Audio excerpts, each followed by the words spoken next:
There is a force shaping your life every second of every day, quiet, unseen, relentless. It is not your habits, not your opportunities, not your circumstances. It is the thoughts you repeat without noticing. Tonight, we will replace every negative thought that has been sabotaging your wealth. You may not understand yet how destructive a single negative thought can be. It plants doubt. It weakens conviction. It shortens your vision. It turns opportunities into threats. And worst of all, it repeats itself until the repetition becomes identity. Many men fail not from lack of talent, but from the poison of unnoticed inner dialogue. Tonight, that poison leaves your mind. Autosuggestion is the invisible architect of destiny. Whether you use it consciously or unconsciously, it is working. Every fear you repeated became a feeling. Every hesitation you rehearsed became a habit. Every limiting belief you allowed became a wall in your life. But autosuggestion has no loyalty. It obeys whichever voice you feed. Tonight, you will feed it wealth. Pause for a moment and think of the thoughts you've carried all year. I don't have enough. I always fall behind. Someone else gets the opportunities. I'm trying, but nothing moves. These thoughts were not observations, they were instructions. Instructions your subconscious followed like law, and your life bent around those instructions accordingly. But a new law begins tonight. Imagine falling asleep with the emotional certainty that every negative thought you once obeyed is now losing its power. Imagine waking tomorrow with the strange but unmistakable feeling that something in your mind has been replaced. Your inner dialogue softens, your self-doubt weakens, your financial fear feels distant. This is not a fantasy. This is the direct result of subconscious reconditioning. Autosuggestion can rebuild your entire life from the inside outward, but before it can rebuild, it must remove. Negative thoughts often disguise themselves as realistic concerns. They pretend to protect you. They whisper, "Be careful," when they really mean stay small. They say, "You don't know enough," when they really mean, "Don't even try." Their goal is survival, not your success. Tonight, they lose their place in your mind. Let me give you a micro scene. It's morning, sun coming through the curtain. You check your bank account, something that once triggered fear. But today, the feeling is different. Calm, steady, confident. You sense your financial future expanding instead of collapsing. That shift didn't happen from logic. It happened from autosuggestion. When you change the inner voice, you change the outer life. The wealthy do not think in neutral. They think in direction. They think in purpose. They think in certainty. And these thought patterns are not accidents. They are trained through repetition, through emotion, through autosuggestion powerful enough to overpower the old identity. Tonight, you will hear autosuggestions crafted to dominate doubt, weaken fear, override scarcity, and install a wealth identity so strong that negative thoughts cannot survive beside it. But I must warn you, if you listen passively, nothing changes. Autosuggestion requires one thing: complete emotional openness, not effort, not strain, openness, a willingness to let old beliefs die and new beliefs enter. Let that willingness rise now. You have carried negative financial thoughts that came from moments of failure, rejection, struggle. You accepted them as truth when they were only temporary experiences. Yet the subconscious does not know the difference. It obeys whatever is repeated with the strongest emotion. Tonight, you will reverse the emotional hierarchy. Wealth-based thoughts will take priority. Fear-based thoughts will dissolve, and your subconscious will begin obeying abundance instead of limitation. Imagine a version of yourself 30 days from now, thinking boldly, acting decisively, trusting your ability to create wealth. People notice your tone, your presence, your clarity. Opportunities respond faster. Money flows more easily. Decisions feel lighter. This version of you is simply the result of autosuggestion done correctly. Negative thinking has cost you time, opportunities, relationships, confidence, and peace. But the mind that created those losses is not the mind you fall asleep with tonight. Tonight you create the mental environment in which wealth grows effortlessly. As your body relaxes, your subconscious becomes receptive. This is the moment where transformation becomes possible. While your conscious mind sleeps, your deeper mind will be flooded with new commands. I am capable of creating wealth. Money responds to my decisiveness. My thoughts lead my results. I act with confidence. I rise quickly. I expect abundance. I replace doubt with power. I am becoming wealthy by identity, not hope. These are not affirmations. They are instructions. They are blueprints. They are laws your subconscious will begin enforcing. Let me take you into another future moment. You are sitting in front of an opportunity, one you would have avoided months ago because of fear. But this time, hesitation never arrives. You feel certainty. You take action. And that action changes your life's trajectory. This is autosuggestion at work. People misunderstand wealth as something external, money, deals, luck, timing. But the truth is painfully simple. Wealth is built in the 6 inches between your ears. If the mind is aligned, wealth arrives. If the mind is conflicted, wealth avoids you. Tonight, alignment begins. Let your breath deepen. Let your shoulders drop. Let the noise in your mind fade. You are entering the state where negative thoughts can be uprooted and replaced with the thought patterns of the Faz, wealthy. During these 5 hours, your subconscious will rehearse abundance until it feels natural. It will rehearse confidence until it feels automatic. It will rehearse opportunity until opportunity begins appearing everywhere you turn. Your old identity is fading with every breath. Your new identity is forming with every word. And when you wake, you will not feel motivated. Motivation fades. You will feel different, steadier, clearer, more capable, more certain. This is the sign that autosuggestion has taken root. Negative thoughts will attempt to return, but they will sound unfamiliar, weaker, less convincing, as if they no longer belong to you, because they don't. You are replacing every negative thought that once controlled you. You are creating the internal condition required for wealth. You are becoming the person your future demands. Sleep now, let the suggestions enter and rise with a mind capable of creating anything you desire. There is a silent force at work within every mind, shaping conduct, directing choice, and determining outcome long before action begins. This force does not announce itself. It does not argue. It simply repeats what it has been given and makes that repetition law. Most men live under its direction without ever knowing its name. I discovered long ago that no man controls his destiny until he controls the thoughts he allows to pass repeatedly through his mind. A single thought, entertained once, has little power, but a thought returned to again and again gains momentum, then authority, and finally command. It becomes a habit of thinking, and habits govern conduct. Negative thoughts do not ruin lives because they are strong. They ruin lives because they are repeated. The mind does not measure truth. It measures frequency. Whatever is impressed most often becomes accepted as reality, whether it serves or destroys the one who thinks it. Many men believe their circumstances are responsible for their condition. In truth, circumstances are shaped by the mental instructions issued long before results appear. Poverty, limitation, and fear are not conditions of chance. They are conditions of thought held long enough to harden into form. I have known men of talent, education, and opportunity who failed utterly because they permitted thoughts of doubt and inadequacy to repeat unchecked. I have also known men of modest beginnings who rose to great achievement because they disciplined the thoughts they allowed to settle into habit. Autosuggestion is not something one begins to use. It is something one either directs or suffers.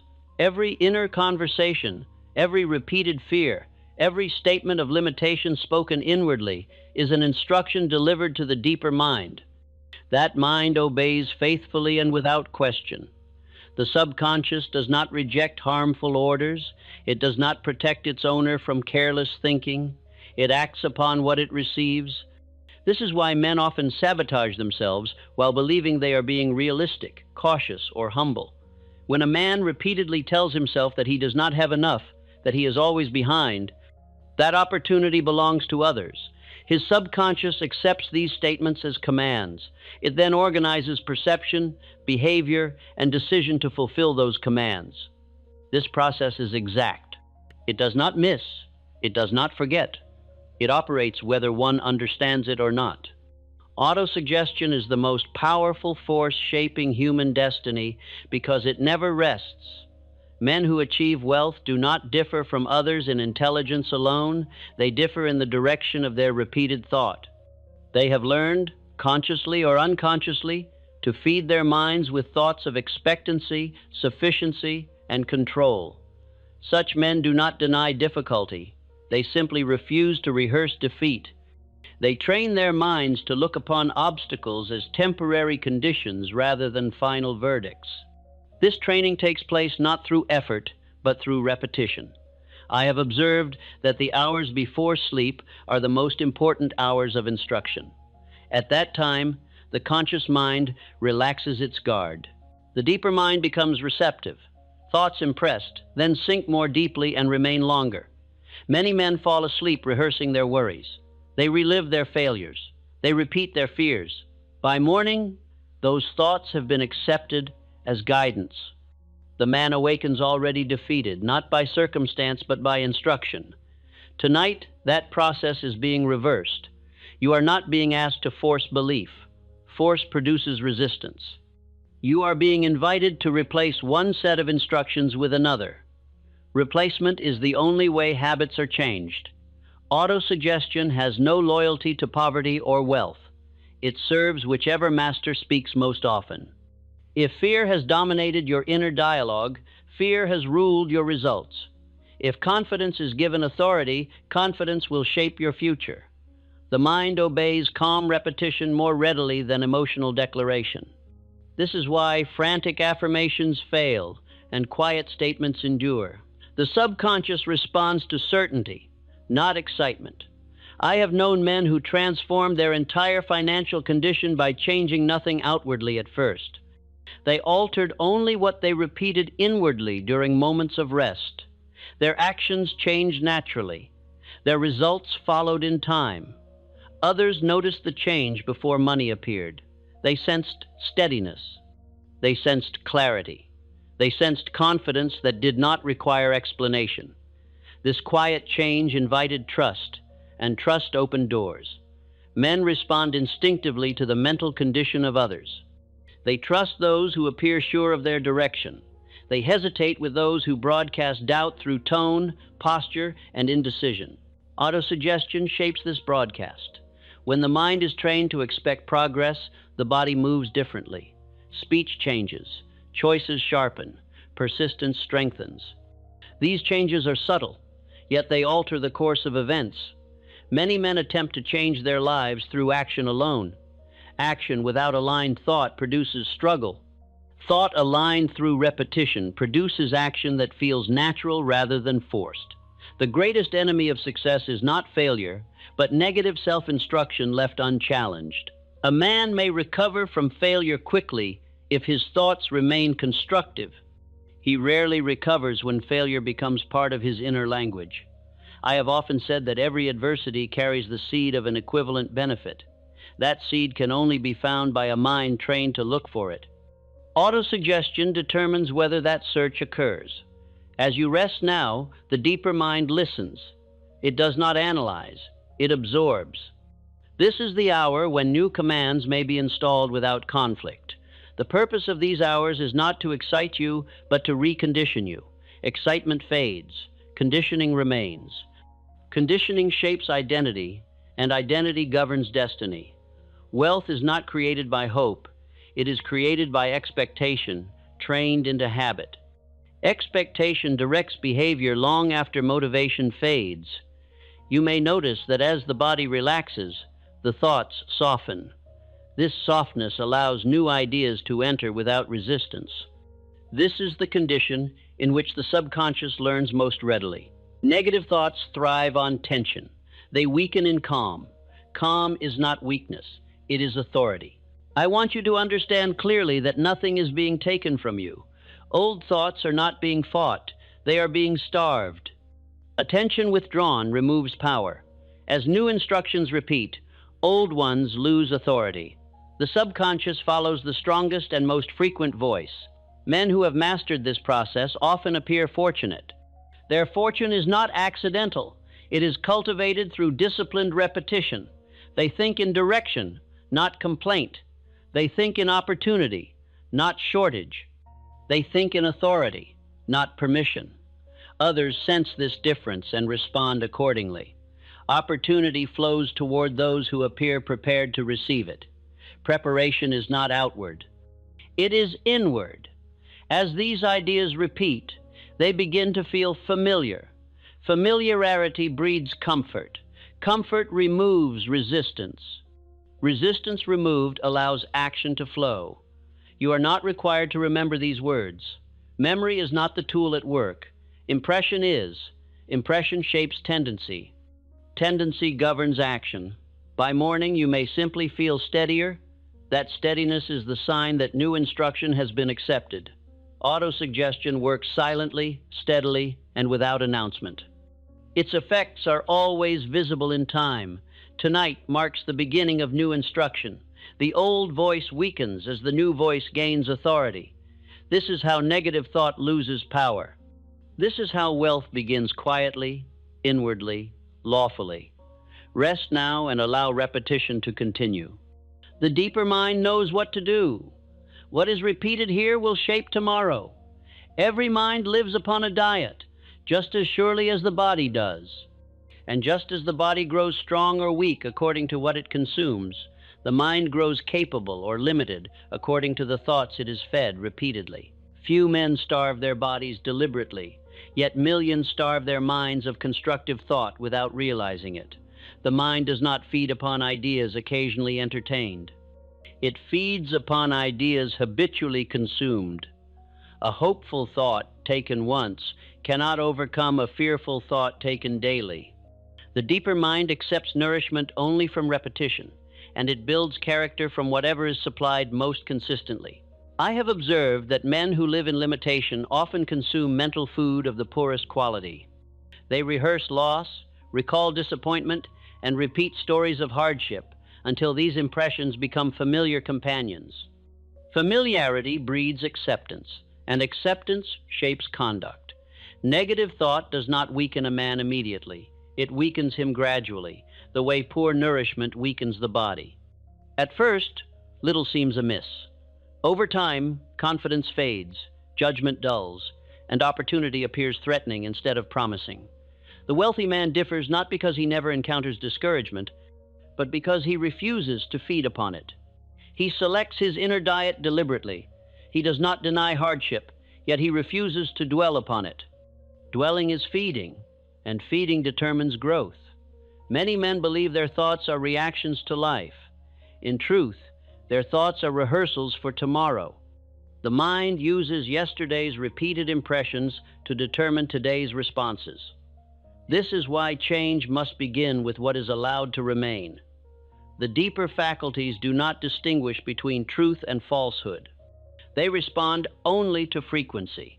Whatever is taken in repeatedly becomes substance from which habit is built.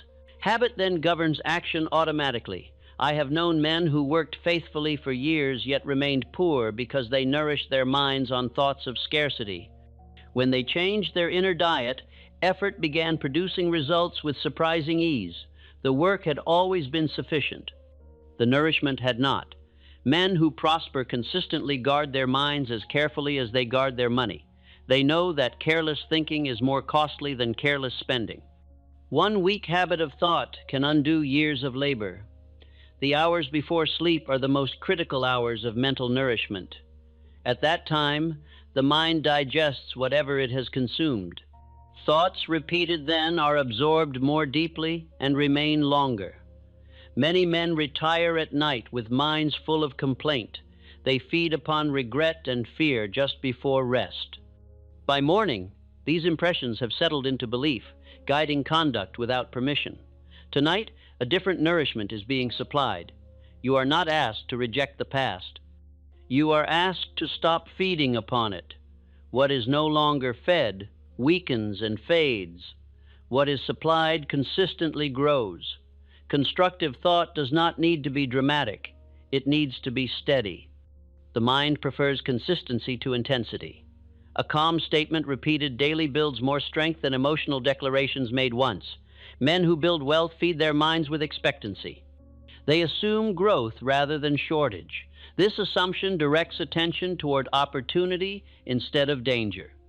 Attention shapes perception, and perception shapes action. Others notice this difference. They see that such men do not panic at delay or shrink from responsibility. Their steadiness inspires confidence and invites cooperation. Mental nourishment determines emotional tone. When the mind feeds upon sufficiency, the emotions calm. Calm emotions support clear judgment. Clear judgment improves decision. Many men attempt to discipline their actions while allowing their thoughts to roam unchecked. This is like training the body while poisoning it. True discipline begins with nourishment. I have often said that thoughts mixed with emotion have the greatest influence upon the subconscious. This is why calm expectancy is so powerful. It carries quiet, emotional certainty without strain. As you rest now, the deeper mind receives nourishment without resistance. The body is relaxed. The will is quiet. The mind accepts what is offered repeatedly. Wealthy men do not dwell upon what they lack. Dwelling is feeding. They dwell upon what they intend to expand.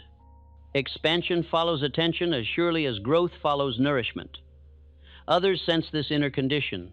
They respond differently. They offer opportunity more readily. They trust judgment more fully.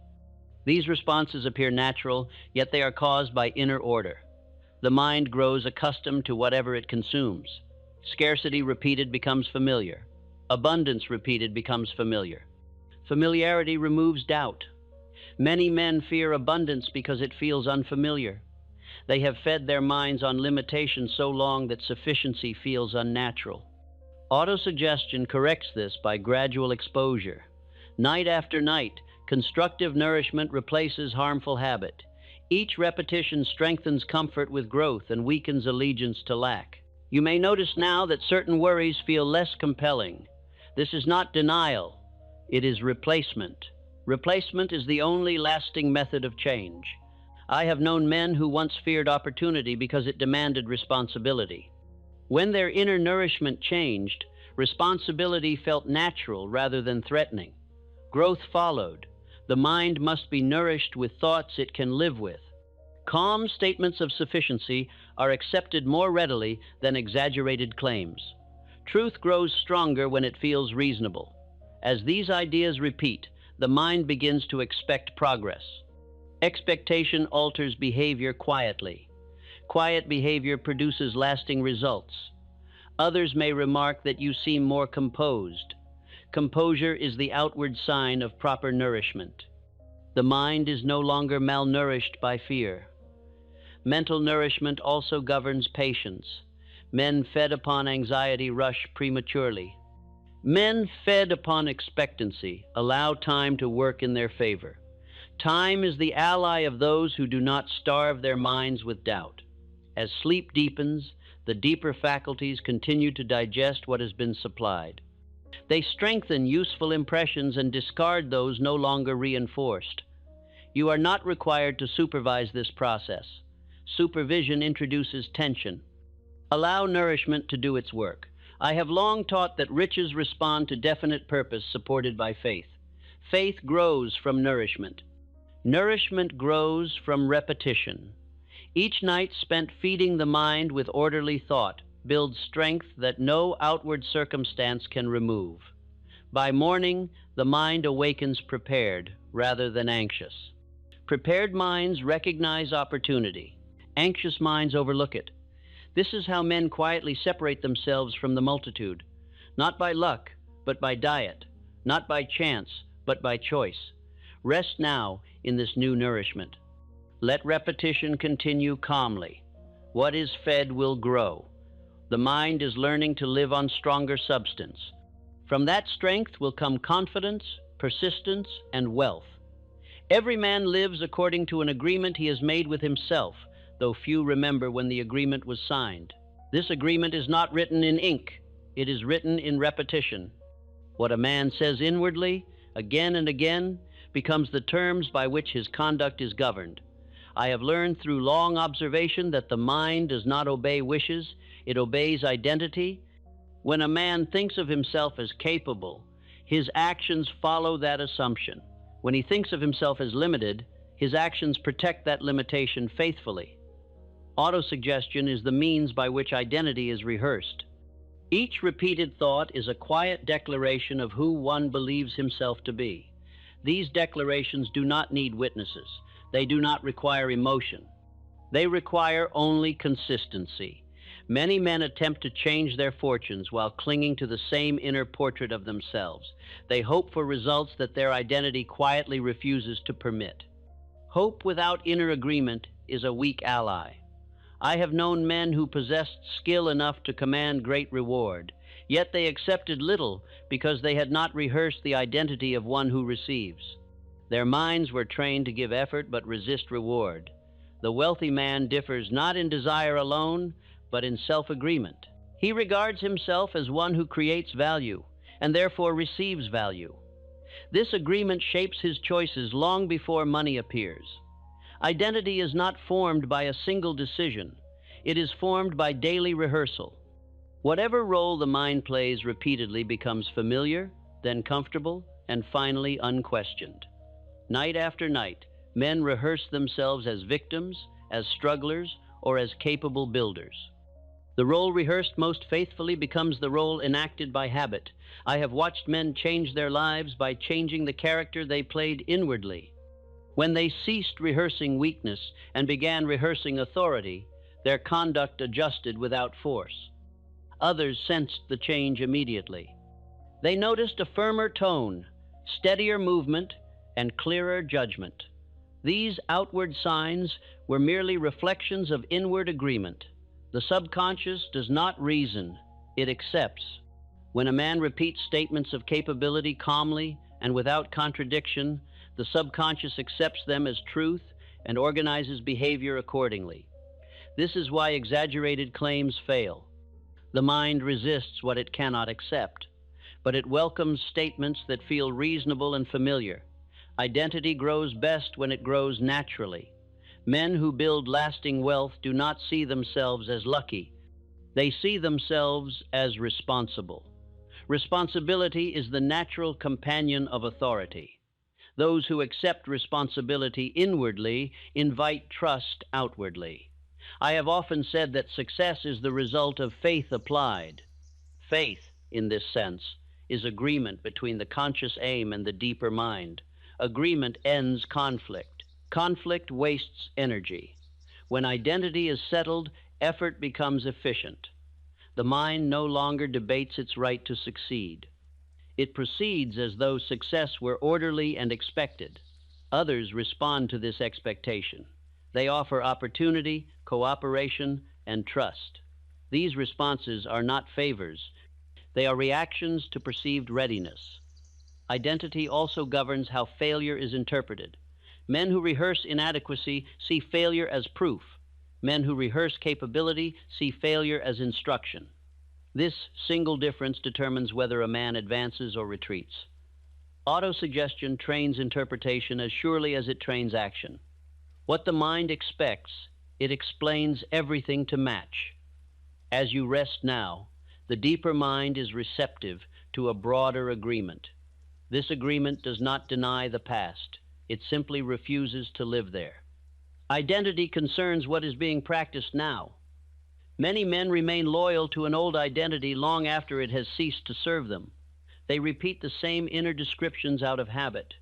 Habit can be replaced only by new rehearsal. The purpose of these hours is rehearsal, not of fantasy, but of authority, not of escape, but of capability. Authority begins inwardly, before it is recognized outwardly. Men who accept this authority do not demand recognition. They attract it. Attraction is the result of alignment, not assertion. I have known men who spoke little yet influenced much. Their influence came from identity, not persuasion. Identity persuades without effort. The mind must know what role it is to play. Confusion produces hesitation. Agreement produces movement. Autosuggestion removes confusion by repetition. Each calm declaration of capability strengthens the inner agreement. Each repetition weakens old doubt by neglect. You may notice now that certain limiting thoughts feel less convincing. This is not struggle. It is transition. The mind is adopting a new standard. The standard of wealth is not excess. It is sufficiency. Sufficiency removes fear and steadies judgment. From sufficiency, expansion becomes possible. Identity also governs patience. Men who see themselves as builders are willing to allow time to work. Men who see themselves as strugglers demand immediate proof. Others sense this patience and trust it. Trust is extended to those who appear stable. Stability begins in identity. As sleep deepens, the deeper mind continues to accept the role being rehearsed. It does not question whether the role is deserved. It accepts repetition as authority. This is why inner rehearsal is so powerful. It bypasses argument and installs agreement quietly. I have often said that the mind must be convinced before results will appear. Conviction is not loud. It is settled. It does not plead for evidence. Men who have reached this settlement are rarely disturbed by delay. Delay does not contradict identity. It merely tests loyalty. Identity rehearsed consistently becomes character. Character governs destiny with certainty. You are not being asked to believe blindly. You are being allowed to grow familiar with a stronger self-image. Familiarity removes resistance. Others will soon notice that you stand more firmly in decision. This firmness is not stubbornness. It is clarity born of agreement. As this rehearsal continues, effort feels lighter. Doubt loses urgency. Direction feels natural. These are the signs that identity is taking root. Rest now in this agreement. Allow repetition to continue without supervision. The deeper mind is learning its role. What is rehearsed here will express itself tomorrow without command. Identity, once formed, works faithfully. Every mind obeys authority.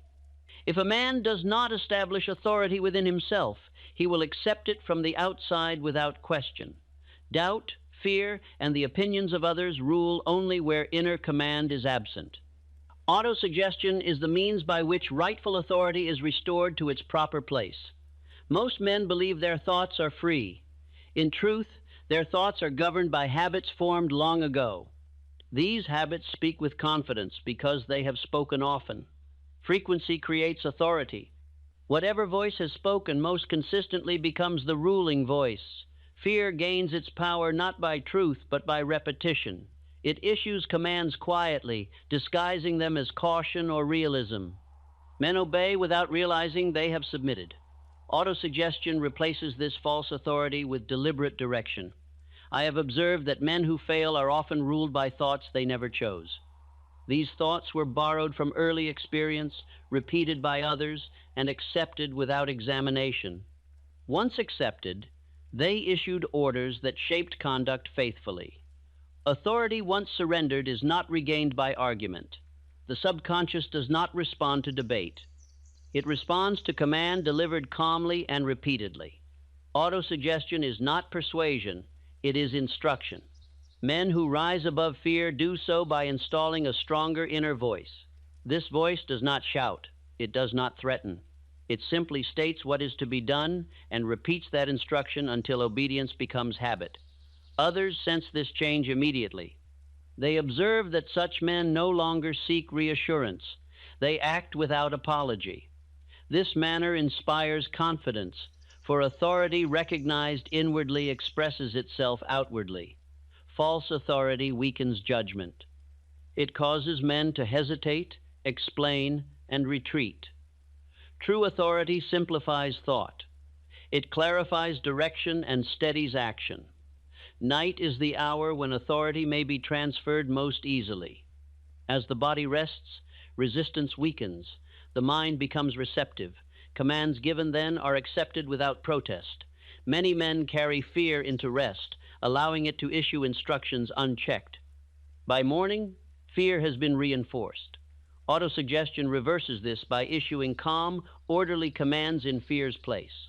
The subconscious cannot serve two masters. When a new authority is installed consistently, the old one fades through neglect. Neglect removes power. I have known men who trembled at opportunity until they replaced fear's commands with statements of steadiness. Over time, fear lost its urgency. Action followed naturally. Authority also governs attention. The ruling voice decides what the mind notices and what it ignores. When fear rules, danger stands out. When order rules, opportunity becomes visible. Others respond to this shift. They offer trust to those who appear governed by inner order. Trust flows toward authority instinctively. Autosuggestion is the process by which inner government is established. It does not remove all difficulty. It removes confusion. Difficulty faced with authority strengthens rather than weakens character. Men ruled by doubt seek permission. Men ruled by authority grant themselves permission. This difference separates leaders from followers. As you rest now, the deeper mind is listening. It accepts calm instruction as law. Each repetition strengthens the new authority and weakens the old. You may notice that fear-based thoughts feel less convincing. This is not resistance. It is obedience transferring allegiance. I have often said that fear of criticism destroys initiative. Criticism holds power only where authority is lacking. Inner authority renders criticism harmless. Others sense when a man no longer lives for approval. They respect his independence, even if they do not agree with him. Authority also steadies emotion. Men governed by fear swing between hope and despair. Men governed by order remain even. Evenness preserves strength. Night after night, repetition establishes rule. Rule becomes habit. Habit becomes character. Character governed by authority attracts opportunity without pursuit. Opportunity seeks those who appear capable of command. As sleep deepens, the subconscious accepts its new direction. It does not question whether authority is deserved. It obeys repetition. You are not required to fight fear. Fighting acknowledges its authority. Ignore it by replacing its voice. Replacement is the only lasting method of change. Others will notice that your tone has changed. Tone reveals authority more than words. Calm tone signals command. I have known men whose lives turned when they ceased asking whether they could succeed and began instructing themselves that they would proceed regardless. This instruction, repeated calmly, removed debate. Debate feeds doubt. Authority ends debate. Rest now in this transfer of command. Allow repetition to continue quietly. The deeper mind understands its duty. What has been installed here will govern action tomorrow without effort. Authority once accepted does not need reinforcement through strain. It governs silently. This is how fear is dethroned. This is how doubt loses command. Inner authority, once established, cannot be overthrown by circumstance. Sleep now under this new order. The work continues without awareness. What rules the mind rules the life. There comes a moment in every man's advancement when thought must cease wandering and accept direction. Until that moment arrives, effort scatters, confidence wavers, and progress advances in uneven steps.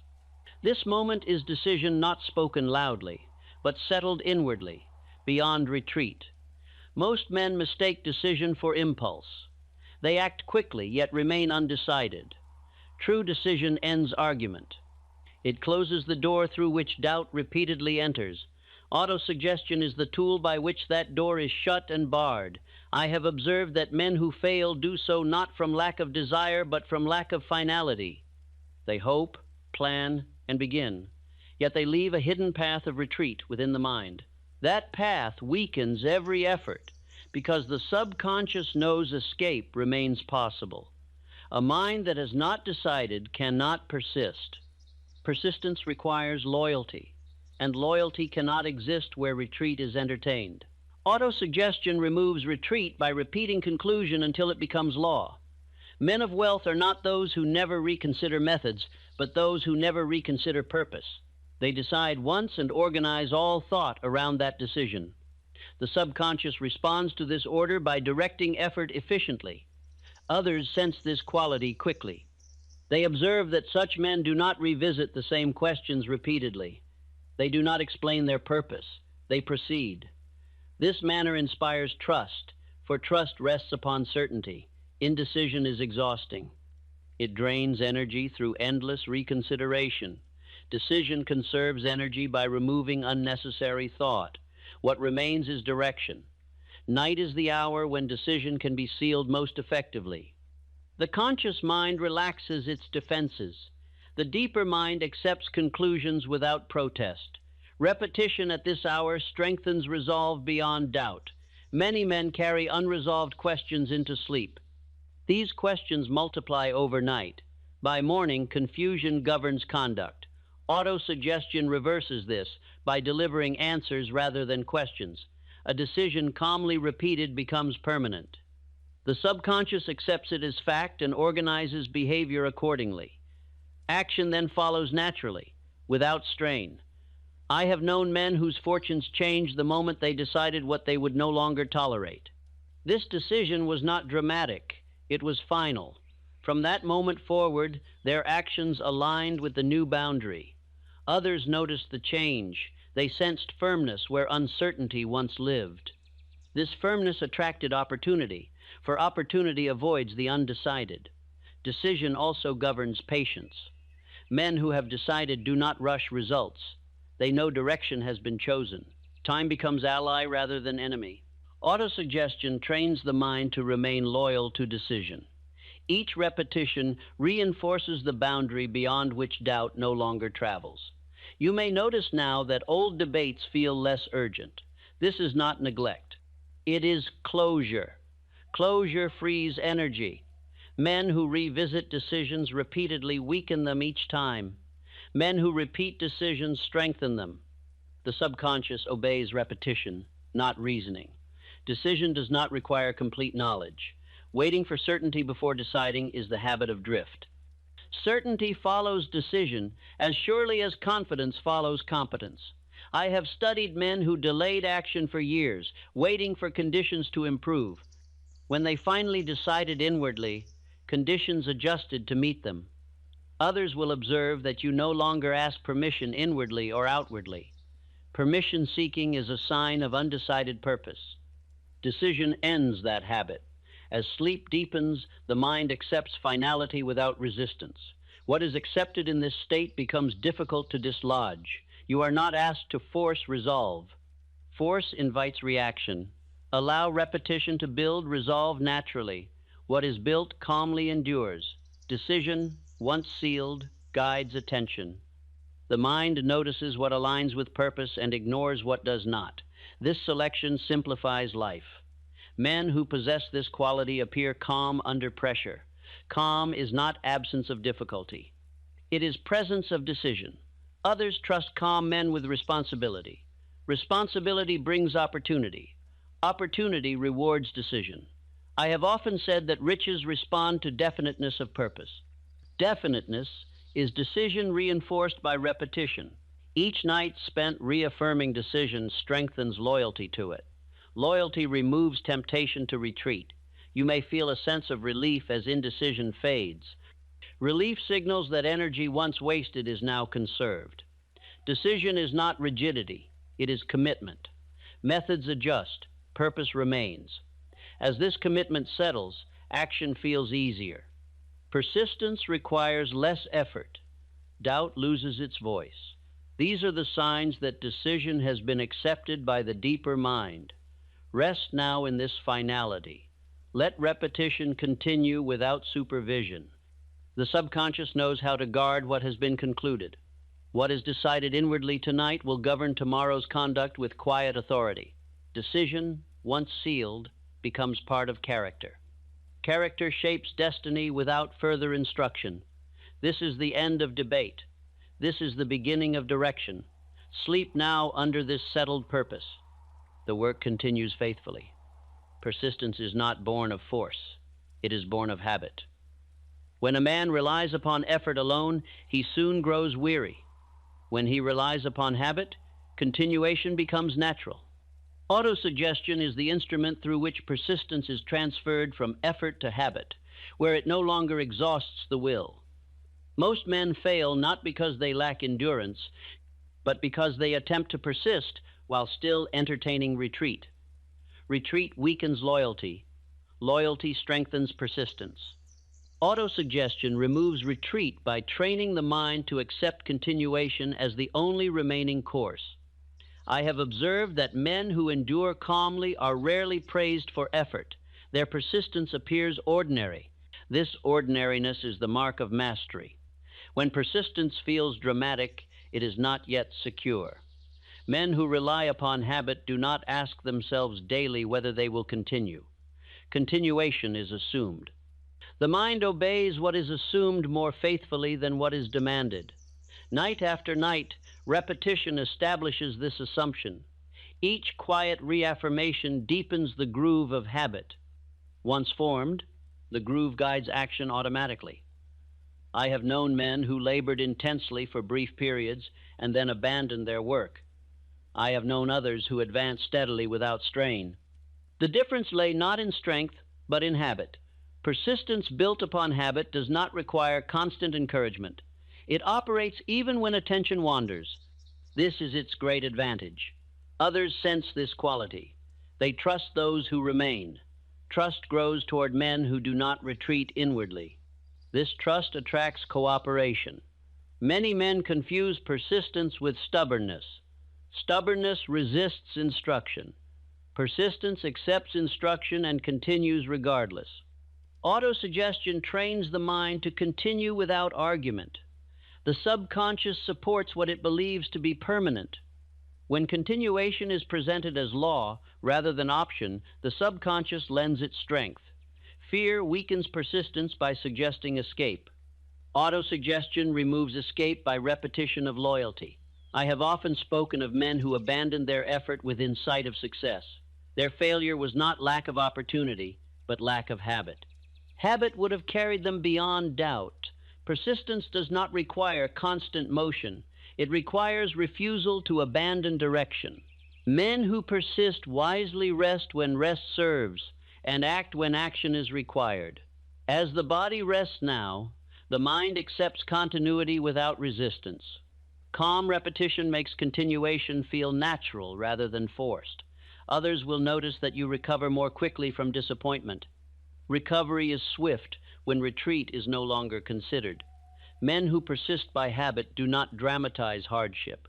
They accept it as instruction and proceed. This attitude preserves energy.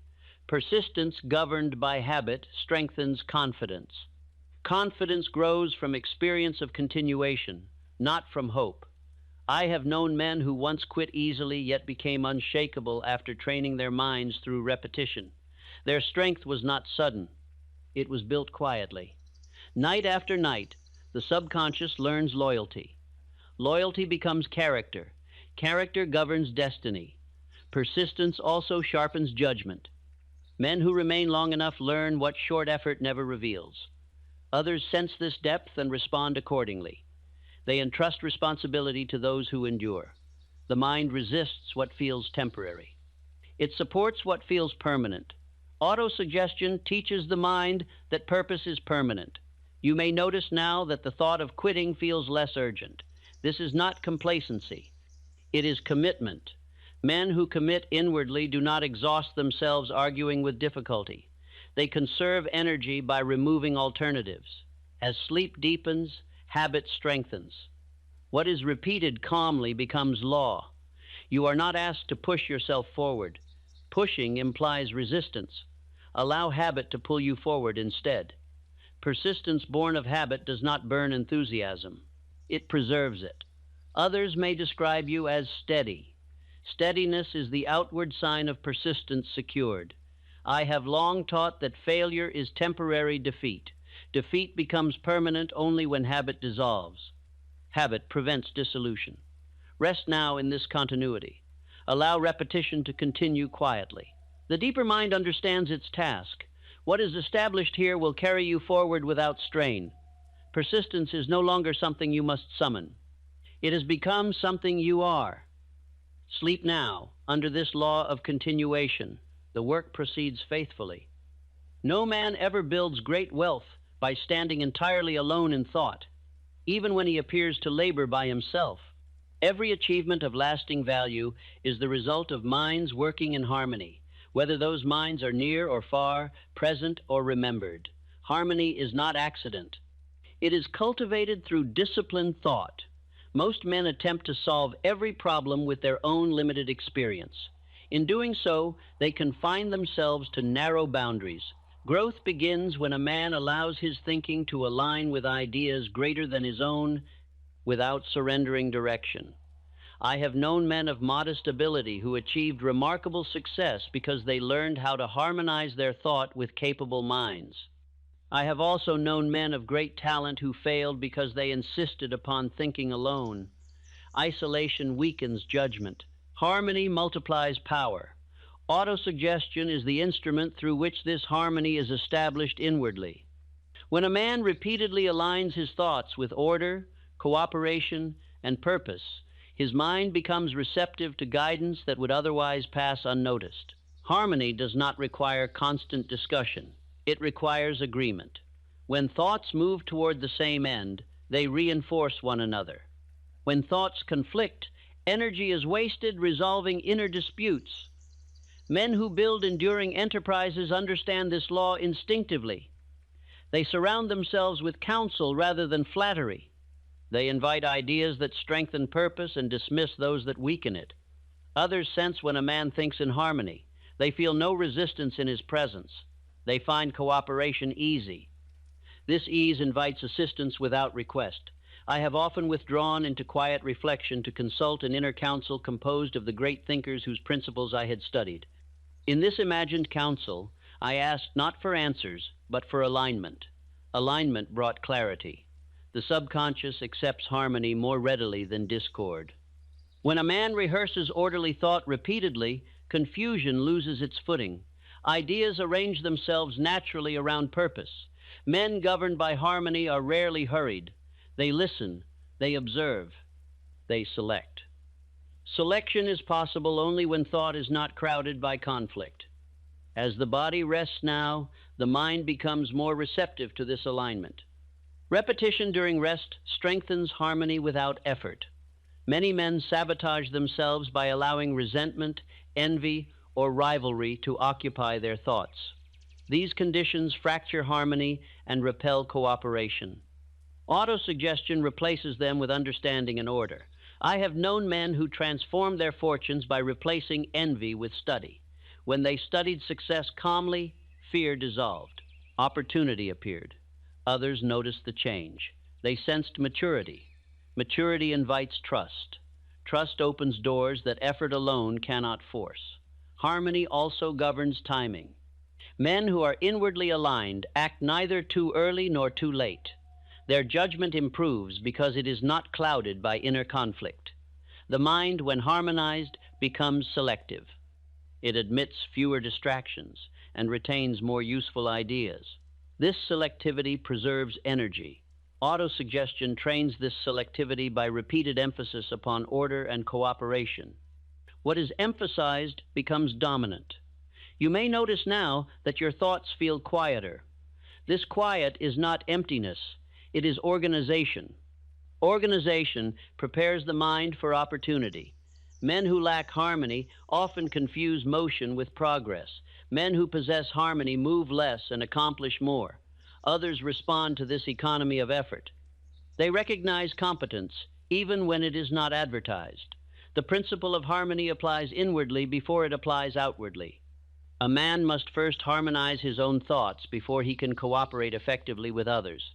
As sleep deepens, the subconscious continues arranging thought around purpose. Conflicting ideas lose strength through neglect. Aligned ideas gain authority. You are not required to seek harmony aggressively. Aggression creates discord. Allow repetition to establish order quietly. Men who cultivate harmony rarely feel lonely. Even in solitude, they carry a sense of guidance. Guidance arises from alignment with principle. I have often said that success requires the cooperation of other minds. This cooperation begins when thought is ordered and receptive. Others sense when a man is ready to cooperate without surrendering direction. They offer assistance willingly. Harmony also strengthens patience. Men at peace with their direction do not rush outcomes. They allow time to work. As this alignment strengthens, effort becomes more effective. Action is taken at the proper moment and withheld when restraint serves better. These qualities distinguish leaders from followers. Leadership begins with self-command and inner order. Rest now in this harmony. Allow repetition to continue quietly. The deeper mind understands how to organize thought. What is harmonized inwardly will attract cooperation outwardly without effort. Sleep now under this order. The work continues faithfully. Every man lives under an expectation, whether he has chosen it or inherited it. Expectation is the lens through which opportunity is seen or overlooked. When a man expects loss, he notices danger. When he expects gain, he notices chance. Autosuggestion trains this expectation quietly, night after night, until it becomes the natural habit of thought. Scarcity is not a condition of supply. It is a condition of anticipation. Men who anticipate shortage behave as though resources are fragile. They hesitate, delay, and overprotect. Men who anticipate growth behave as though opportunity renews itself. Their conduct invites expansion. I have observed that expectation directs attention more powerfully than desire. Desire may wish, but expectation prepares. The mind arranges itself according to what it anticipates. This arrangement determines what feels reasonable to attempt. Many men desire wealth while expecting disappointment. This contradiction weakens initiative.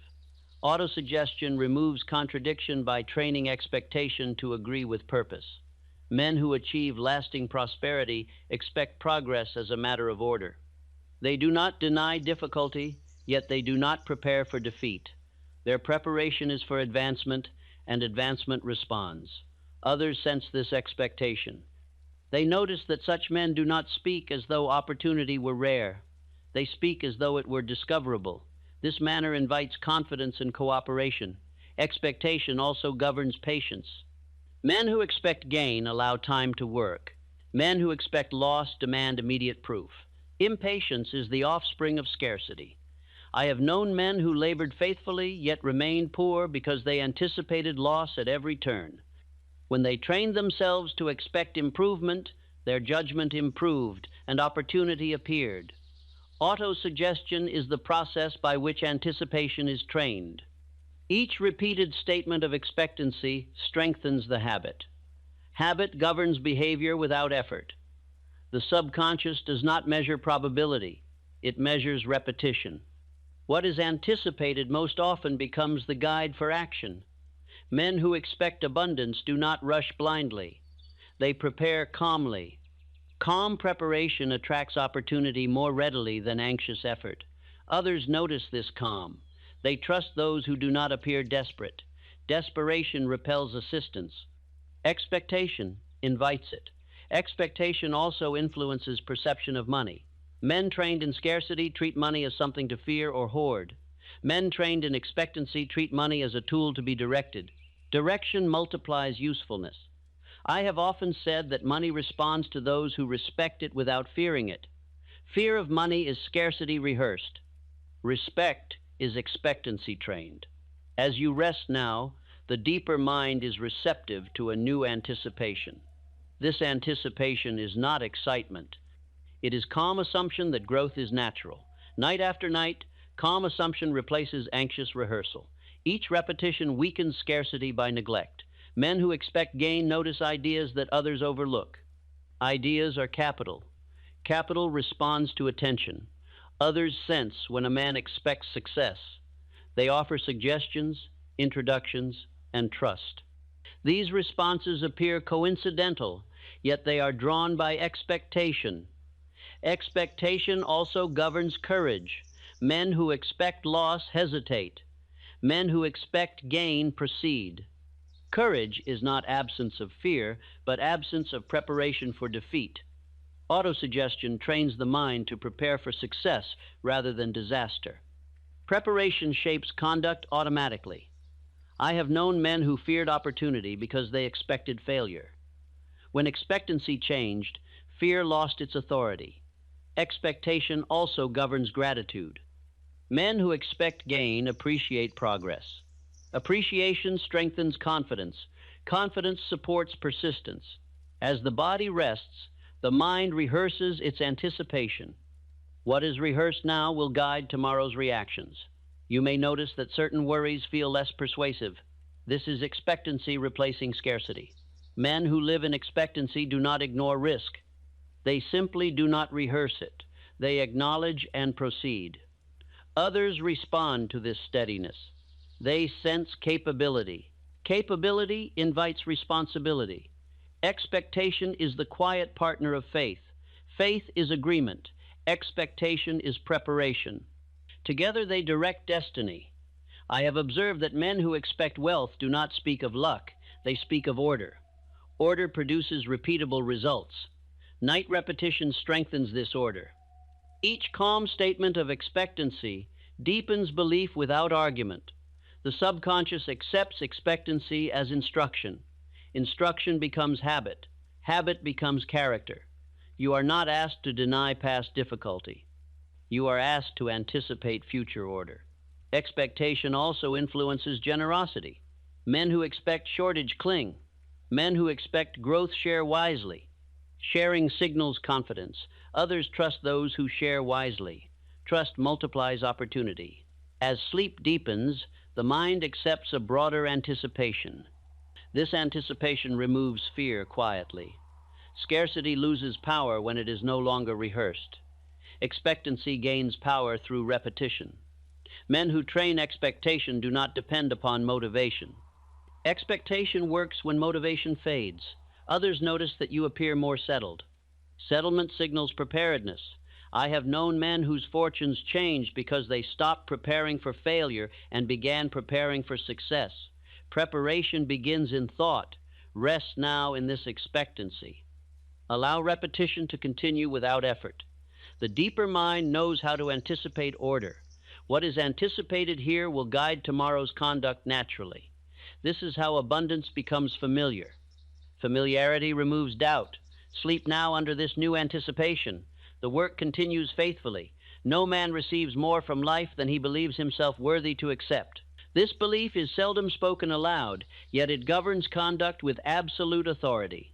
Wealth responds not merely to effort, but to self-respect quietly established through repeated thought. Many men desire riches while inwardly questioning their right to possess them. This hidden doubt weakens initiative and confuses judgment. The mind cannot move freely toward what it secretly believes it should not have. I have observed that men who accumulate and retain wealth carry themselves with dignity long before money appears. This dignity is not pride. It is calm self-acceptance. Others sense it instinctively and respond with trust. Self-respect is built through repetition. Each time a man speaks inwardly as one capable of responsibility, he strengthens the image of himself as a steward rather than a beggar. The subconscious accepts this image and organizes behavior to support it. Men who lack this self-respect often sabotage opportunity unknowingly. They hesitate at moments that require confidence. They underprice their service. They withdraw when recognition approaches. These acts are not weakness, but obedience to a limiting self-image. Autosuggestion replaces this image by rehearsing worth calmly and consistently. What is rehearsed becomes familiar. Familiarity removes discomfort. Discomfort is the hidden enemy of advancement. Wealth does not remain with those who feel unworthy of it. It flows away as surely as it arrives. Only those who feel at ease with responsibility can retain it. Ease is trained inwardly. Others notice this ease. They observe that such men do not shrink from decision or authority. They do not apologize for success. This manner invites confidence and opportunity. I have known men who labored for years without progress because they associated wealth with guilt or fear of criticism. When they replaced these thoughts with calm acceptance of worth, their fortunes changed steadily. Self-respect also governs how loss is interpreted. Men without it see loss as proof of inadequacy. Men with it see loss as instruction. Instruction strengthens judgment rather than weakening it. The subconscious does not measure merit, it measures belief. When belief is repeated calmly, it becomes law. Night after night, the mind rehearses its sense of worth. If it rehearses doubt, doubt becomes habit. If it rehearses dignity, dignity governs conduct. As you rest now, the deeper mind is receptive to a broader permission. This permission does not exaggerate. It simply assumes capability and responsibility as natural. Men who accept this permission do not chase approval. Approval follows those who approve of themselves inwardly. Others sense this independence and respect it. Respect opens doors effort alone cannot force. Self-respect also influences patience. Men who respect themselves do not rush results. They trust their direction. Trust steadies persistence. Autosuggestion installs this trust by repetition. Each calm statement of worth strengthens the inner foundation upon which wealth rests. I have often said that money responds to definiteness of purpose. Purpose is sustained by self-respect. Without it, purpose wavers. As this respect strengthens, the mind releases guilt around receiving. Guilt repels opportunity. Acceptance attracts it. Others will notice that you speak with more certainty. Certainty is not arrogance. It is clarity born of agreement. Men who possess this quality are often described as leaders. Leadership begins with self-command. The deeper mind accepts worth when it is presented calmly and consistently. It rejects exaggerated claims. Truth grows strongest when it feels natural. You may notice now that thoughts of receiving feel less uncomfortable. This comfort is essential. Wealth avoided inwardly will always be avoided outwardly. Self-respect also governs generosity. Men who respect themselves give wisely without fear. Giving signals confidence in renewal. Others trust those who give wisely. Trust multiplies opportunity. As sleep deepens, the subconscious continues shaping this image. It records tone and repetition. These shape tomorrow's conduct. You are not asked to deny past errors. You are asked to stop rehearsing them. Rehearsal sustains identity. Men who rise do so when they release loyalty to an old self-image and adopt a broader one. This adoption does not require force. It requires repetition. Others will sense that you carry yourself differently. They will respond differently. Self-respect, once installed, guards wealth automatically. It guides choice, restraint, and direction. Rest now in this acceptance. Allow repetition to continue quietly. The deeper mind understands its work. What is accepted here will express itself tomorrow as steadiness, dignity, and confidence. This is how wealth becomes sustainable rather than temporary. Sleep now under this permission. The work continues faithfully. All instruction given to the mind reaches a point where it must be released if it is to fulfill its purpose. Effort completes its task when habit takes command. From this moment forward, the work belongs not to will, but to law. Law operates without supervision, without emotion, and without interruption. Many men interfere with their own progress by revisiting what has already been settled. They question conclusions, reopen decisions, and weaken habits that repetition has begun to strengthen. Wisdom lies in knowing when direction has been given sufficiently and trust must replace control. The subconscious mind, once impressed through calm repetition, proceeds with exactness. It does not forget. It does not hesitate. It executes instructions according to frequency and conviction. Sleep is not a pause in this execution. It is the period in which execution deepens. I have observed that men who understand this principle awaken with clarity they cannot explain. Their judgment feels steadier. Their choices feel simpler. This ease is not accidental. It is the natural result of inner order now governing conduct. When the conscious mind releases its grip, harmony advances, anxiety withdraws, habit assumes authority. The deeper faculties perform their work most efficiently when not disturbed by impatience or doubt. As sleep approaches fully, awareness drifts. This drifting is not weakness, it is cooperation. The subconscious requires no attention to perform its duty. It requires only that instruction be consistent and undisturbed. You may fade in and out of wakefulness. This does not interrupt the work. In truth, it assists it. The deeper mind remains alert even when awareness fades. It records rhythm, tone, and assumption, shaping tomorrow's reactions quietly. The impressions formed during these hours now belong to habit. Habit requires no memory. It operates automatically. Automatic conduct is the reward of disciplined repetition. Men who sustain wealth do not rely upon constant vigilance. They rely upon trained habits of thought. These habits guard direction even when attention wanders. This is their greatest strength. Others often describe such men as fortunate. Their good fortune is merely the visible effect of invisible order working without interference.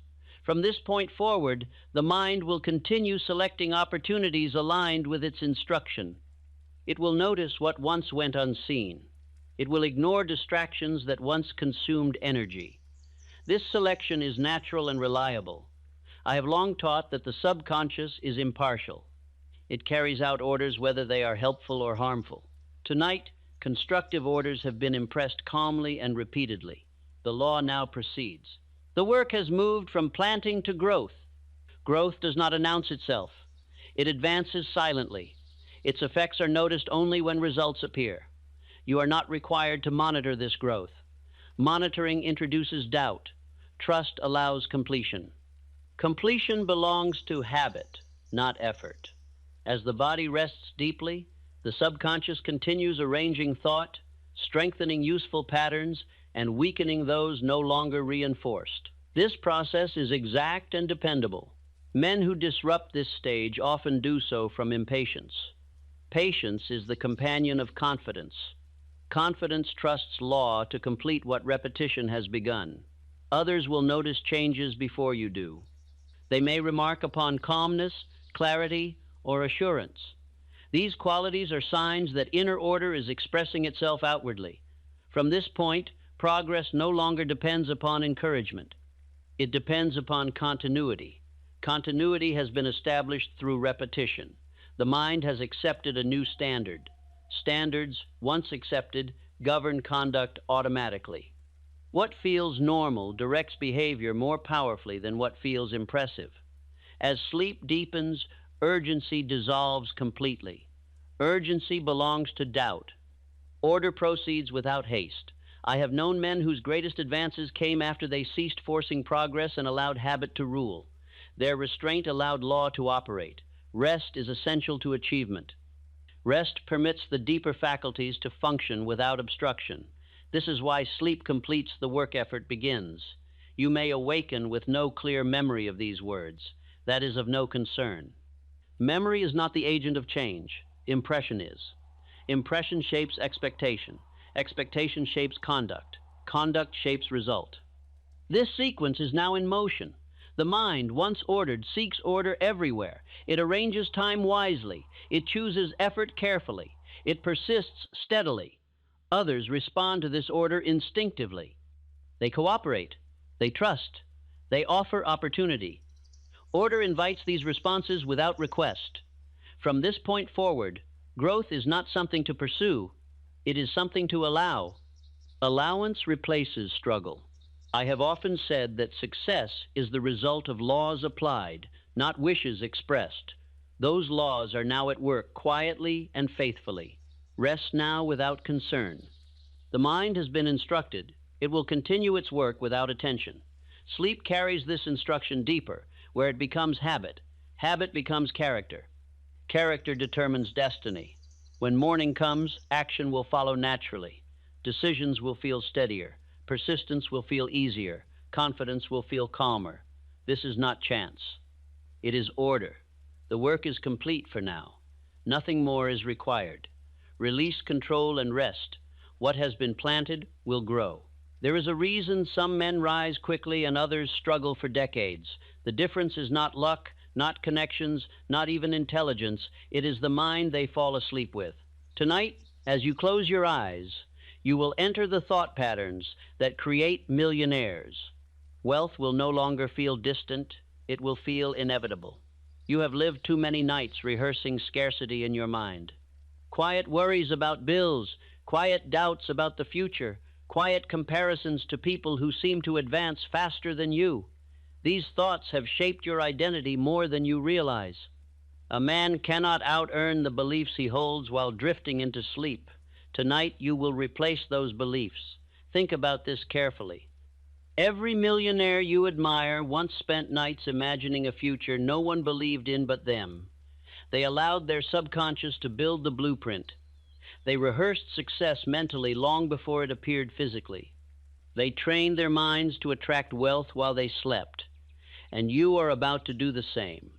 Picture yourself lying in the dark, your breath slowing, your body softening. This is the moment your subconscious opens wide, receptive, eager for instruction. What you tell it now becomes your emotional reality tomorrow. Most people speak fear into their subconscious. Tonight, you will speak wealth. The mind of a millionaire is not a mystery.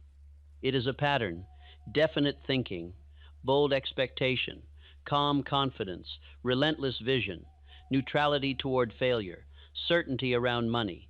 These are not traits, they are habits. Habits that your mind will begin installing as you sleep. But first, you must confront the beliefs that have held you back. The belief that building wealth takes a lifetime. The belief that you need perfect timing. The belief that money only comes to those with advantages you do not have. These beliefs have been quietly robbing you of your potential. Tonight, they dissolve. As you listen, you will feel a shift in your emotional state. Fear loosens. Tension fades. Your mind becomes spacious. These feelings are not random. They are the subconscious accepting a new identity, a wealth identity. Let me ask you honestly, how many opportunities have passed because you didn't feel ready? How many ideas have died because you underestimated yourself? How many times have you spoken less boldly than you felt? None of this was caused by lack of ability. It was caused by a subconscious that was never trained for wealth. Tonight, you train it. Imagine waking tomorrow with the calm certainty of someone who knows wealth is forming for him. You won't wake desperate, you will wake aligned. You will think differently. Choices that once scared you will feel natural. Opportunities that once intimidated you will look small. This is the power of subconscious wealth programming. Your conscious mind tries to improve your life by force. Your subconscious improves your life by design. Through identity, through expectation, through self-concept. When the subconscious accepts that you are the kind of man wealth belongs to, wealth begins moving toward you, and this acceptance happens fastest while you sleep. But I must warn you, this process only works for the man who truly listens. Not casually, not distracted, not half-hearted. You must listen with the seriousness of someone who is tired of being the lesser version of himself, because the mind you bring into sleep becomes the life you wake into. Let me give you a vision. You walk into a room weeks from now, and something is different. People look at you differently. They sense presence. You speak with precision. Your decisions carry weight. You do not shrink, you expand. This shift is not created through effort. It is created through identity. This is what a millionaire mind feels like. Confidence is not louder, it is clearer. Wealth thinking does not rush, it directs. It sees opportunity where others see risk. It sees leverage where others see limitation. It sees timelines not in years, but in decisions. Tonight, your mind adopts these qualities.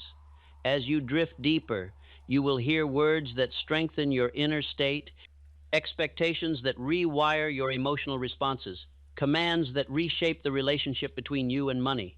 The subconscious will accept these commands without debate. It does not need explanation. It only needs repetition. Allow that repetition to work on you. You will notice the first signs tomorrow morning. a clearer vision of what you want, a quieter mind around money, a stronger posture, a desire to act, a confidence that surprises even you. These are the early signals that the millionaire mind is being installed. In a few days, your decision-making will shift. The hesitation you've carried for years will weaken. You will feel pulled toward action instead of pushed. Ideas will arise naturally. Plans will form easily. Your intuition will strengthen, because a millionaire mindset does not rely on fear, it relies on alignment. Let your mind sink into this truth. Wealth is a mental state before it is a financial state. Money follows identity. Opportunity follows intention. Success follows certainty. And tonight, certainty will be programmed into you. Feel your breath deepen. Feel your body soften. Feel the weight of past financial fears melting away. You are entering the state where new realities are built, where the next version of you begins forming. Tonight, you fall asleep with the mind of a millionaire. Tomorrow, you rise with thoughts you've never had before. And soon, you will be living in a life your old self could never have created. Close your eyes, drift into alignment, and let wealth begin its work. Sleep now and program the mind that attracts everything you desire. I have studied the lives of men who accumulated great fortunes and the far greater number who did not, and I have observed one distinction that outweighs all others. The man who rises does not merely work differently by day, he thinks differently by night. The thoughts he allows to escort him into sleep quietly shape the conditions he awakens into. Most men do not know this. They lie down each night carrying the weight of worry, rehearsing shortages, replaying mistakes, and predicting hardship. They do not realize they are issuing instructions to the most obedient servant of the mind. The subconscious does not judge these thoughts. It records them and proceeds to build accordingly. A man cannot outgrow the mental climate he cultivates while resting. The body sleeps, but the mind continues its labor. It organizes circumstances, directs attention, and prepares responses. If it is fed fear, it prepares for fear. If it is fed expectancy, it prepares for opportunity. This is why wealth so often appears accidental to those who do not understand its laws. They see the result but never observe the process. They do not see the countless nights a man spent dwelling upon possibility instead of limitation, order instead of chaos, certainty instead of doubt. Wealth begins as a decision long before it becomes a condition. I have never known a man to drift into riches. Drift carries men in the opposite direction. Wealth is always the result of directed thought, and directed thought must be impressed repeatedly upon the subconscious mind until it becomes familiar, accepted, and finally unquestioned. The mind you fall asleep with becomes the mind you live from. When a man accepts this truth, he stops treating night as mere rest and begins treating it as preparation. He understands that sleep is not an escape from life, but a meeting with the forces that shape it. The wealthy man differs from the poor man not in desire, but in expectation. Desire hopes. Expectation assumes. The subconscious responds only to what is assumed. It ignores what is begged for. For years, many men unknowingly train themselves to expect difficulty. They expect money to be hard to earn, slow to arrive, and quick to depart. These expectations are not shouted aloud. They are whispered inwardly, night after night, until they become accepted as truth. Truth, once accepted, governs behavior. Behavior shaped by scarcity produces scarcity. This law is exact and impartial. I have seen men of modest ability accumulate great wealth because they learned to expect it calmly, and men of superior talent remain poor because they never corrected their inner assumptions. Talent without alignment exhausts itself. Alignment multiplies even ordinary effort. The mind of a millionaire is not excited about money. It is settled with it. This settlement begins when a man decides that wealth is not an accident, not a miracle, and not reserved for a favored few, but a lawful outcome of certain mental habits faithfully maintained. One of these habits is definite thinking. The wealthy man does not think vaguely about money. He does not say someday or hopefully. He thinks in terms of amounts, purposes, and direction. His thinking is clear enough that the subconscious can act upon it. Vague instruction produces vague results. Clarity produces movement. Before Andrew Carnegie became known to the world, he was an ordinary man by outward measure. Yet inwardly, he had already accepted the idea that wealth was his proper field of operation. He did not merely wish to be rich.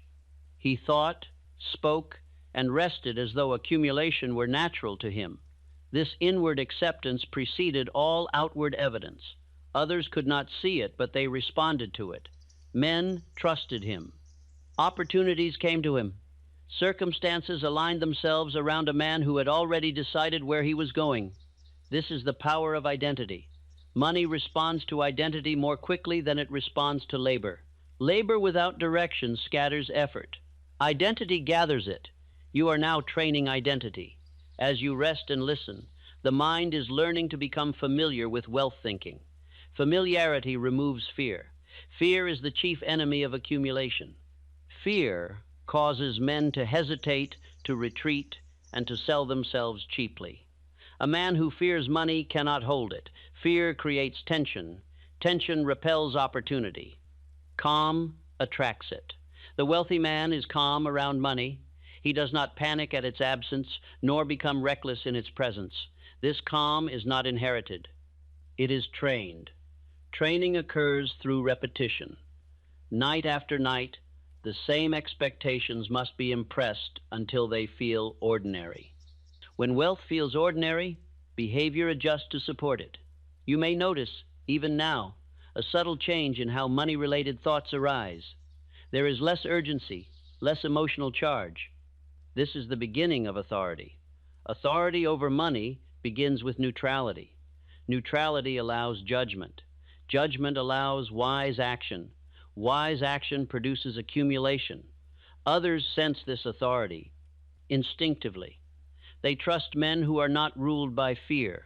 They offer opportunities, partnerships, and responsibility to those who appear composed. This is why people will begin to see you differently as these habits take root. They will notice that you speak with more precision, that you do not shrink from financial discussion, that you do not apologize for ambition.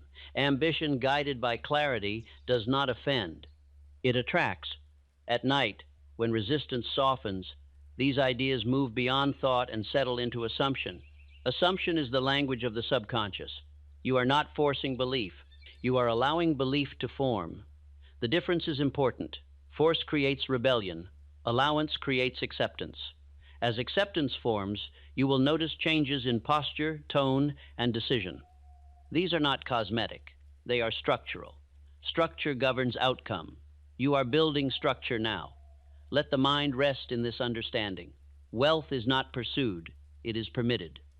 It comes to the man who has prepared himself to receive it without fear. Repeat this inwardly, without strain, as fact. I am becoming familiar with wealth. Money responds calmly to me. I think clearly about value and direction. Opportunity recognizes me. Accumulation feels natural to me. These are not wishes. They are instructions. The subconscious will obey them if they are repeated without contradiction. Contradiction weakens instruction. Calm repetition strengthens it. Nothing more is required tonight. The first foundation has been laid. Rest now in the certainty that the mind you carry into sleep is already shaping the life you will awaken into. Before wealth can be accumulated, the mind must be cleared of false instruction. Many men fail not because they lack ability, but because they unknowingly carry beliefs about money that were never examined. These beliefs were absorbed through repetition, example, and circumstance, and they now operate as silent governors over thought and action. A belief accepted without question becomes law within the mind. Most men were taught, directly or indirectly, that money is scarce, difficult to obtain, or reserved for others. They heard it spoken in homes, observed it in the conduct of elders, and felt it in the atmosphere of caution that surrounded every financial decision. These impressions settled quietly into the subconscious and began directing behavior long before the man was aware of them. The subconscious does not ask whether a belief is useful. It asks only whether it is familiar. Familiar beliefs feel true. This is why so many men sabotage opportunity without knowing why. They hesitate, delay, or withdraw, not because they lack courage, but because their deeper mind associates money with danger, loss, or struggle. The moment opportunity appears, fear rises, and fear always counsels retreat. Fear of poverty is the most destructive of all fears because it disguises itself as caution. Caution says, wait. Fear says, avoid. Wealth requires neither waiting nor avoidance, but judgment. Judgment cannot function where fear rules. The wealthy man does not lack fear by birth. He has trained himself to remain calm in the presence of money. Calm allows him to see clearly. Clear sight reveals opportunity where fear sees risk. This calm must be learned. I have observed that men who accumulate wealth treat money as a tool rather than a judge. They do not measure their worth by their bank balance, nor do they allow temporary shortage to define their future. This neutrality preserves their judgment. Judgment preserved produces advantage. Most men allow money to provoke emotion. Emotion clouds judgment. Clouded judgment leads to error, and error reinforces fear. The cycle repeats itself until poverty feels inevitable. This cycle can be broken only by removing emotional charge from money. Removal occurs through understanding and repetition. When a man begins to view money as obedient to law rather than as a source of anxiety, his entire posture changes. He no longer panics when money is absent, nor becomes reckless when it is present. He uses it deliberately. Deliberate use attracts more. Money moves toward order. It avoids chaos. I have known men of modest income who handled money with such order and calm that opportunity sought them out. Others, with greater income but disordered thinking, repelled it constantly. Income alone does not create wealth. Mental discipline does. One of the most damaging beliefs a man can carry is the belief that wealth requires perfect timing. This belief breeds delay. Delay feeds doubt. Doubt invites fear. Fear ensures stagnation. The wealthy man does not wait for perfect conditions. He acts when conditions are workable. He improves them through action. Action clarifies. Clarification removes fear. Fear removed restores judgment. Henry Ford was repeatedly told that his ideas were poorly timed. He did not argue. He proceeded. His mind was not ruled by consensus, but by certainty. This certainty did not arise from arrogance. It arose from repeated inner alignment. Alignment steadies action. Another belief that must be dissolved is the belief that money belongs to those with advantages one does not possess. This belief poisons ambition. It causes men to underestimate themselves before they begin. Underestimation is self-imposed poverty. The subconscious accepts underestimation as instruction and proceeds to enforce it. Men who rise rarely believe they are special. They believe they are capable of learning, adjusting, and persisting. Capability expands through use. It does not precede it. Money responds to men who see themselves as expandable rather than fixed. Fixity resists growth. Expansion invites it. As these false beliefs loosen, you may notice a change in how financial thoughts arise. They become less charged, less urgent. This neutrality is not indifference. It is control returning to its rightful place. Control begins inwardly. When a man controls his reactions to money, he controls his results with money. Others will sense this control without being able to explain it. They will feel that you are not desperate, not rushed, not uncertain. This perception alone alters how they interact with you. Men are drawn to calm certainty. Calm certainty invites trust. Trust opens doors that effort alone cannot open. This is why wealthy men often appear fortunate. Their fortune is simply the result of being trusted repeatedly. Trust cannot be demanded. It is sensed. As you rest and listen, the mind is being trained to release inherited beliefs that no longer serve you. You are not rejecting your past. You are refining it. Refinement removes excess fear. Fear removed restores balance. Balance sharpens judgment. Judgment applied consistently produces wealth. Repeat these thoughts inwardly, without emotion, as settled fact. I am calm around money. I think clearly when opportunity appears. I do not fear temporary shortage. I trust my judgment. Money responds to order and purpose in me. These statements are not affirmations shouted into the void. They are instructions delivered calmly to the subconscious. Calm instruction is obeyed. As these beliefs settle, you will notice that opportunities no longer intimidate you. They will feel manageable rather than overwhelming. This shift is critical. Opportunity avoids the man who fears it. Fear signals unreadiness. Calm signals preparation. Preparation attracts opportunity. Nothing further is required tonight. The second foundation is forming. Rest now, knowing that as fear loosens its grip, clarity and opportunity will naturally move closer. One of the most decisive shifts a man makes on the road to wealth occurs when he stops thinking of himself as a seller of time and begins thinking of himself as a producer of value. Time is limited. Value is not. Men who remain bound to the measurement of hours can never accumulate beyond the narrow confines of the clock. The wealthy man understands this instinctively, even if he never names it. He measures his worth by usefulness, not by duration. He asks not, how long did I labor, but how much advantage did I create? This distinction alters every decision he makes. Most men have been trained to trade effort for wages and to feel satisfied when the trade is complete.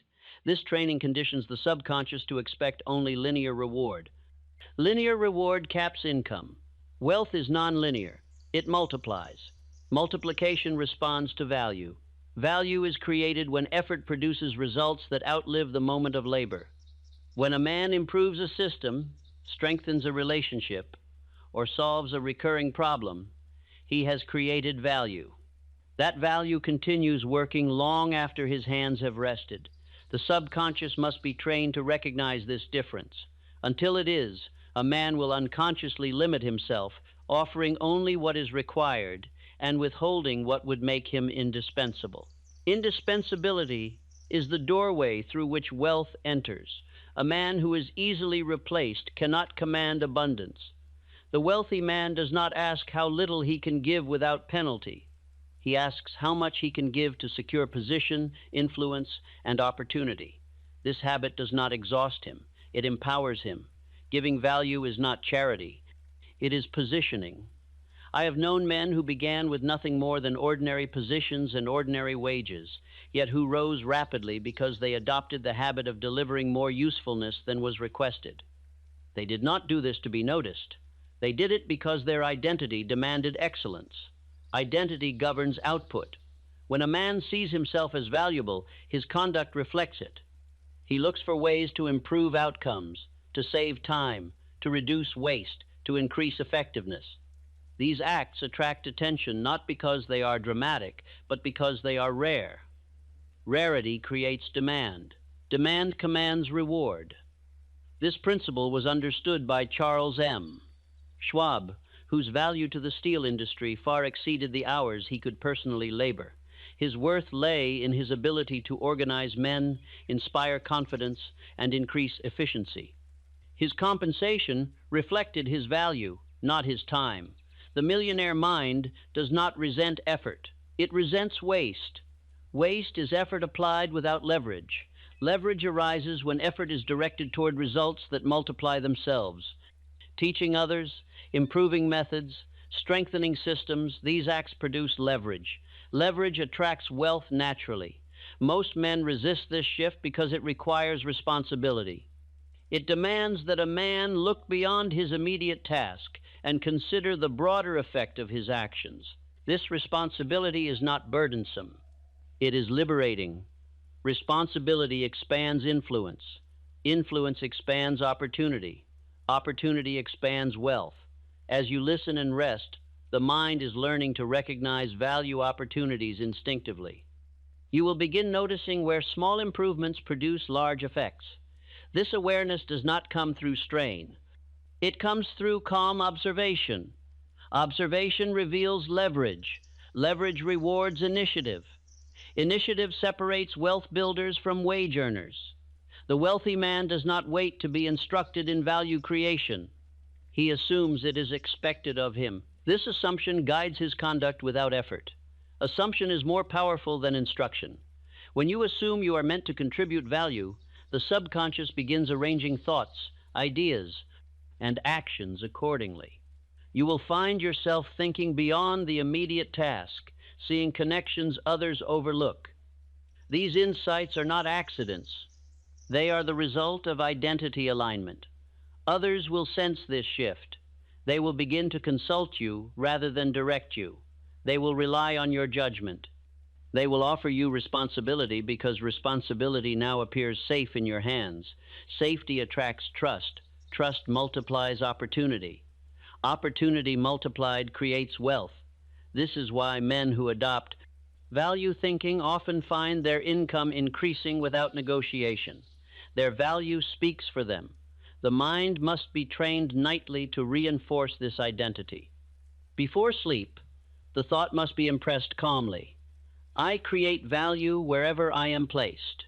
Repeated without emotion, this thought becomes instruction. Instruction repeated becomes habit. Habit shapes conduct. Conduct produces result. You may notice a quiet satisfaction arising from contribution rather than from compensation alone. This satisfaction is not self-denial. It is self-respect forming. Self-respect attracts confidence. Confidence attracts influence. Influence attracts wealth. This sequence is lawful. Repeat inwardly, without strain. I am a producer of value. My usefulness multiplies results. Opportunity responds to my contribution. My value increases daily. Wealth recognizes me through service. These are not wishes. They are statements of direction. Direction shapes destiny more reliably than desire. As these thoughts settle, the mind releases the limiting belief that effort must always be exchanged directly for pay. You will begin to think in terms of systems, results, and leverage. This shift is the gateway to accumulation. Nothing further is required tonight. The third foundation is now forming. Rest now, knowing that as your mind learns to think in value rather than time, wealth will respond accordingly. The moment a man learns to direct money instead of merely receiving it, he crosses a quiet threshold. On one side of that threshold stands the earner, dependent upon circumstance. On the other stands the accumulator, who shapes circumstance through order. This distinction is rarely taught, yet it governs the difference between comfort and fortune. Money responds to command more readily than to desire.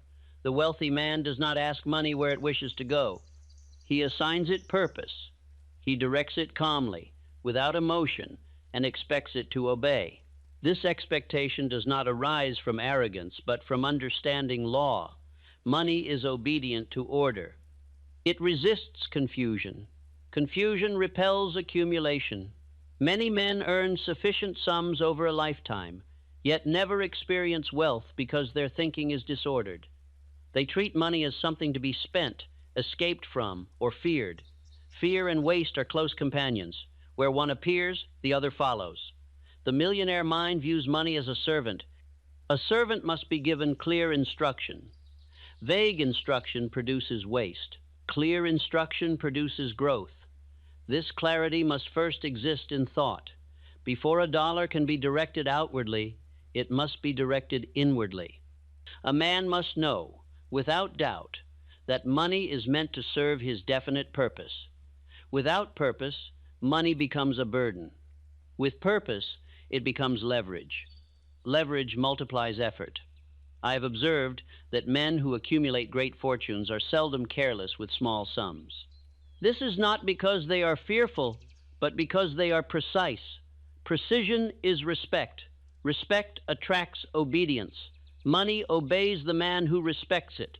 Respect does not mean hoarding. Hoarding is fear disguised as caution. Respect means direction. It means assigning every sum a task, whether large or small. John D. Rockefeller understood this principle early. Long before his fortune reached its height, he accounted for every dollar. This habit was not born of scarcity, but of control. Control gave him confidence. Confidence allowed expansion. Expansion responds to order. The man who spends without plan trains his subconscious to expect chaos. Chaos breeds anxiety. Anxiety clouds judgment. Judgment clouded leads to error. Error reinforces fear. The cycle repeats endlessly. This cycle must be broken. It is broken not through restraint alone, but through authority. Authority over money begins when a man decides that money will no longer drift through his life without instruction. Drift is the enemy of accumulation.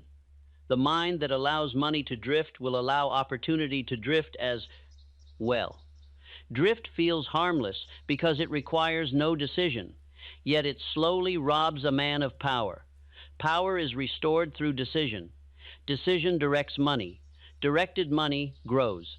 As you listen and rest, the mind is learning to associate money with purpose rather than impulse. This association alters behavior naturally. You will notice less urge to spend emotionally and more inclination to assign resources deliberately. Deliberation is not slowness. It is clarity. Clarity removes regret. Regret wastes energy. Energy conserved becomes capital. Capital well directed multiplies itself. This principle applies not only to money, but to time, attention, and effort. The millionaire mind treats all resources as valuable. Waste in one area invites waste in another. Order must be comprehensive. Others will notice this order before you do. They will sense that you are not careless, not impulsive, not driven by immediate pleasure. This perception invites trust. Trust opens doors. Men lend money, opportunity, and responsibility to those who demonstrate control. Control invites reward. Many men believe that wealth comes first and discipline follows. The truth is the opposite. Discipline attracts wealth. Wealth follows where discipline has already prepared the ground. Preparation occurs quietly. Each night, when the conscious mind rests, the subconscious reviews the patterns it has been given. If it is trained in order, it produces order. If trained in chaos, it produces chaos. You are now training order. The instruction is simple and must be repeated calmly. Money serves my purpose. This statement, repeated without emotion, becomes assumption. Assumption directs behavior. Behavior shapes outcome. As this assumption settles, you will notice that money-related decisions feel less charged. You no longer rush. You no longer avoid. You consider and direct. This calm is power. Power does not require display. It expresses itself through results. Results accumulate quietly. Others may say you are fortunate. They may say money seems to find you. What they are witnessing is money responding to order. Order is magnetic. Repeat inwardly, without strain. Money obeys direction. I assign purpose calmly. I respect every resource entrusted to me. Order multiplies my means. Wealth responds to control. These are not affirmations of desire. They are acknowledgments of law. Law responds to acknowledgement. As you rest now, the mind continues arranging itself around order. Disorder loosens its hold. Precision strengthens. This shift is essential. Without it, earning alone can never produce wealth. With it, even modest means can grow steadily. Nothing further is required tonight. The fourth foundation is set. Rest now, knowing that as your mind learns to direct money rather than chase it, accumulation will become a natural outcome. I have never known a man to accumulate great wealth while remaining undecided. Talent may exist without decision, opportunity may appear without decision, but accumulation never does. Wealth flows toward channels that are firm, not those that hesitate. Decision is the act that opens the channel. Most men do not realize how costly indecision truly is. They imagine that waiting preserves safety, when in fact it preserves poverty. Waiting feeds doubt. Doubt weakens confidence. Confidence weakened repels opportunity. The millionaire mind understands that decision does not guarantee success, but indecision guarantees delay. Delay, repeated often enough, becomes permanent postponement. Permanent postponement hardens into habit. Habit governs destiny. The man who decides quickly does not always decide correctly, yet he gains something far more valuable than temporary accuracy. He gains momentum. Momentum carries a man forward while others remain motionless. Motion clarifies. Clarification corrects error. Correction strengthens judgment. This sequence cannot begin without decision. The wealthy man does not fear error as much as he fears stagnation. He understands that mistakes made in motion can be adjusted, while opportunities missed through hesitation rarely return in the same form. Fear disguises itself as caution. Caution, when excessive, becomes paralysis. Paralysis repels wealth. The mind must be trained to recognize this disguise. I have observed that men who struggle financially often possess ideas equal to those of successful men. What separates them is not imagination, but resolve. They wait for assurance that never comes. The subconscious interprets this waiting as instruction to remain still. Stillness without direction is drift. Drift never produces riches. Decision interrupts drift. Decision declares authority. Authority attracts. Response. Henry Ford decided upon the V8 motor while experts told him it could not be built. He did not argue endlessly with their opinions. He did not seek permission from circumstance. He decided, and then adjusted his course until the decision became fact. Decision preceded proof. Proof followed persistence. This order is universal. The millionaire mind does not demand certainty before acting. It acts in order to create certainty. Action produces information. Information refines judgment. Judgment improves subsequent action. This cycle accelerates progress.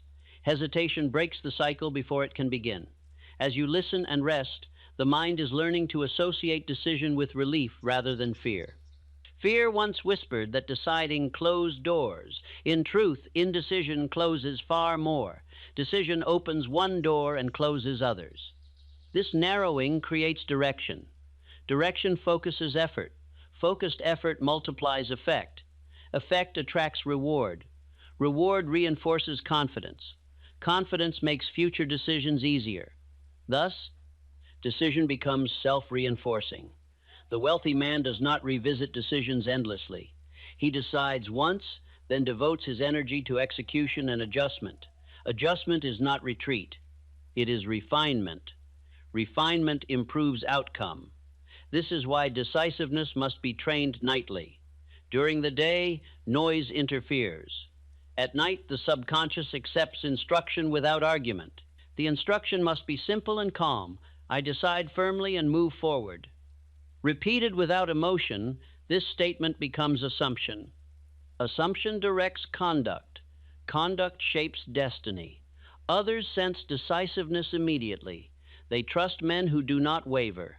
They lend support, resources, and opportunity to those who appear certain. Certainty reassures. Reassurance invites cooperation. Cooperation accelerates progress.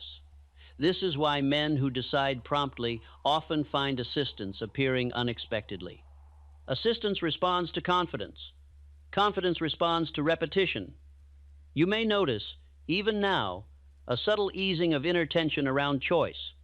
Decisions no longer feel like traps. They feel like gateways. This shift is critical.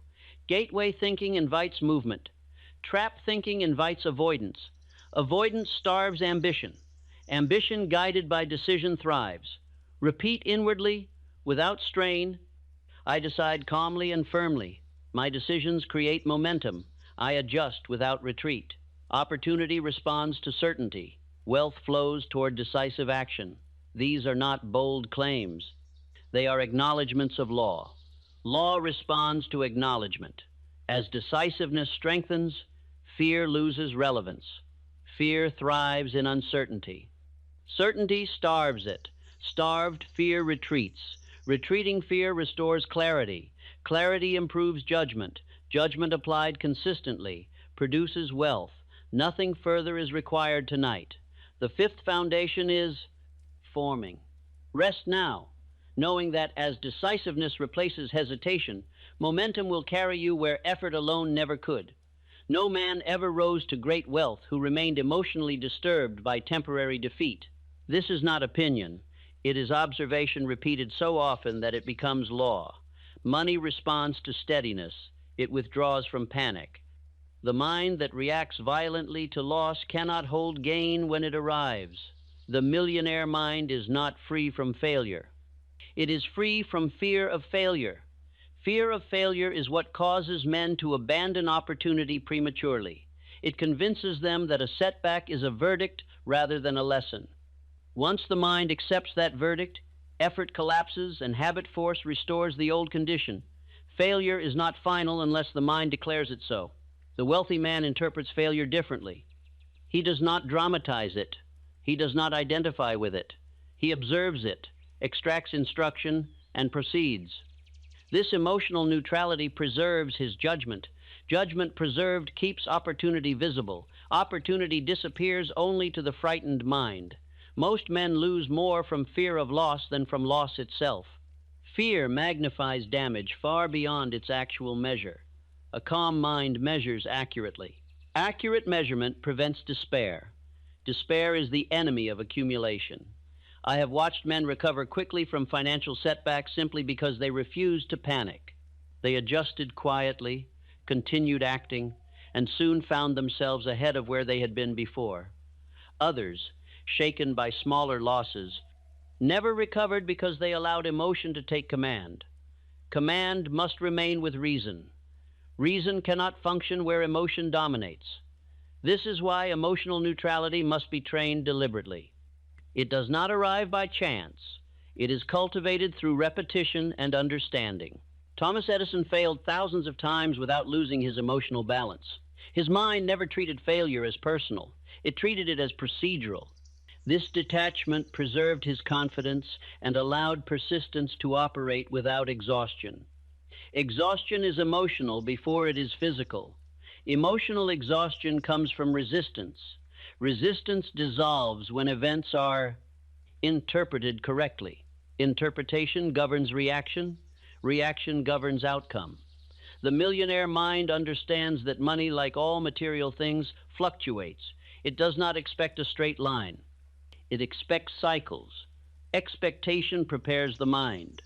Prepared minds are not surprised. Surprise invites fear. Expectation invites readiness. Readiness preserves confidence. Confidence attracts opportunity. This sequence must be impressed upon the subconscious until it becomes automatic. Automatic calm is far more valuable than forced courage. Forced courage breaks under pressure. Calm endurance does not. As you listen and rest, the mind is learning to separate emotion from outcome. This separation restores power. Power lies not in avoiding difficulty, but in responding without collapse. You may notice that thoughts of loss no longer carry the same weight. They arise and pass without disturbance. This is the beginning of mastery. Mastery begins when emotion no longer dictates conduct. Conduct, guided by reason, produces consistency. Consistency builds trust. Trust attracts capital, allies, and opportunity. Others will sense this calm immediately. They will notice that you do not panic when conditions change. They will trust you with responsibility because you appear composed. Composure is rare. Rarity attracts value. This is why wealthy men are often entrusted with greater opportunity after setbacks rather than before them. Setbacks reveal character. Character steadiness is currency. You must learn to welcome instruction hidden within adversity. Every difficulty carries information. Information increases competence. Competence builds confidence. Confidence neutralizes fear. Fear neutralized restores clarity. Clarity allows persistence. Persistence ensures eventual success. This chain is unbroken. The man who fears failure interrupts the chain at the beginning. The man who remains calm completes it. At night, when the conscious mind rests, emotional impressions sink deeper. This is why it is essential to impress calm interpretation before sleep. The subconscious will rehearse whatever emotional tone it receives. Feed it calm. Calm produces balance. Balance preserves judgment. Judgment directs action. Action creates wealth. Repeat inwardly without emotion. I remain calm in all conditions. I learn from every outcome. Temporary loss does not disturb me. My judgment remains clear. Wealth responds to steadiness. These are not affirmations meant to excite. They are instructions meant to settle. Settled instruction is obeyed. As this habit forms, you will notice fewer emotional reactions to money matters. Decisions will feel cleaner. Adjustments will feel manageable. Fear will no longer dictate retreat. Retreat ends accumulation. Advance resumes it. Nothing further is required tonight. The sixth foundation is forming. Rest now. Knowing that as emotional neutrality replaces fear, wealth will find a steady place within you. Every fortune ever assembled began as an unseen form. Before money took shape in accounts, property, or enterprise, it existed as a clear image held steadily in the mind of a man who refused to release it. Imagination is not fantasy. It is the workshop in which reality is first constructed. Men who do not understand this treat imagination as idle dreaming. Men who do understand it use imagination deliberately, quietly, and persistently. They do not announce their visions. They rehearse them inwardly until they feel familiar. Familiar images direct conduct. Conduct materializes images. This is the order of creation. The subconscious mind cannot distinguish between what is vividly imagined and what is physically experienced. It responds to images charged with feeling and repetition. This is why imagination must be disciplined. Undisciplined imagination rehearses fear. Disciplined imagination builds fortune. Most men imagine poverty more vividly than wealth. They picture unpaid bills, missed chances, and declining prospects. Night after night, these pictures are impressed upon the subconscious until it accepts them as instruction. Instruction obeyed becomes circumstance. The millionaire mind reverses this process. It selects images deliberately. It pictures order, abundance, movement, and completion. These images are not wild or unrealistic. They are precise enough to guide behavior. Precision strengthens belief. Belief directs action. Action produces result. Edwin C. Barnes held the image of partnership with Thomas Edison long before any evidence existed to support it. He did not know how it would occur. He did not require a timetable. He required only certainty. That certainty directed every choice he made until opportunity recognized him. Opportunity recognizes clarity. Clarity is born of imagination held steadily. The wealthy man does not imagine wealth as escape or indulgence. He imagines it as structure organized resources serving definite purpose. This image removes guilt, fear, and confusion around money. Money responds best to structure. Structure begins as mental form. As you listen and rest, the mind is being trained to accept wealth images without resistance. You are not forcing belief. You are allowing familiarity to form. Familiarity dissolves doubt. Doubt dissolves opportunity. The images you entertain before sleep sink deeply because resistance is low. The conscious mind no longer argues. The subconscious accepts and rehearses. Rehearsal prepares reality. You may notice that your imagination begins to shift naturally. Instead of worrying about shortage, you find yourself thinking about organization, expansion, and contribution. This is not accident. It is alignment. Alignment directs imagination productively. Productive imagination solves problems before they appear. Problem solving attracts reward. The wealthy man does not wait for opportunity to imagine solutions. He imagines solutions until opportunity appears. This habit places him ahead of circumstance. Circumstance responds to preparedness. Preparedness is mental before it is physical. Others will sense this preparedness instinctively. They will feel that you see farther, think ahead, and consider consequences. This perception invites trust and cooperation. Trust multiplies opportunity. Opportunity multiplied creates wealth. Imagination must be accompanied by calm expectation. Expectation signals readiness. Anxiety signals doubt. The subconscious responds to readiness. Readiness invites action. Action refines imagination. Refined imagination produces clearer outcomes. This refinement occurs nightly through repetition. Repeat inwardly. Without strain. I see wealth as order and purpose. My imagination prepares opportunity. I mentally possess before I receive. Clarity guides my actions. Wealth recognizes my vision. These are not wishes. They are design statements.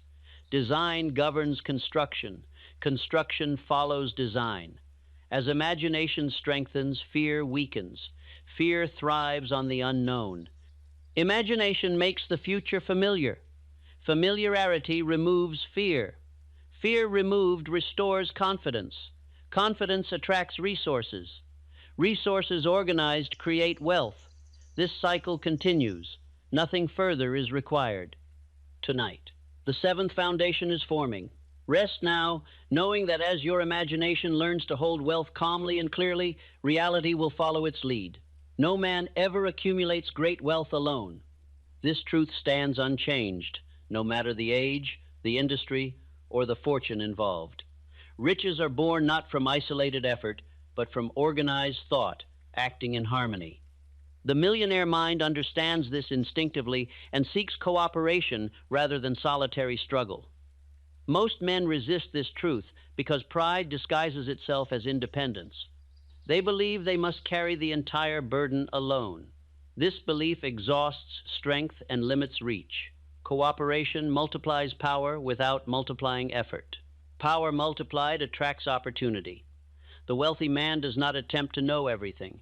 He organizes minds around him that collectively know more than he ever could alone. This organization does not occur by accident. It is designed deliberately and maintained faithfully. Design precedes multiplication. The mastermind is not a gathering of bodies, but a coordination of purpose. It exists wherever two or more minds unite in harmony toward a definite end. Harmony is essential. Discord weakens force.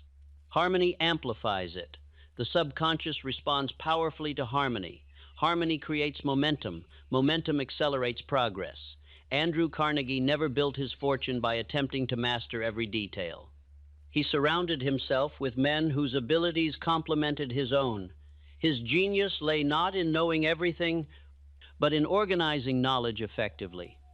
Organization transforms effort into leverage.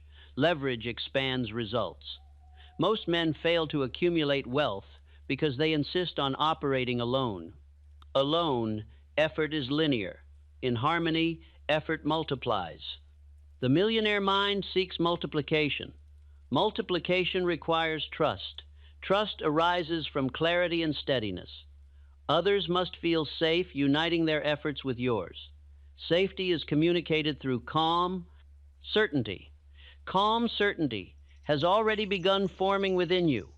As this certainty strengthens, you will find that capable people are drawn to you. This attraction is not mysterious, it is lawful. Men seek association with those who appear directed and reliable.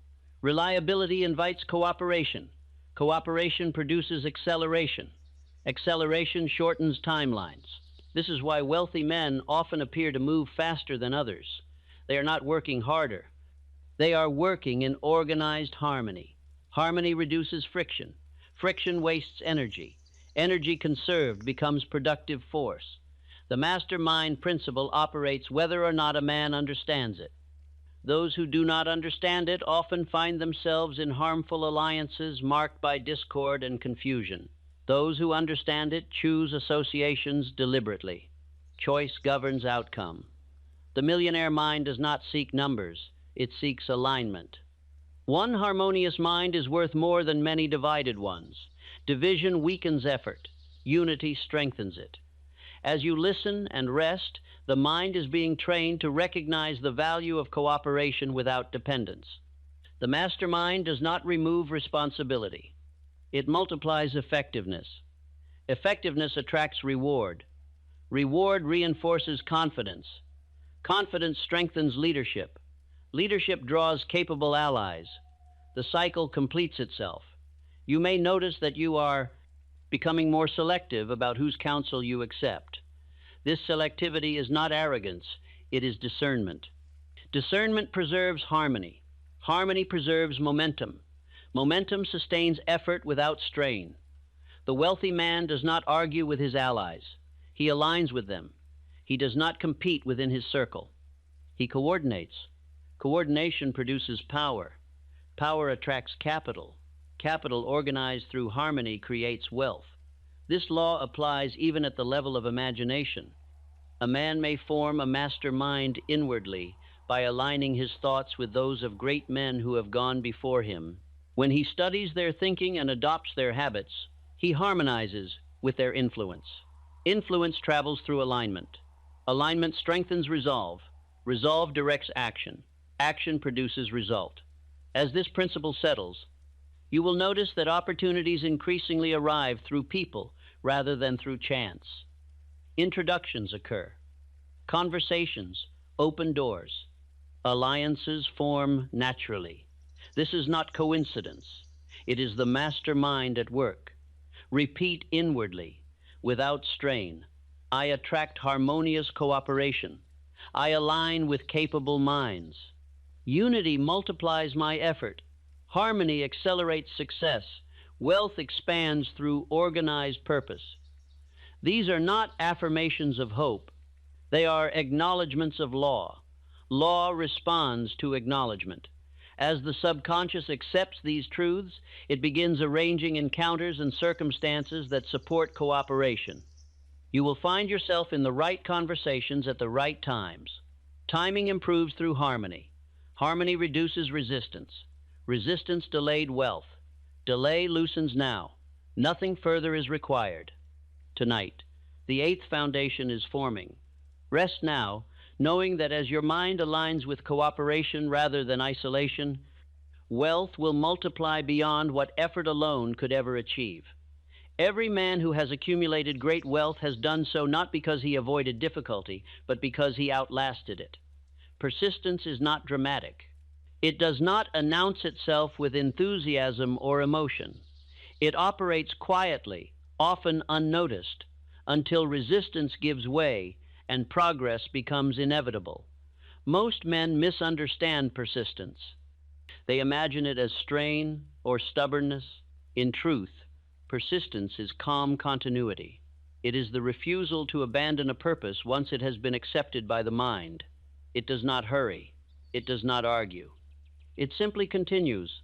Continuity defeats opposition. Opposition thrives on interruption. The man who persists does not expect an unbroken path. He expects delay, revision, and adjustment. Because he expects these things, they do not disturb him. Disturbance is what causes retreat. Retreat ends accumulation. The millionaire mind understands that effort compounded over time produces results far beyond effort expended in bursts. Bursts exhaust. Continuity builds. Continuity shapes habit force. Habit force governs destiny. When persistence becomes habit, success no longer depends upon mood. Mood fluctuates, habit remains. This is why persistence must be impressed nightly, when the subconscious is most receptive. At night, the mind learns whether to continue or to quit. Most men unknowingly rehearse surrender. They lie down reviewing frustrations, imagining obstacles, and convincing themselves that tomorrow can wait.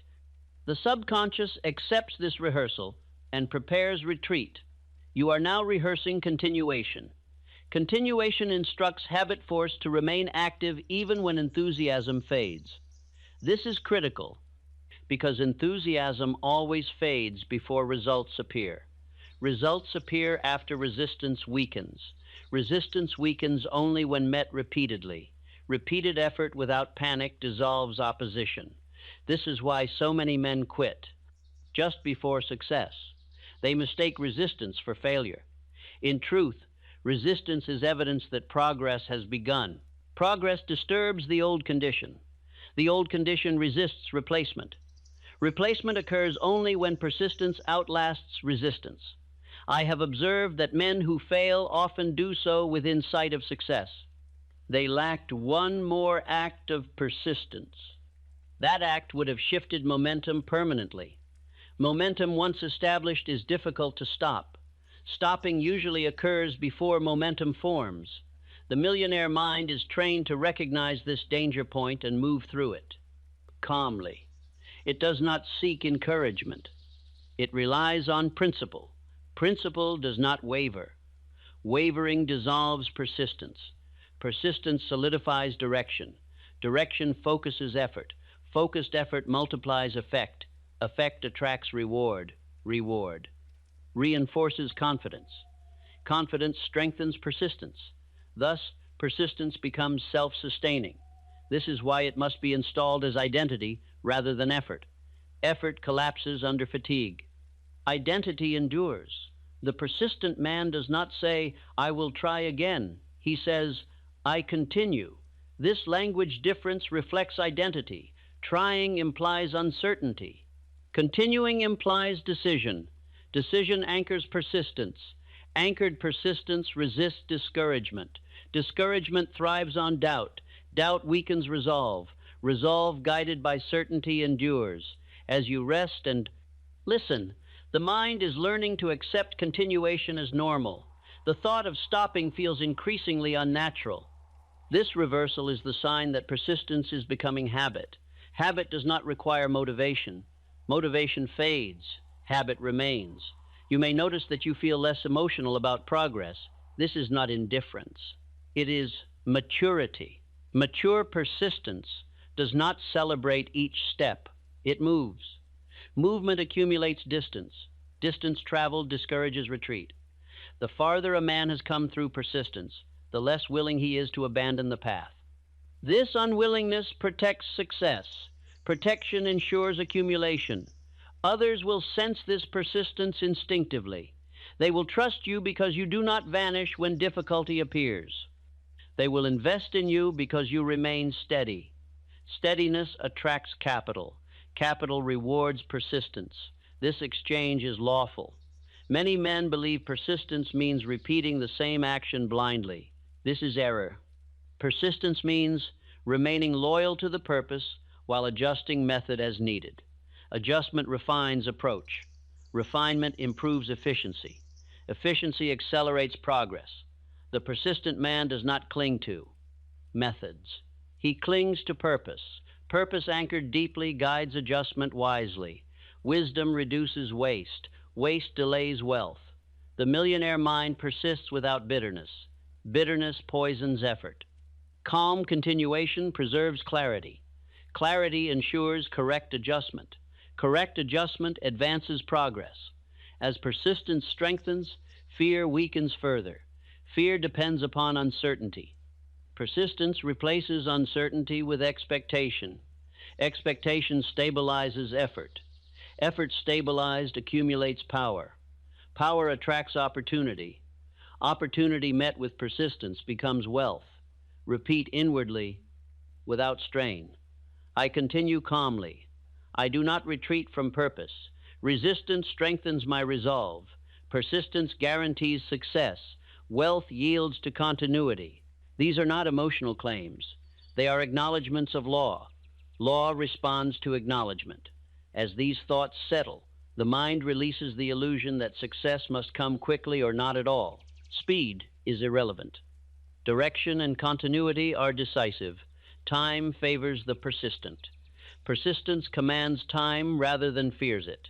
Nothing further is required tonight. The ninth foundation is forming. Rest now, knowing that as persistence becomes habit, success is no longer a matter of chance, but of time. There comes a stage in every successful transformation when effort withdraws and identity assumes command. At this stage, the man no longer asks himself whether he thinks like a millionaire. He simply does. Thought, feeling, and action move in harmony without supervision. This is the condition toward which all the previous work has been directed. Wealth, at this level, is no longer a pursuit. It is a response. Men often imagine that success must be defended constantly, guarded against loss, or renewed through force. This belief belongs to those whose gains rest on excitement rather than structure. What has been built through habit force protects itself. Once the subconscious accepts wealth thinking as normal, it resists returning to disorder. Disorder now feels foreign. The man who has reached this stage does not feel pressure to prove himself. Proof was necessary only while identity was uncertain. Certainty removes the need for display. He proceeds quietly, trusting the laws he now understands through experience rather than theory. Experience replaces doubt. Doubt once demanded reassurance. Reassurance is no longer required. You may notice that your relationship with money has changed fundamentally. Money no longer provokes emotion. It does not excite or frighten. It serves. This neutrality is not indifference. It is mastery. Mastery is calm authority. Authority does not announce itself. It is recognized. Others will recognize it in your conduct. They will sense that you are no longer hurried by opportunity, nor intimidated by responsibility. They will feel that you weigh decisions carefully and move without retreat once you decide. This steadiness attracts trust. Trust opens access. Access invites opportunity. Opportunity met with composure produces wealth that endures. As days turn into weeks beyond this point, you may notice that wealth-related thinking arises naturally. Ideas appear without effort. Plans organize themselves. You no longer strain to imagine improvement. Improvement feels inevitable. Inevitability is the final form of confidence. Confidence at this level does not fluctuate with circumstance. It is rooted in trust of self-command. You know that whatever arises, you will respond correctly. This knowledge removes fear of the future. Fear once governed your choices. Now judgment governs them. Judgment guided by calm produces accuracy. Accuracy prevents waste. Waste delayed accumulation. Accumulation now. Proceed steadily. You may also observe that comparison with others fades. Comparison belongs to uncertainty. When identity is settled, attention turns inward to direction rather than outward to measurement. Direction determines destiny. Destiny is not a single event. It is the path you now walk without hesitation. Walking this path does not require constant effort. It requires consistency. Consistency has become ordinary for you. What once felt demanding now feels expected. Expectation governs behavior more powerfully than desire. Desire reaches outward. Expectation assumes inwardly. Assumption directs conduct. Conduct produces outcome. This chain now operates without interference. Others may describe your progress as fortunate or well-timed. They will not see the nights of calm repetition, the discipline of identity, or the steady refusal to retreat that made it inevitable. Inevitability is quiet. Quiet power endures. You may find that rest comes more easily now. Sleep is no longer an escape from strain. It is restoration. A restored mind operates with greater clarity and precision. Precision improves outcome. Outcome reinforces confidence. Confidence stabilizes identity. Identity anchors wealth thinking permanently. Nothing now depends upon willpower. Willpower was a bridge. Habit is the destination. Habit carries you forward even when attention wanders. This is the greatest gift of the millionaire mind. Freedom from constant self-correction. Correction was necessary when thinking was disordered. Order has been established. Established order governs automatically. You are no longer building. Wealth thinking. You are living from it. Living from it feels ordinary. Ordinary consistency reshapes a life more completely than occasional brilliance ever could. You will continue to grow, not because you force growth, but because growth is now aligned with who you are. Alignment removes resistance. Resistance once delayed you. Delay no longer appeals.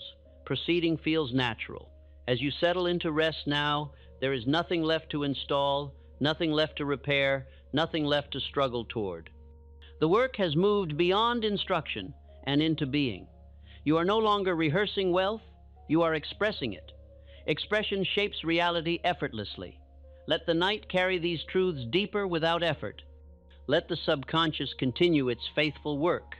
What has been established will not dissolve with waking. It will guide your decisions. It will shape your conduct. It will attract opportunity. It will command wealth. Sleep now, knowing that the mind you carry into rest is the same mind that builds fortunes quietly, steadily, and without retreat. You have entered that mind, and it will carry you forward. This exercise is not designed to excite you. Excitement fades too quickly to shape destiny. It is designed to train you quietly, patiently, and permanently. If followed faithfully, it will rearrange the way your mind relates to money, opportunity, and self-command without effort or force. Begin by lying still, allowing the body to become heavy. Do not attempt to control the breath.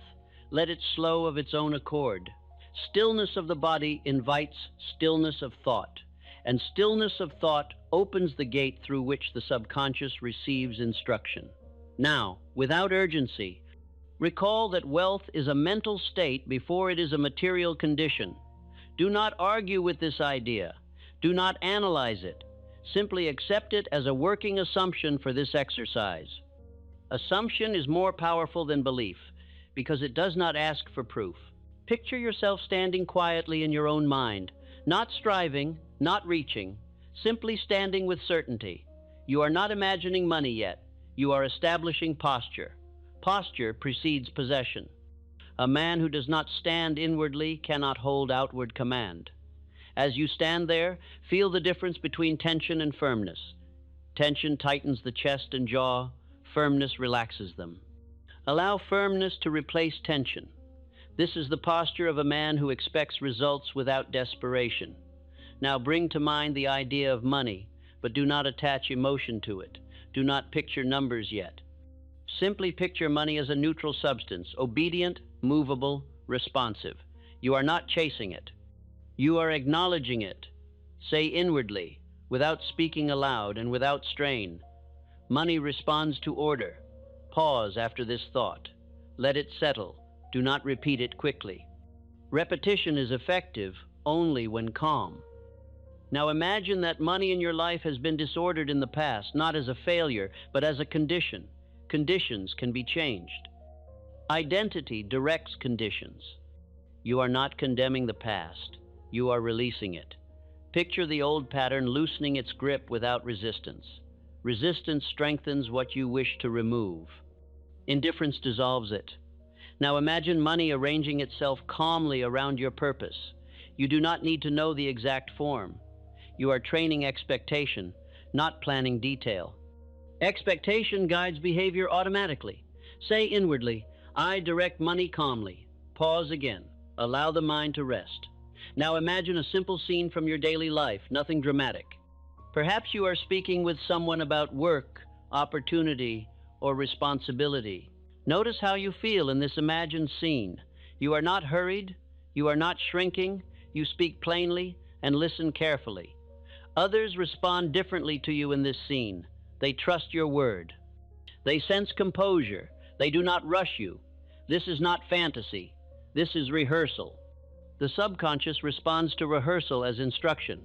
Now say inwardly, my judgment is trusted. Pause. Next, imagine yourself making a decision related to money or opportunity. It is not perfect. It is simply clear. You decide once. You do not revisit the decision emotionally. You move forward. Notice the relief that follows decision. Relief is the sign that hesitation has been released. Let that relief become familiar. Say inwardly, I decide and proceed. Pause again. Now imagine a small setback, not dramatic, not threatening. Observe how you respond. You do not panic. You do not withdraw. You adjust calmly. The setback passes through you without disturbance. This is the most important rehearsal of all. Wealth avoids the man who collapses under pressure. It moves toward the man who remains steady. Say inwardly, I remain calm in all conditions. Pause. Now imagine yourself at the end of an ordinary day. Nothing extraordinary has happened. Yet you feel satisfaction not from excitement, but from completion. You did what you intended to do. This feeling is self-respect. Self-respect is the true foundation of wealth. Say inwardly, "My word is reliable." Pause. Now, without picturing details, allow a general image of abundance to form. Not excess, not indulgence. Orderly abundance. Enough resources flowing through your life to serve purpose calmly. Do not ask how. The subconscious handles arrangement. Your task is expectation. Say inwardly, "Wealth forms around me naturally." Pause. Now allow all images to soften. Do not force them away. Simply let them fade like a tide receding. What remains is the emotional tone of certainty. Certainty, not excitement, is what you are cultivating. Rest in that tone. If thoughts arise, do not engage them. Engagement reactivates effort. Let them pass. The subconscious continues listening even when the conscious mind wanders. Before sleep claims you fully, repeat these statements one final time, slowly and without emphasis. I think clearly. I act decisively. I remain calm. I create value. I direct money. I persist. Wealth responds. Do not repeat them like a chant. Think of them as acknowledgments. Acknowledgement trains identity. Identity governs behavior. Behavior governs results. Results will follow without being chased. This exercise is not to be done once. It is to be done nightly, especially on evenings when doubt, fatigue, or distraction appear. Those evenings are not obstacles. They are opportunities, because resistance is low. If you fall asleep before completing the exercise, do not resist sleep. Sleep is part of the process. The subconscious continues the rehearsal without your supervision. Do not attempt to measure progress daily. Measurement introduces impatience. Impatience disrupts calm. Calm is the condition under which this exercise works. Within days, you will notice subtle changes. Decisions feel cleaner. Money thoughts feel quieter. Confidence feels steadier. Action feels easier. Within weeks, others will respond differently to you. They will trust your judgment. They will offer opportunity. They will sense that you are no longer ruled by fear or hesitation. This is not coincidence. It is training. Continue this exercise until it feels unnecessary. When it feels unnecessary, it has done its work. Then, allow it to remain as a quiet habit, used when needed, returned to whenever clarity must be restored. Now release the exercise. Let the body rest fully. Let the mind remain open and calm. What you have rehearsed will continue assembling itself while you sleep. You are not forcing wealth. You are preparing yourself to receive it. Sleep now and allow the mind you have trained to continue its faithful work. There is a moment, rarely marked by sound or ceremony, when a man no longer feels the need to urge himself forward. The urging once served a purpose, for without it the mind might have remained idle. But urging is not meant to be permanent. It is a bridge, not a dwelling. You have crossed it. On the other side of that bridge, effort changes its character. It no longer feels like pressure applied from within. It feels like motion arising naturally, the way a river moves once its course has been set. The water does not argue with the land. It follows the channel prepared for it. Your channel has been prepared for a long time, perhaps longer than you realized. You lived with the sense that something essential was unfinished. Even in moments of rest, the mind remained alert, scanning for what was missing, what was delayed, what might go wrong. This alertness was mistaken for responsibility. In truth, it was uncertainty. Uncertainty demands vigilance. Certainty allows rest. Rest is not retreat. It is consolidation. Consolidation is the quiet phase in which strength gathers itself. You are now in that phase.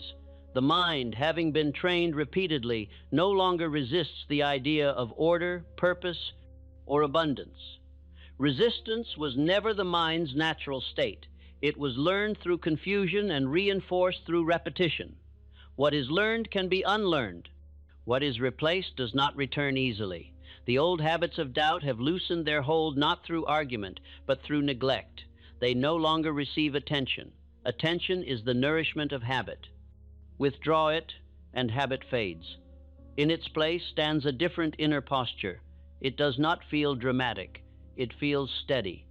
Steadiness is often overlooked because it lacks excitement. Yet it is the foundation upon which everything enduring is built. Endurance does not announce itself. It remains. You may notice that you no longer rehearse explanations for your ambitions. The urge to justify yourself has diminished. This is not indifference to others. It is confidence in direction. A man who knows where he is going does not pause to convince every passerby. Conviction expressed quietly is more persuasive than enthusiasm expressed loudly. Others sense this change even if they cannot describe it. They feel less inclined to challenge you, less inclined to doubt your intentions, more inclined to listen. This response is not commanded. It is invited by presence. Presence is the outward sign of inward order. Order simplifies life. When life is simplified, strength is no longer wasted. Energy, once spent managing inner conflict, is now available for action. Action taken from a place of calm is efficient. It does not overreach. It does not scatter. It moves directly toward purpose. Purpose no longer feels like a distant idea. It feels like orientation. Orientation guides without effort. Effort was once required because direction was uncertain. Uncertainty demanded constant correction. Correction exhausted you. That exhaustion is now lifting. You may feel it as lightness rather than excitement. Lightness is preferable. Excitement burns quickly and leaves fatigue in its wake. Lightness sustains. Sustained movement reshapes circumstance. Circumstance responds gradually, then suddenly. This pattern confuses those who do not understand law. They see the sudden change and call it fortune. They do not see the gradual alignment that made it inevitable. Inevitability does not require haste. It requires consistency. Consistency has taken root within you. You will recognize this not in grand moments, but in ordinary ones. A task begun without resistance, a decision made without prolonged debate, a promise kept without inner negotiation. These small acts are the outward signs of a large inner shift. Great changes announce themselves quietly. You may also find that you are less disturbed by the progress of others. Comparison has lost its urgency. Comparison belongs to uncertainty. When direction is clear, attention turns inward to execution rather than outward to measurement. Measurement is useful only when it informs adjustment. When it breeds envy or discouragement, it becomes harmful. Harmful habits dissolve when they are no longer fed. You are feeding steadiness now. Steadiness nourishes judgment. Judgment refines action. Refined action produces reliable results. Reliability is the currency of 10. Trust. Trust attracts opportunity. Opportunity met with composure becomes wealth, influence, and security. Security, in its true sense, is not the absence of challenge. It is confidence in response. You no longer fear what you will do when faced with difficulty. You know you will respond correctly. This knowledge removes dread of the future. Dread once consumed much of your mental energy. It disguised itself as preparation. Preparation guided by fear is inefficient. Preparation guided by confidence is effective. You are now preparing through habit rather than through worry. Habit is the mind's way of conserving effort. Effort conserved strengthens endurance. Endurance carries you through periods when enthusiasm wanes. Enthusiasm always wanes. Habit remains. Because habit remains, progress continues even when attention drifts. This is the greatest advantage a man can possess. Forward movement that does not depend upon constant motivation. Motivation is unreliable. Identity is dependable. Identity has now been shaped. As days pass, you may forget the details of how this shaping occurred. You may no longer recall the words that guided you or the repetitions that trained you. This forgetting is not loss, it is success. When a lesson has been absorbed, the mind releases the instruction. Instruction has done its work. What remains is expression. Expression does not require effort. It flows. You will express calm authority in conversation. You will express decisiveness in action. You will express patience under strain. These expressions will feel natural because they are now aligned with who you are. Alignment is the end of inner struggle. Inner struggle once drained you more than outer effort ever could. Its absence restores vitality. Vitality does not demand constant motion. It allows choice. Choice exercised calmly shapes destiny. Destiny is not something that arrives unexpectedly. It unfolds as a series of responses to conditions. Your responses have changed. Therefore, your destiny must change as well. This change does not need to be announced. It will be recognized. Others will recognize it when they rely on you, when they offer you responsibility, when they seek your judgment. You may notice that these invitations come without fanfare. They arrive naturally. Natural arrival is the mark of readiness. Readiness does not feel like anticipation. It feels like steadiness. Steadiness allows rest. As you rest now, there is nothing left to pursue mentally. The pursuit has given way to occupancy. You are occupying the mental state that once felt distant. Occupancy changes perspective. From this perspective, past struggles appear instructive rather than painful. They are seen as necessary steps rather than mistakes. This reinterpretation dissolves regret. Regret binds energy to the past. Release frees it for the present. Freed energy strengthens focus. Focus directs effort. Effort applied consistently produces results that endure. Enduring results do not require constant defense. They stand on structure. Structure has been built. What has been built will support you. You need not watch over it anxiously. Vigilance belongs to fragility. Strength rests confidently. Rest now, not as escape, but as continuation. Continuation does not require awareness. It proceeds quietly. Let the night carry this steadiness deeper. Let the subconscious continue arranging thought, impulse, and response without supervision. It has been trained well. Training does not reverse itself easily. What you have become will remain, not because you force it, but because it feels right. Rightness is the ultimate confirmation. Sleep now in that rightness. You are not waiting for change, you are living from it, and what lives from within will shape everything that follows, calmly, steadily, and without retreat. There is a point in every man's inner development where striving gives way to certainty, and certainty gives way to quiet command. This point does not announce itself with emotion or excitement. It arrives without noise, like a solid foundation discovered beneath shifting ground. You are standing upon it now. When a man reaches this point, he no longer measures progress by feeling.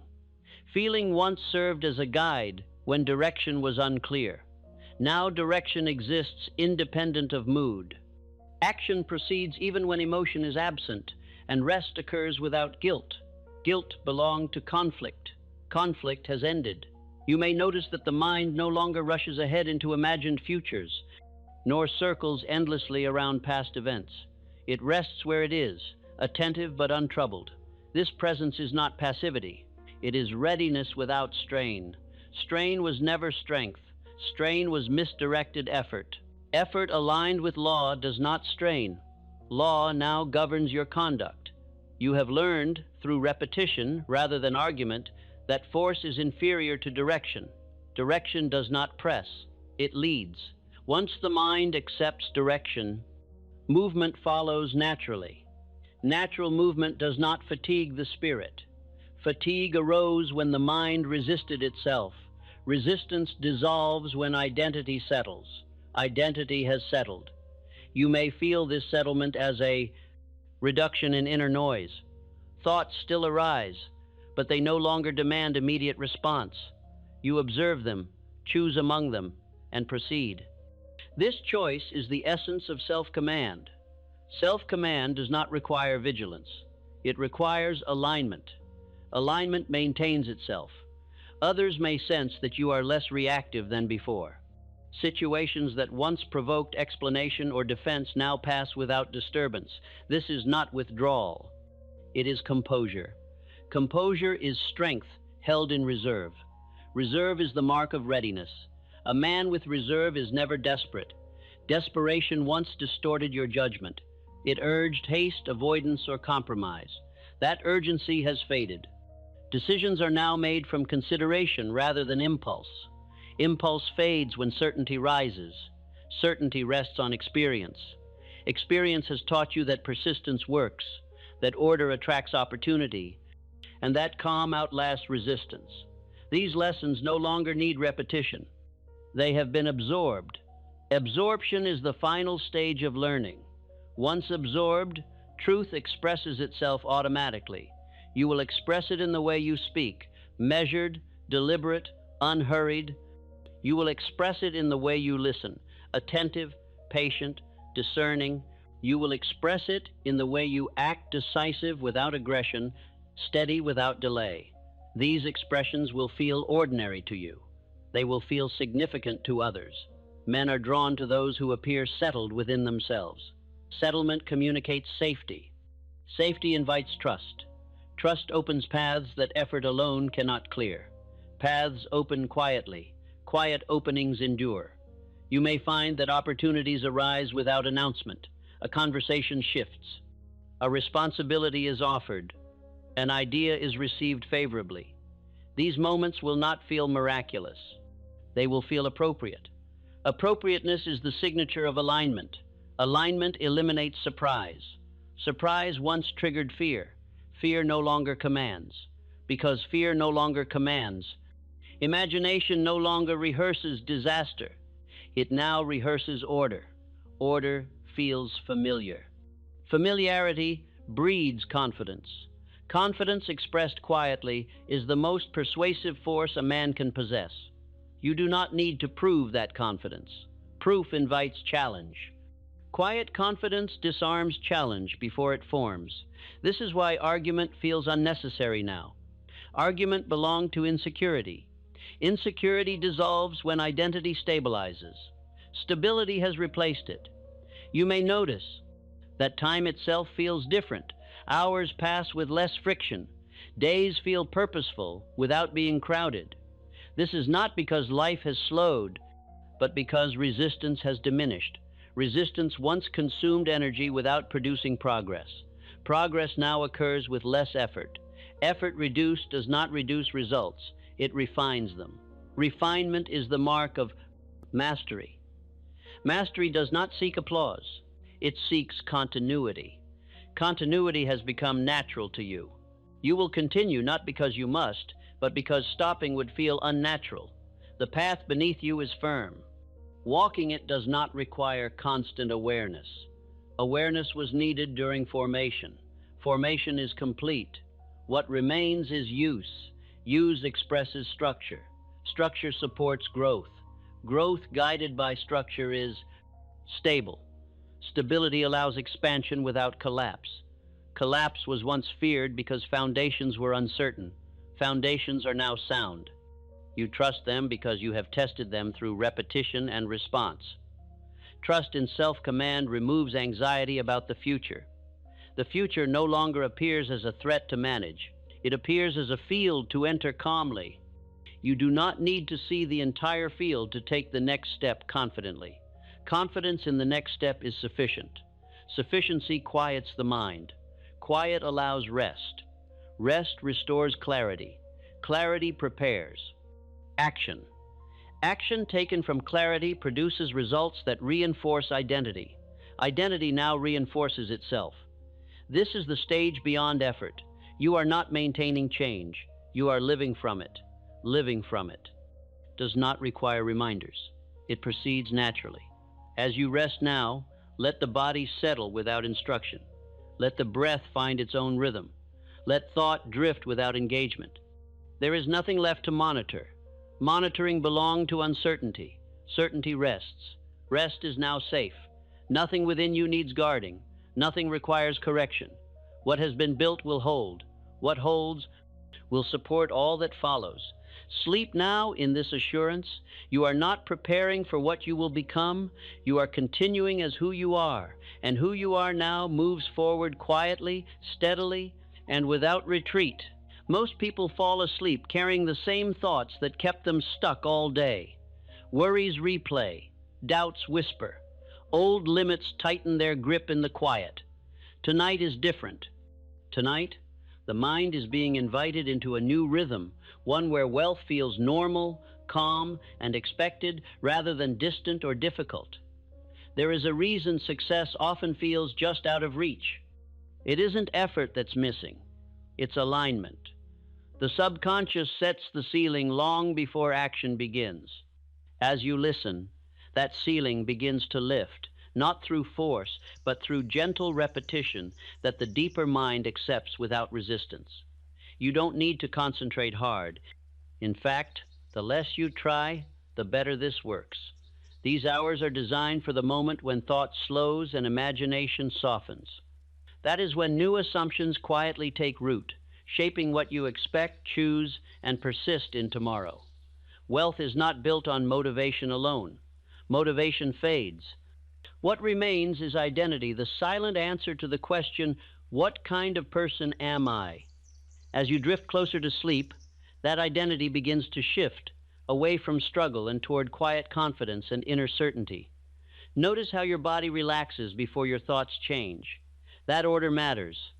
The subconscious listens most closely when the nervous system feels safe. In that safety, new ideas are welcomed instead of questioned, absorbed instead of resisted. Many people believe millionaires think harder. The truth is simpler. They think differently. Their expectations are tuned to growth, not fear. Their inner dialogue assumes opportunity instead of scarcity. These frequencies introduce that same mental environment gently and repeatedly. You may feel nothing dramatic at first. That is a good sign. Deep change rarely announces itself. It works silently, like a tide reshaping the shore overnight. By morning, the landscape feels familiar, yet something important has shifted beneath the surface. As minutes pass, the mind becomes less concerned with how and more comfortable with what if. This openness is power. It allows new possibilities to enter without being shut down by old habits of doubt or hesitation. For years, you may have unknowingly practiced the mindset of limitation. Repetition made it feel natural. Tonight, repetition works in your favor. Each cycle reinforces a new internal agreement that wealth is sustainable, receiving is safe, and growth does not require constant struggle. The subconscious does not argue. It learns by exposure. What it hears often enough becomes its truth. As these ideas repeat in a relaxed state, they bypass effort and settle into memory, shaping future choices without conscious strain. You are not being asked to believe anything blindly. You are being allowed to become familiar with a new standard. Familiarity breeds comfort, and comfort guides behavior.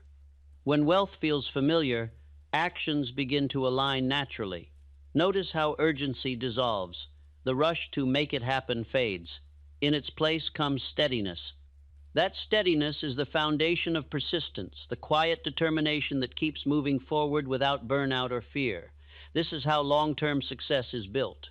Not through bursts of inspiration, but through stable inner programming, the kind that continues working long after motivation fades, guiding decisions automatically and consistently. As sleep approaches, the conscious mind loosens its grip. This is the gateway. In this state, impressions sink deeper and stay longer.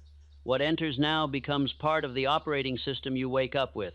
You may drift in and out of awareness. Let that happen. The deeper mind remains alert even when you rest. It records patterns, absorbs tone, and shapes expectation without needing your attention. In the days ahead, you may notice subtle changes. Confidence feels quieter but stronger. Fear feels less convincing. Opportunities seem easier to recognize. These are signs that the inner shift is expressing itself outwardly. Wealth begins as an expectation before it appears as a result. When you expect growth, you act differently. You persist longer. You recover faster. You notice chances others overlook. All of this begins internally. Stay with the sound as long as you can. Duration strengthens impression. Each moment reinforces the message that expansion is natural, that progress is safe, that you are allowed to think bigger without guilt or fear. This is not about chasing money. It is about becoming the kind of thinker who attracts and sustains it. The outer world responds to inner consistency, not occasional effort. By the time sleep takes you fully, the work will already be underway. Quietly, steadily, without strain. When you wake, you may not remember every word, but the subconscious will remember the feeling, and that feeling will guide you toward clearer decisions, toward steadier action, toward persistence that feels natural instead of forced. This is how the mindset of millionaires is formed, one quiet night at a time. Most men go to sleep each night carrying the unfinished business of their thoughts. The day may be over, yet the mind continues its labor, replaying doubts, rehearsing disappointments, and strengthening the very patterns that held them in limitation. Few understand that sleep does not silence thought. It delivers thought to a deeper court where judgment is final and habit is born. I have observed through many years of study that the mind is most impressionable when the body is at rest. At this hour, reason loosens its grip and imagination takes command. Whatever impressions are most frequently entertained during this quiet period become tomorrow's tendencies, shaping what feels natural, possible, and deserved without conscious effort. Wealth, in its truest form, is not loud, it is not anxious, it does not hurry. It moves with the calm assurance of one who expects results as a matter of order. Men who accumulate great fortunes do so first by living inwardly in an atmosphere of sufficiency, long before the outer world reflects their condition.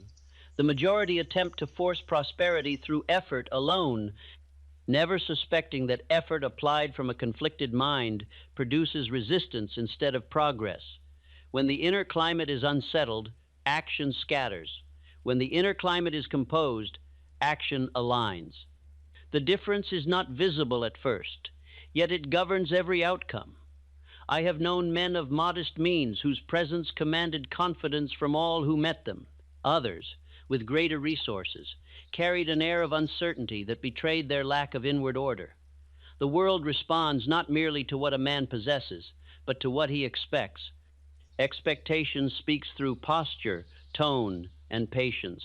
Each night, as the body relaxes, the mind enters a receptive state. In this condition, thoughts are not examined, they are accepted. The subconscious does not argue. It records. It takes instruction from repetition, not from intensity. This is why careless thinking at night so often becomes unwanted habit by morning. Prosperity begins when a man stops arguing with possibility. Doubt is not an enemy, it is a habit. Habits are not defeated by struggle, but by replacement. Tonight, the mind is not being forced into belief. It is being gently introduced to a new order of thinking, where growth feels reasonable and expansion feels safe. Men who build enduring success do not carry their worries into rest. They have trained themselves to dwell upon expectation instead of fear. This practice did not come by accident. It was cultivated through repetition until calm confidence replaced restless striving as their natural state. You may notice, as these words continue, that the body relaxes before the thoughts change. This order is correct. The subconscious listens most attentively when tension dissolves. In that state, new assumptions slip past resistance and settle where habits are formed, shaping tomorrow's actions without command or effort. I have watched men rise from obscurity to prominence, not by changing their circumstances first, but by changing the atmosphere of their inner life. They began to live inwardly, as though success were orderly and expected, rather than distant or uncertain. In time, the outer world adjusted to match the inner standard. The mind rehearses what it lives with most often. If it lives nightly with fear, it becomes skilled at fear. If it lives nightly with calm expectancy, it becomes skilled at recognizing opportunity. Skill of this kind does not feel dramatic. It feels familiar. Familiarity is the doorway through which fortune enters. Others will notice the change before you do. They will sense steadiness where hesitation once lived. They will hear certainty in your speech without knowing its source. Confidence does not announce itself. It reveals itself through consistency. This consistency is shaped quietly, night after night, in moments such as these. Many believe that wealthy men think harder than others. The truth is simpler. They think with less resistance. Their thoughts are not divided between desire and doubt. They have reached inward conclusions that no longer require debate. This unity of thought produces calm action and patient persistence. As the mind settles, it becomes less concerned with how results will appear and more comfortable with the fact that they will. This shift marks the difference between effort and alignment. Effort strains, alignment moves. Tonight, alignment is being introduced gently, without demand. Repetition is the great teacher of the subconscious. What is heard often enough becomes law within. This is why careless repetition produces limitation, and deliberate repetition produces mastery. The difference lies not in force, but in direction. The mind follows the path most often traveled. You are not being asked to imagine riches beyond reason. You are being invited to grow familiar with sufficiency, with steadiness, with the idea that growth is natural and orderly. Familiarity breeds comfort, and comfort shapes behavior. Behavior, repeated, shapes destiny. Men who expect abundance do not rush. They do not beg circumstances for permission. They move with quiet authority, knowing that persistence guided by order will always outlast haste driven by fear. This authority is first practiced inwardly, in thought, before it ever appears in action. As sleep approaches, the conscious mind releases control. This is not weakness, it is opportunity. The deeper mind remains awake, recording tone, rhythm, and expectation. What enters now will influence decisions tomorrow without asking for attention or approval. You may drift in and out of awareness. Let that happen. The deeper faculties do not require focus to learn. They learn through exposure. Each repeated impression strengthens a new inner agreement that progress is safe, that growth is permitted, that wealth does not require struggle to exist. I have long taught that riches begin as a state of mind. This state is not excitement, nor is it tension. It is calm assurance. It is the quiet knowing that one's efforts are guided, that persistence is worthwhile, and that time works in favor of those who do not abandon their inner order. Notice how urgency fades as calm takes its place. Urgency belongs to fear. Calm belongs to confidence. Confidence grows not through argument, but through repeated acquaintance with constructive ideas. Tonight, that acquaintance is taking place naturally. This is how the inner residence of wealth is built, not in a single night, but through repeated visits to the same mental atmosphere. Each visit makes the environment more familiar. What feels familiar begins to feel natural. What feels natural begins to guide action. When morning comes, you may not remember these words clearly. That is of no concern. The subconscious remembers impressions, not sentences. It remembers tone, expectation, and emotional climate. These are the tools with which it shapes habit. From this point forward, the mind is being gently trained to expect order instead of chaos, sufficiency instead of lack, progress instead of delay. This training does not exhaust. It soothes. It does not demand belief. It builds familiarity. In time, you will notice that decisions come with less strain. Persistence feels steadier. Doubt loses its urgency. These are signs that the inner atmosphere has shifted. The outer world always follows, though never in haste. For now, rest. Allow the mind to remain in this calmer rhythm. Each moment spent here strengthens the inner foundation upon which all lasting success is built. What is planted in rest grows in action. This is the beginning not of effort, but of alignment. Not of struggle, but of order. And from order, all riches flow. There is a wide difference between a man who wishes for abundance and a man who has inwardly settled that abundance is his rightful condition. The first speaks of hope and waits upon circumstances. The second carries himself as one who has already reached a conclusion and merely allows time to reveal its details. This inward settlement is the quiet beginning of all achievement. Most men mistake longing for intention. Longing is restless. It rises and falls with mood. It weakens in the presence of difficulty. True intention is calm. It does not plead. It does not argue. It simply remains.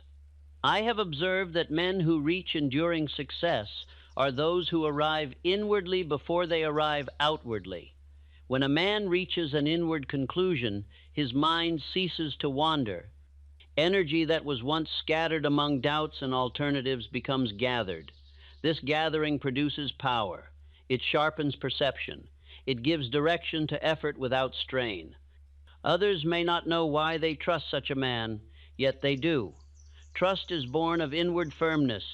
There was once a young man who resolved that he would associate himself with a great inventor. He possessed no money, no influence, and no assurance of welcome. Yet inwardly, he had settled the matter. He did not debate whether it could happen. He simply decided that it would. The world eventually rearranged itself to match that decision. This inward settlement is not excitement. It does not rush the body or inflame the voice.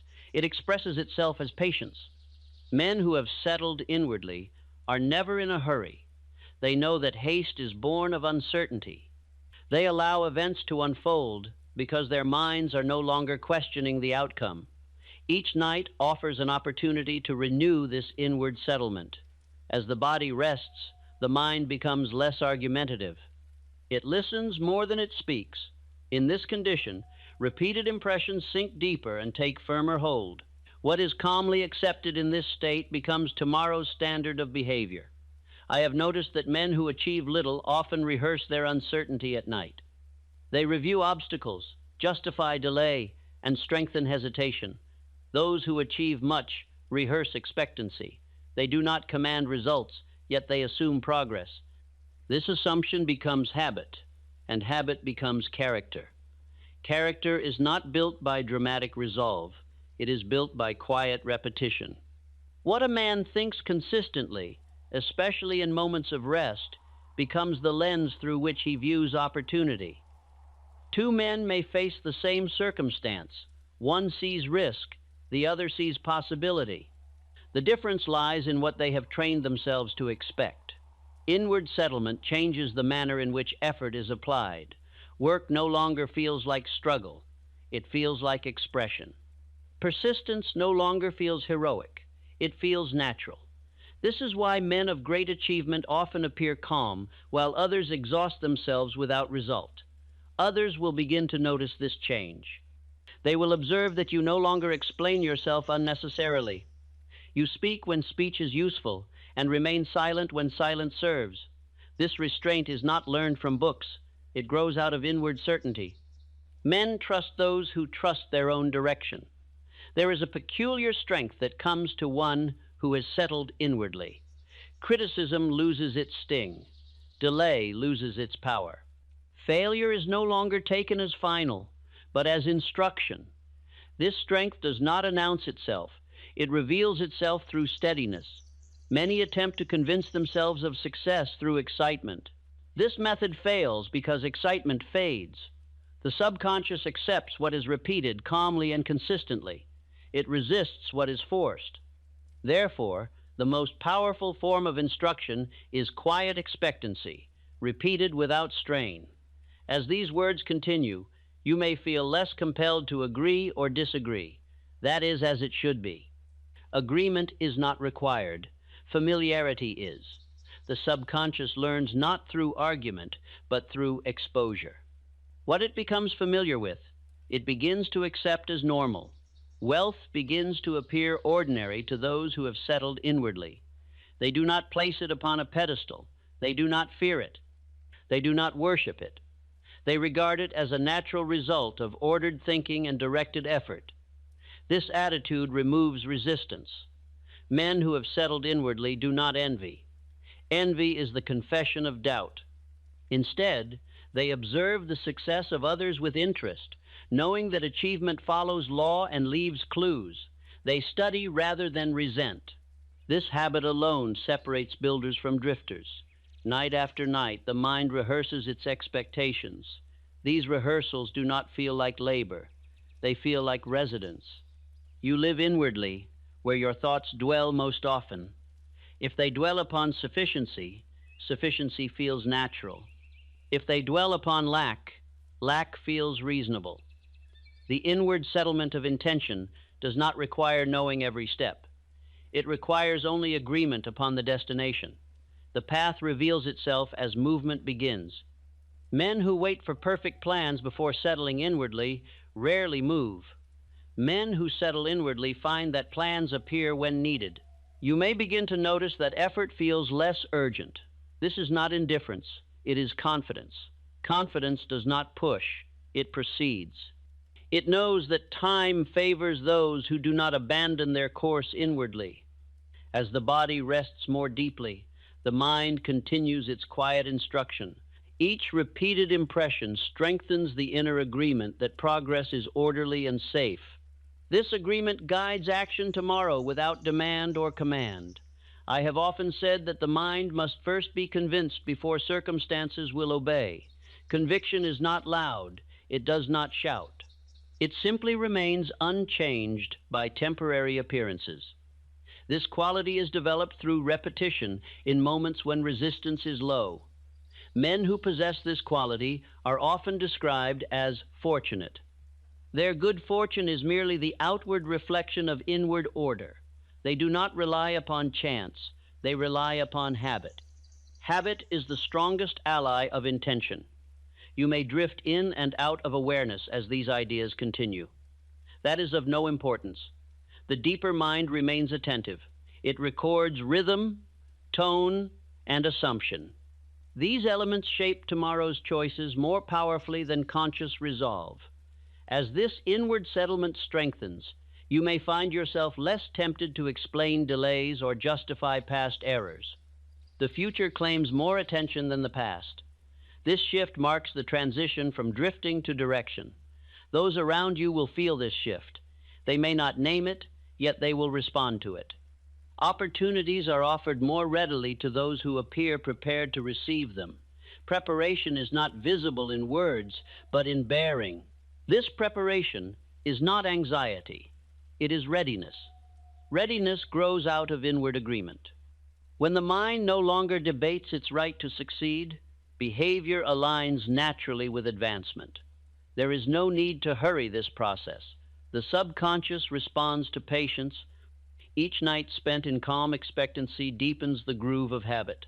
Habits once formed operate automatically, freeing the conscious mind for higher use. In time, you will notice that decisions arise more easily. You will hesitate less. You will persist longer without strain. These are the signs that inward settlement has taken root. For now, allow these ideas to remain without effort. Let them repeat gently. Repetition is not dullness. It is discipline. Discipline of this kind builds freedom rather than restraint. This is how intention becomes identity. This is how identity shapes destiny. Not through force, but through quiet agreement, renewed nightly, until it becomes the natural order of thought. Rest now in this settled atmosphere. The work continues without effort. The mind learns even as the body sleeps. What has been calmly accepted tonight will guide tomorrow's actions with steady hand. There comes a point in the growth of every man when effort ceases to be divided. Before that point, thought pulls in opposite directions. One part desires advancement, while another questions its right to exist. This division weakens initiative and confuses judgment. When the division ends, power appears quietly, without announcement. What most men call belief is often nothing more than hope struggling against doubt. True inner strength is not born of struggle. It is born of agreement. When the conscious aim and the deeper mind speak the same language, action flows without resistance, and persistence becomes natural rather than forced. I have observed that men who possess this inner agreement move through life with remarkable calm. They are not free from obstacles, yet obstacles do not disturb their balance. They proceed as though supported by an unseen order. trusting that each step taken in harmony leads somewhere useful. This agreement is not created through emotion. Emotion fades. It is created through repetition, calmly applied, until the mind no longer entertains alternatives. When a thought has been repeated often enough without contradiction, it becomes accepted as fact by the deeper faculties. Men who reach this state are often described as confident. Confidence is merely the outward sign of inward harmony. It is not arrogance, nor is it noise. It is steadiness. Others sense it instinctively and respond to it with trust, even before results are visible. There was a manufacturer once told that his plan could not be carried out. Skilled men listed reasons, calculations, and obstacles. He listened patiently and then stated, without heat or argument, that the plan would proceed. He had already reached agreement within.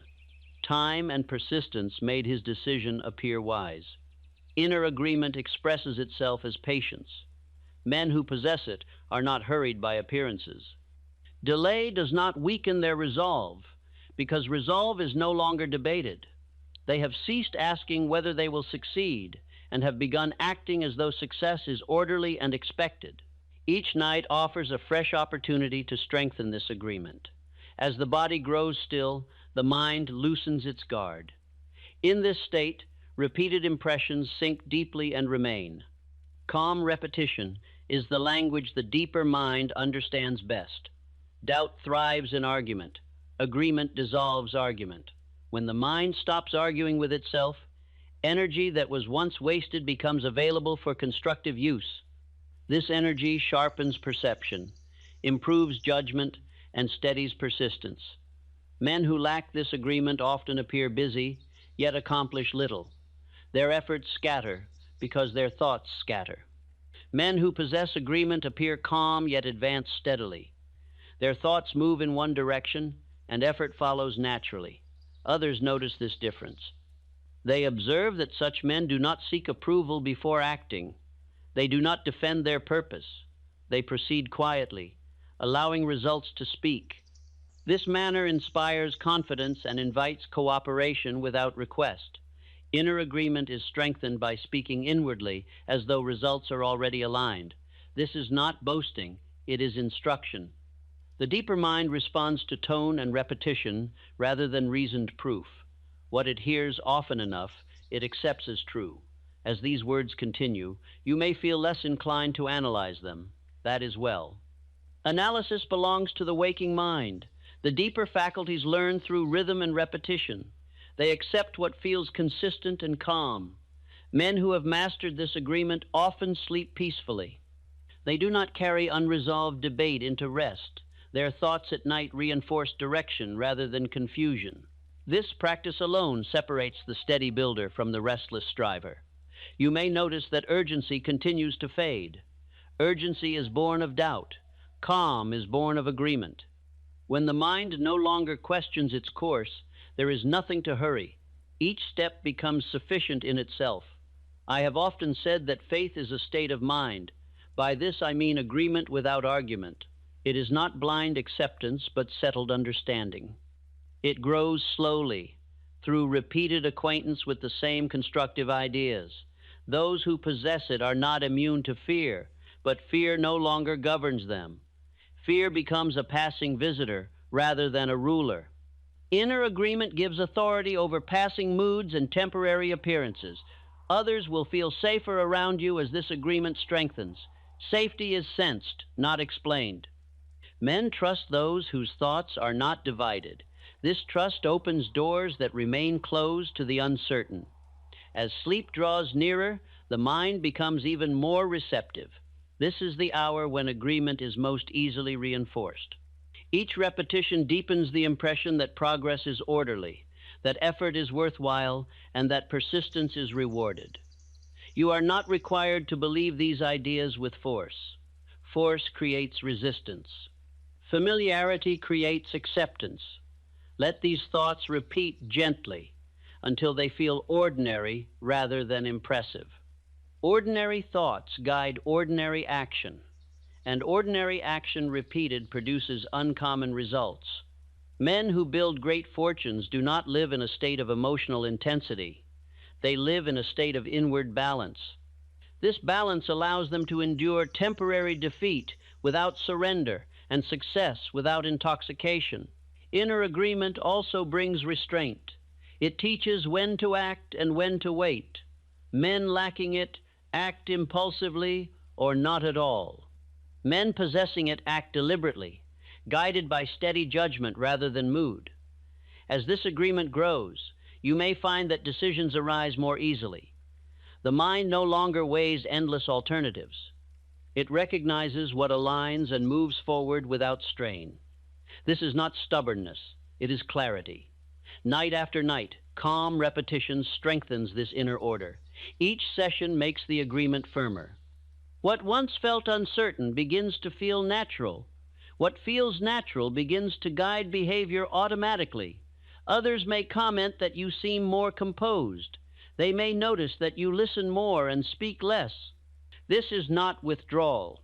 It is confidence. Confidence does not require constant expression. The deeper mind does not forget what it accepts in rest.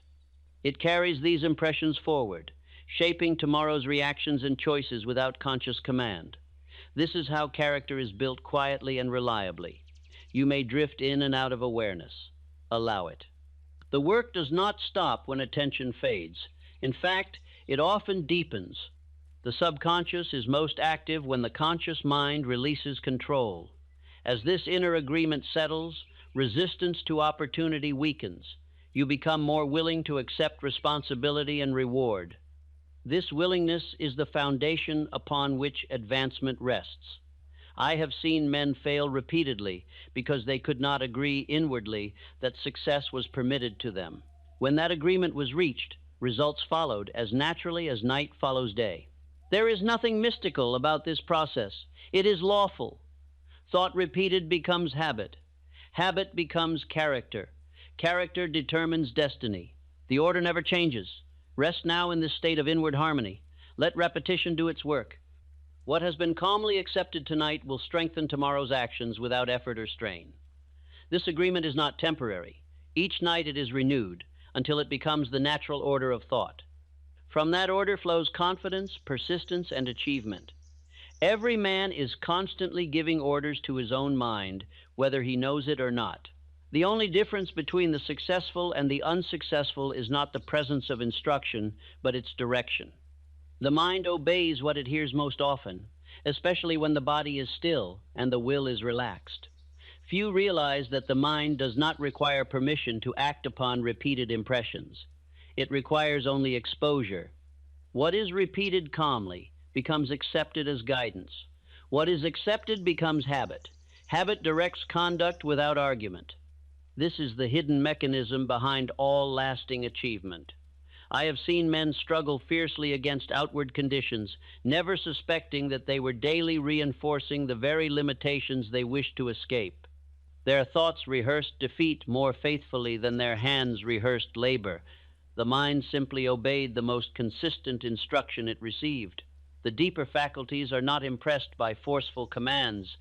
They respond to tone, rhythm, and frequency. A calm statement repeated without contradiction carries more authority than emotional declarations made once and abandoned. Order enters the mind through familiarity, not excitement. Each night, as the body releases its tensions, the mind becomes more teachable. Reason no longer interrupts. Doubt grows quiet. In this condition, the instructions given sink deeply and remain. This is why careless nighttime thinking produces habits that appear uninvited by morning. Men who direct their thoughts deliberately at night are quietly shaping tomorrow's conduct. They do not strain to control action. They guide thought, knowing that action follows thought, as shadow follows form. This understanding separates those who build steadily from those who exhaust themselves. I have observed that men who rise above mediocrity rarely speak harshly to themselves. They instruct with calm authority. They state inwardly what they expect and then allow repetition to do its work. The mind responds to this manner of leadership. Others sense this self-command. It reveals itself as composure. Such men do not react impulsively. They pause, they choose, they appear prepared even when circumstances are uncertain. Preparation of this kind is the result of inward rehearsal, not chance. Many men allow their thoughts to wander at night, revisiting failure, rehearsing fear, and justifying delay. In doing so, they instruct the mind to repeat the same conditions tomorrow. The mind obeys faithfully, never questioning whether the instruction serves its owner. Instruction given without awareness is still instruction. Silence is instruction. Habitual worry is instruction. The mind does not judge. It records and repeats. This is why discipline of thought is more powerful than discipline of action alone.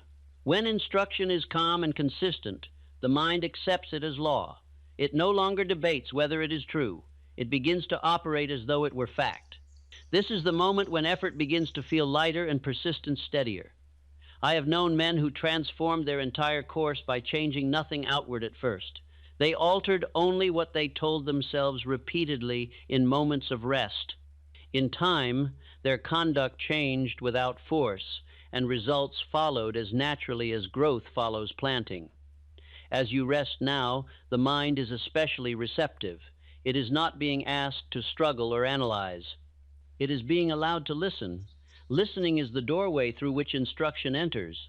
What enters now will guide choices tomorrow without calling attention to itself. Others will notice this guidance before you do.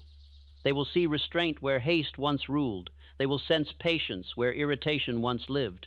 These changes appear subtle, yet they carry great influence. Influence grows from steadiness, not noise. The most powerful instructions are those that assume success rather than demand it. Statements of calm expectancy teach the mind to regard advancement as natural. Demands teach the mind to resist. The difference lies in tone, not words. Night after night, repeated instruction creates a rhythm. This rhythm becomes familiar. Familiarity becomes comfort. Comfort becomes confidence. Confidence guides behavior. Behavior repeated becomes destiny. The sequence is exact and never varies. Men who understand this do not argue with temporary appearances. They know that appearances lag behind instruction. They continue repeating the same calm direction until the outer world aligns. This patience is not passive. It is disciplined. You may find that effort feels less forced as this process continues. This is not laziness. It is alignment. When thought and action move together, strain disappears. Strain belongs to divided thought. The mind does not distinguish between spoken words and unspoken ones. It responds equally to both. What is repeated inwardly carries as much power as what is spoken aloud. This is why silent instruction at night is so effective. As sleep draws nearer, the conscious will relaxes further. The deeper faculties take greater control. They do not question, they execute. What they execute depends entirely upon what they have been taught through repetition. This is the hour when habits are shaped most efficiently. The mind is free from the interference of doubt. It accepts instruction as it is given. Calm repetition now accomplishes more than effort applied at any other time. Men who fail to direct this process become directed by circumstance. Men who understand it direct circumstance by directing themselves first. This is not domination, it is order. Others respond favorably to those who possess inner order. They feel safe in their presence. Safety attracts cooperation. Cooperation multiplies effort. This is one of the quiet ways success expands. As this instruction continues, you may feel less urgency to force outcomes. Outcomes respond to habit more readily than to force. Habit is built here in moments of rest through repetition without strain. You are not required to remember these words. Memory is not the tool at work. Impression is. Impression shapes tendency. Tendency guides action. Action repeated produces result. Each time these ideas repeat, they deepen the groove of habit. The groove becomes easier to follow. Soon, the mind follows it automatically, without conscious direction. I have long taught that the mind is the only instrument through which man may shape his destiny.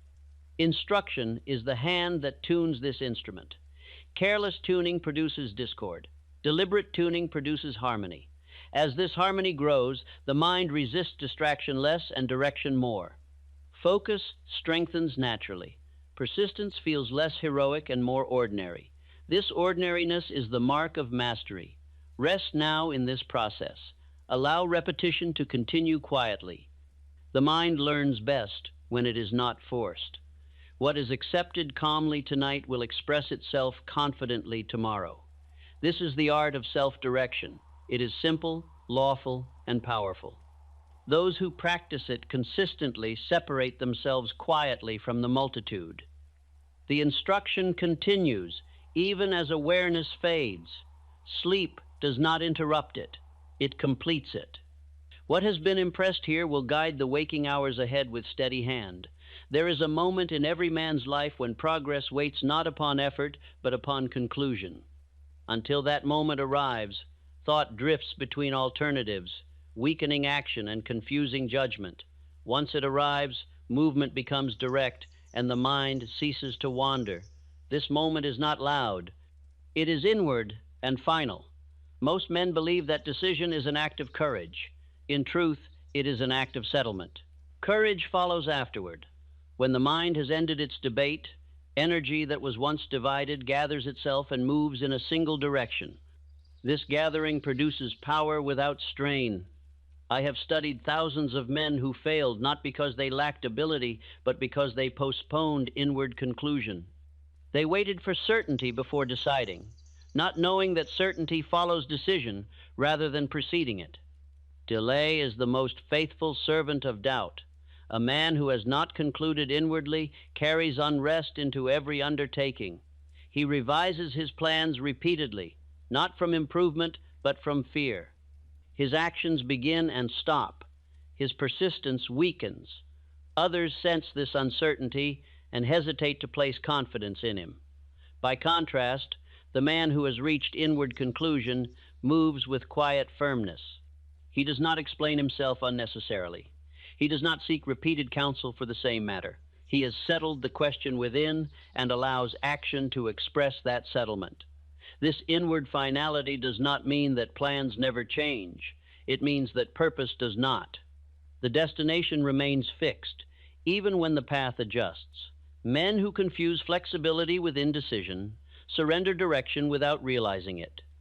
Each night presents an opportunity to examine unfinished debates of the mind. Matters left unresolved carry themselves into sleep, where they ferment into habit. Matters settled inwardly rest quietly and give the mind peace. Peace strengthens judgment. I have observed that men who sleep soundly are often those who have settled their major questions. Restlessness is frequently the result of postponed decision. The mind seeks closure as naturally as the body seeks rest. Decision, once made inwardly, begins to guide conduct without command. It influences what is noticed and what is ignored. Opportunities aligned with the decision stand out. Distractions lose their appeal. This guidance feels natural rather than forced. Others quickly recognize this quality. They observe that such men do not hesitate unnecessarily. They speak with simplicity. They act without apology. This manner inspires confidence, for it suggests mastery over one's own thought. Many men attempt to substitute activity for decision. They remain busy while avoiding inward conclusion. This activity exhausts without advancing. Progress requires not motion alone, but direction. Direction is born of decision. Decision reached in agitation is unstable. Decision reached in calm endures. The subconscious accepts conclusions formed without conflict more readily than those formed under pressure. This is why rest is a powerful ally of decision. As the body rests now, the mind becomes capable of quiet conclusion. Questions that seemed complex in waking hours simplify. Alternatives lose their urgency. What remains is clarity, free from emotional interference.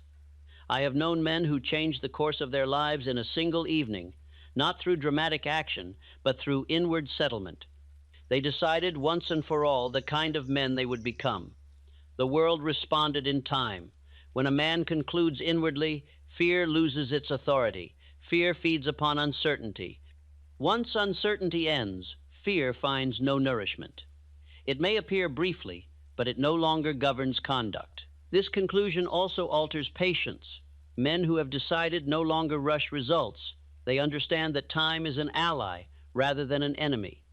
They persist without strain, knowing that persistence guided by decision is irresistible. Others sense this patience and trust it.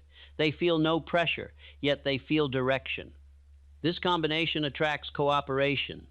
Cooperation multiplies effort beyond what any man can produce alone. The subconscious records conclusions more readily than intentions. An intention may waver. A conclusion remains. This is why repeated inward statements of finality are so powerful, especially when delivered in moments of rest. You may notice now that the mind feels less inclined to revisit old debates. This is a sign that closure is forming.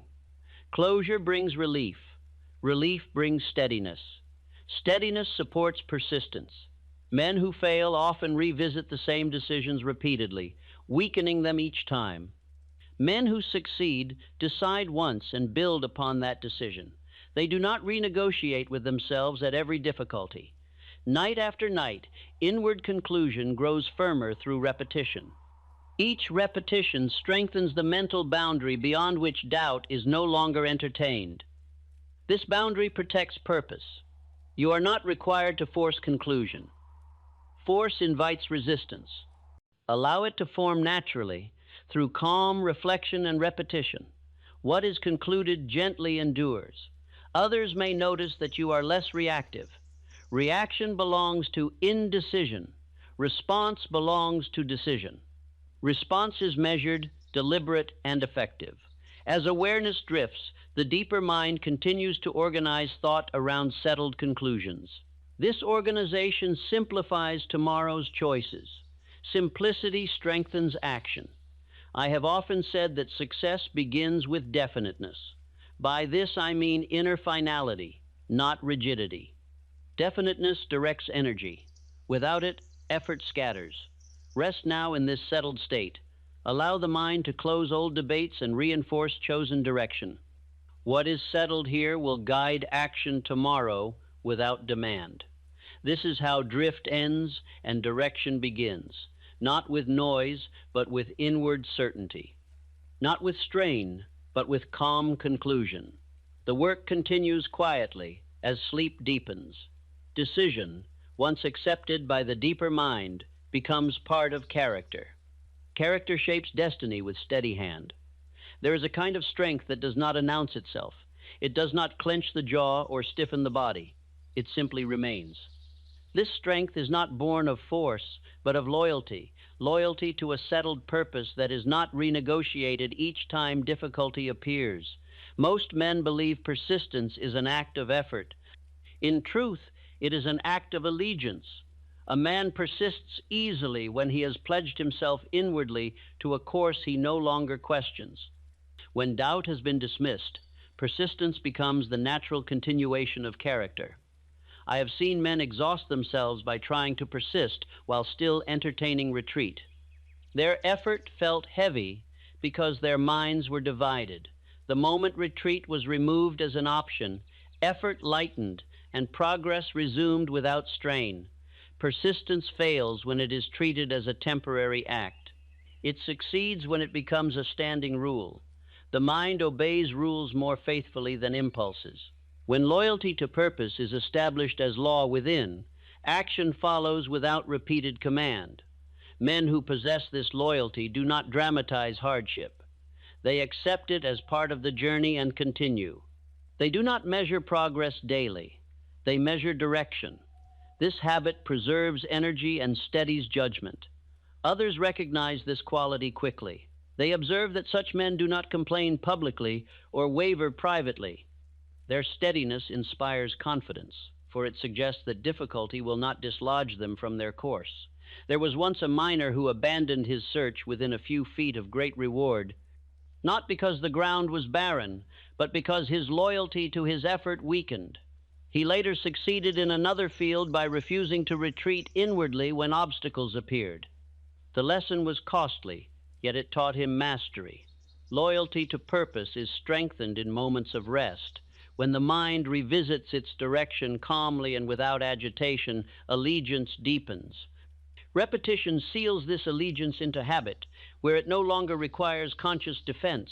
Many men abandon worthy pursuits not because they lack capacity, but because they permit inward retreat before outward defeat occurs. Retreat begins in thought long before it appears in action. Persistence ends the moment retreat is accepted inwardly. Men who remain loyal inwardly often appear fortunate. Their fortune is simply the result of staying present long enough for opportunity to reveal itself. Opportunity favors those who remain. As the body rests now, the mind becomes capable of reaffirming loyalty without pressure. This reaffirmation does not excite, it settles. It reminds the deeper faculties that direction has been chosen and will be honored. Persistence does not demand constant motion. It demands refusal to abandon direction.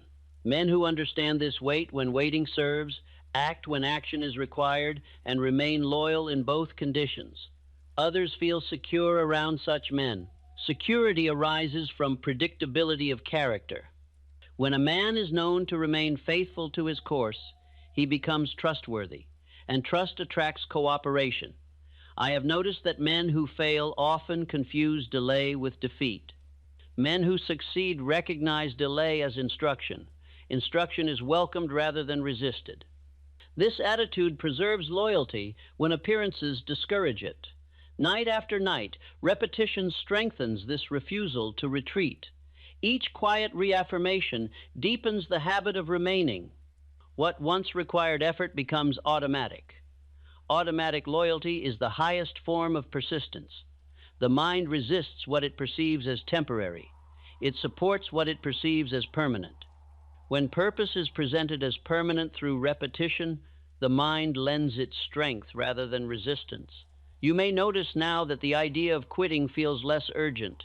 This is not complacency. It is commitment. Commitment dissolves temptation by removing alternatives. Men who possess this quality often seem calm in moments that trouble others. Calm is not indifference. It is confidence born of loyalty. Confidence steadies action and invites support. As awareness softens, the deeper mind continues to reinforce allegiance. It does not analyze obstacles. It maintains direction. This maintenance is the unseen force behind long endurance. Persistence guided by loyalty does not burn the spirit. It preserves it. Men who rely on will alone eventually tire. Men who rely on allegiance endure. Others will notice that you recover more quickly from disappointment. Recovery is swift when retreat is not considered. The mind moves forward because there is nowhere else to go. I have often said that failure is temporary defeat. Temporary defeat becomes permanent only when loyalty dissolves. Loyalty is the line that separates those who eventually succeed from those who drift away.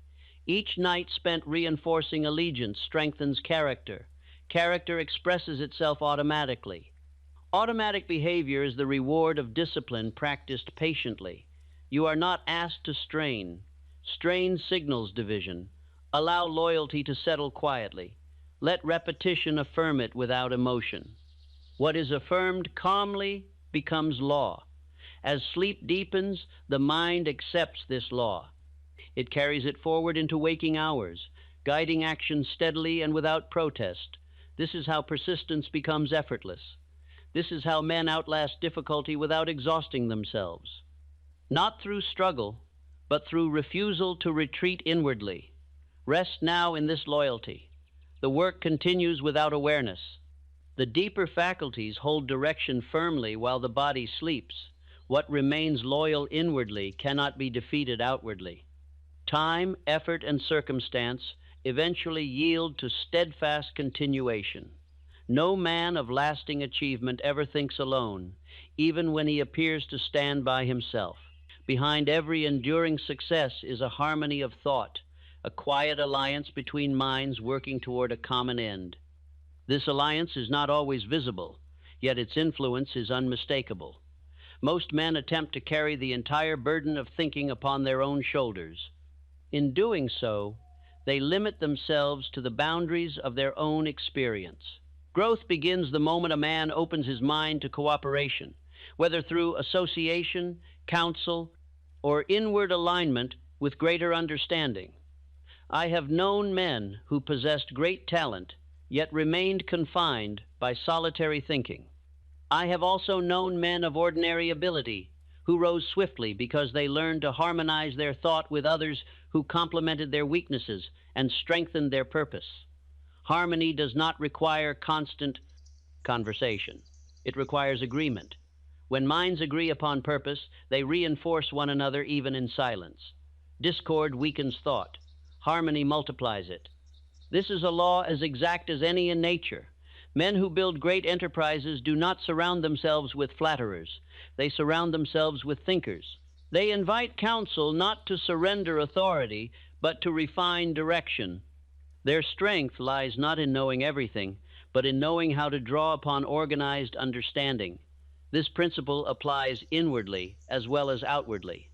Every man carries within himself a council of ideas, habits, and influences gathered over a lifetime. When these influences are harmonized, thought gains clarity. When they conflict, energy dissipates. I have often withdrawn in quiet moments to consult an inner council of great minds whose works had shaped my thinking. In this imagined assembly, I sought guidance not through superstition, but through disciplined reflection upon principles already proven by achievement. Such inward consultation sharpens judgment and steadies purpose. It reminds the mind that it is not alone in its striving. The accumulated wisdom of those who have gone before becomes available through deliberate attention. Others sense when a man is supported by such harmony. He appears composed even when facing uncertainty. He does not react impulsively. He listens. He weighs. This manner attracts respect and cooperation. Men who lack harmony often rush decisions or cling stubbornly to error. Their thoughts clash, producing unrest. Men who cultivate harmony inwardly and outwardly proceed with balance. Balance preserves strength. Night offers a special opportunity to strengthen this harmony. As the mind rests, it becomes receptive to orderly thought. In this condition, one may quietly align with constructive ideas and dismiss discordant influences. This alignment does not require ritual. It requires intention and repetition. By revisiting the same orderly thoughts night after night, the mind gradually dismisses confusion and accepts harmony as its natural state. I have observed that men who achieve enduring success are rarely quarrelsome in thought. They do not dwell upon resentment or rivalry. Such dwelling fractures harmony and weakens cooperation. They prefer to study achievement rather than oppose it. Harmony also governs the manner in which others respond to you. Men are drawn to those whose thoughts do not clash violently. Calm agreement invites trust. Trust invites opportunity. This is why successful men often seem to attract capable allies without seeking them. Their inner order advertises itself through conduct. Like attracts like, not through chance, but through harmony. You may notice now that the mind grows quieter. This quiet is not emptiness, it is order. Order allows useful ideas to stand out while useless ones fade. This selection is the mark of organized thought. Organized thought is not crowded, it is simple. It focuses upon essentials and releases distractions. This simplicity frees energy for constructive use. As sleep deepens, the subconscious continues this work of alignment. It strengthens useful associations and weakens conflicting ones. What remains grows clearer. Men who master this process are rarely lonely, even when alone. They carry within themselves a company of guiding principles. This company steadies them and prevents drift. Others often mistake harmony for agreement with everyone. This is error. Harmony begins within. It allows a man to cooperate without surrendering direction. It teaches discernment. I have known leaders who commanded loyalty not through force, but through harmony. Their manner invited contribution. Their steadiness inspired confidence. Men willingly aligned with them because alignment felt safe. This safety arises when purpose is clear and thought is ordered. Disorder repels cooperation. Order attracts it. The mind recognizes order instinctively. As these ideas repeat, the mind becomes more selective. It entertains fewer distractions. It listens more carefully to what aligns with purpose. This selectivity strengthens progress. You are not required to seek harmony aggressively. Aggression creates conflict. Allow harmony to form through calm repetition and inward alignment.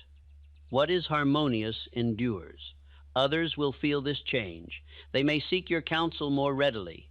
They may offer assistance without prompting. These responses arise naturally from ordered thought. I have long taught that success requires the cooperation of other minds. This cooperation begins inwardly. When thought is harmonized, cooperation follows. Rest now in this quiet alignment. Let the mind continue organizing itself around order and purpose. The deeper faculties understand this work and carry it forward. As sleep takes you, the harmony grows stronger. What is aligned inwardly will express itself outwardly in due season, without haste or strain. Fear is not born with man. It is learned. It is practiced. It is repeated until it feels natural, familiar, and reasonable. Men who live under its influence seldom recognize it as a habit. They accept it as instinct, never suspecting that it was taught through repetition and strengthened through attention. I have observed that fear gains its authority not through force, but through familiarity. The mind obeys what it hears most often. When thoughts of loss, criticism, or limitation are rehearsed repeatedly, the mind accepts them as guidance. It then acts in accordance with that guidance, believing it to be wisdom. Fear rarely announces itself openly. It disguises itself as caution, delay, or excessive planning. It whispers that the time is not right, that preparation is incomplete, that others may judge. In this manner, it controls without appearing to command. Men who are governed by fear often believe they are thinking carefully. In truth, they are repeating inherited doubts and borrowed opinions. Fear is seldom original. It is passed from one mind to another, gaining strength as it travels. Those who escape its influence do so not by fighting it, but by replacing it. The mind cannot hold two opposing rhythms at once.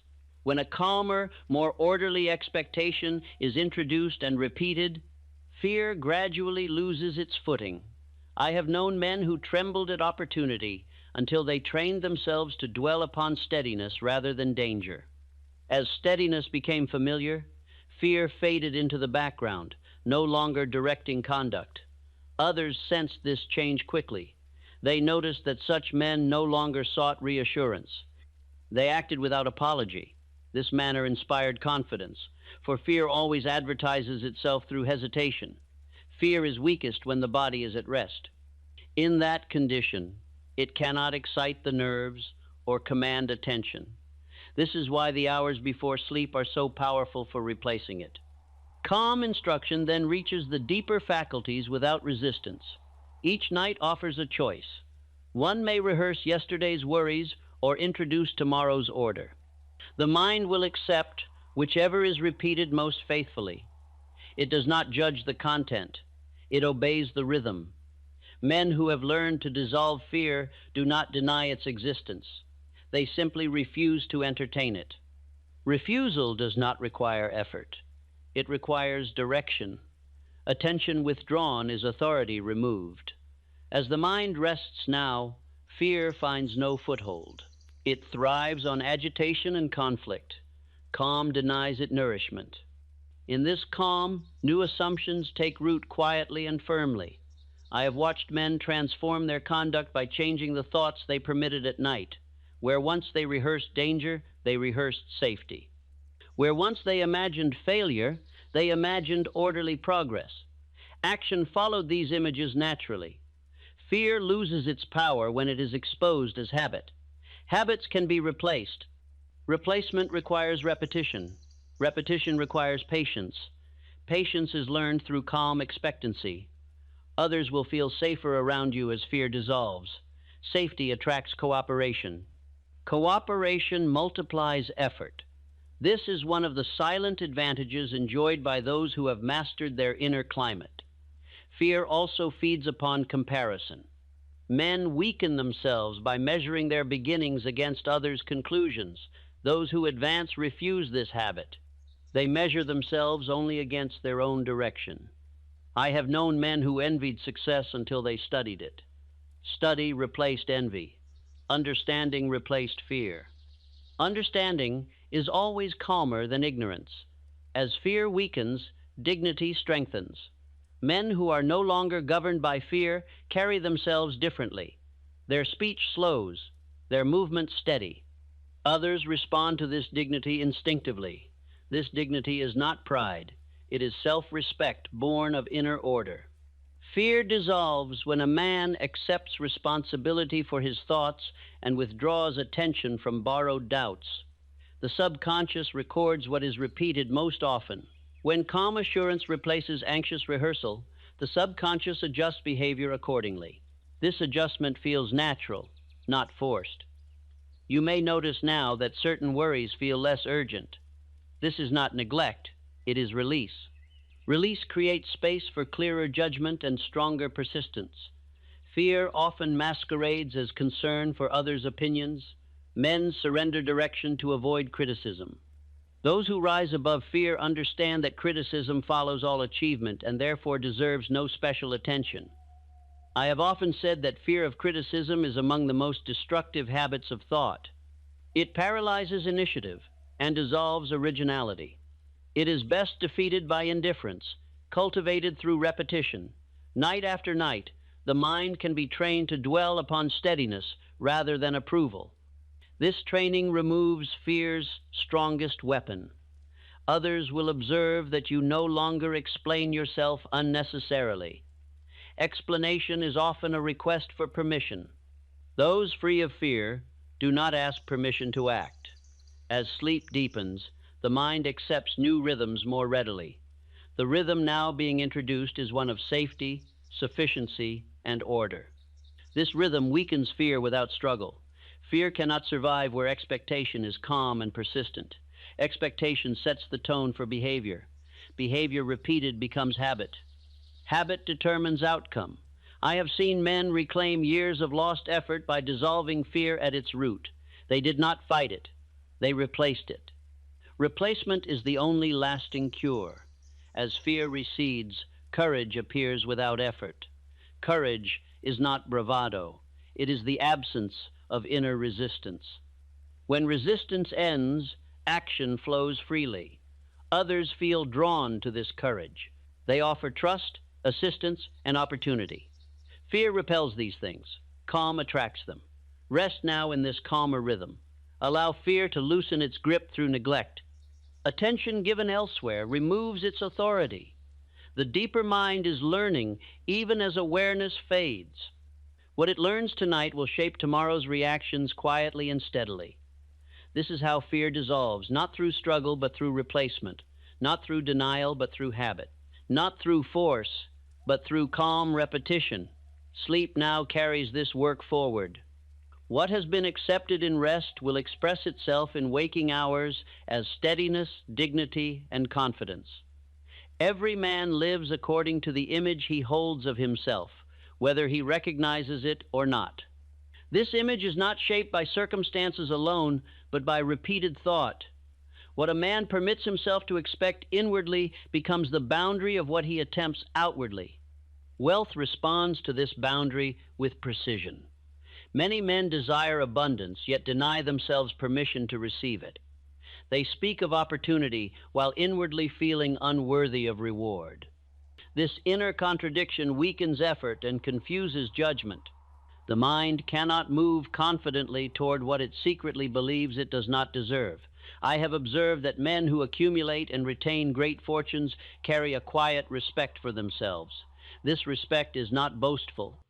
It is calm. It reveals itself through restraint, patience, and certainty. Others sense it and respond accordingly, often without knowing why. Wealth is not drawn to noise. It is drawn to order. Order begins with self-concept. When a man regards himself as capable, reliable, and worthy of responsibility, opportunity seeks him out. When he doubts his right to advance, opportunity passes him by. This inner permission is formed slowly through repetition.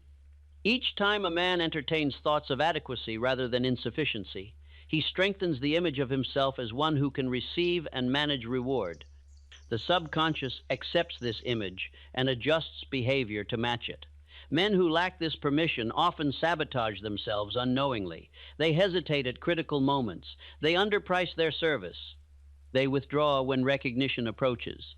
These actions are not failures of skill, but expressions of self-concept. Those who possess inner permission do not rush success. They assume responsibility willingly and carry it with dignity. They do not shrink from reward, nor do they flaunt it. They treat advancement as natural rather than extraordinary.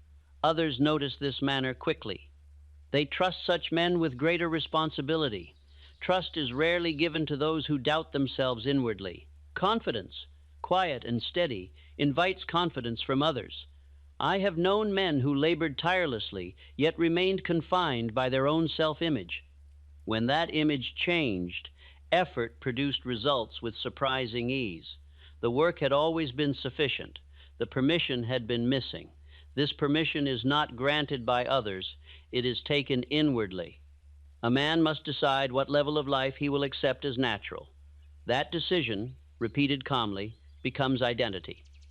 Night after night, the mind rehearses its sense of worth. If it rehearses limitation, limitation feels proper. If it rehearses adequacy, adequacy feels deserved. The mind obeys whichever instruction is repeated most faithfully. As you rest now, the deeper faculties are receptive to a broader image of self.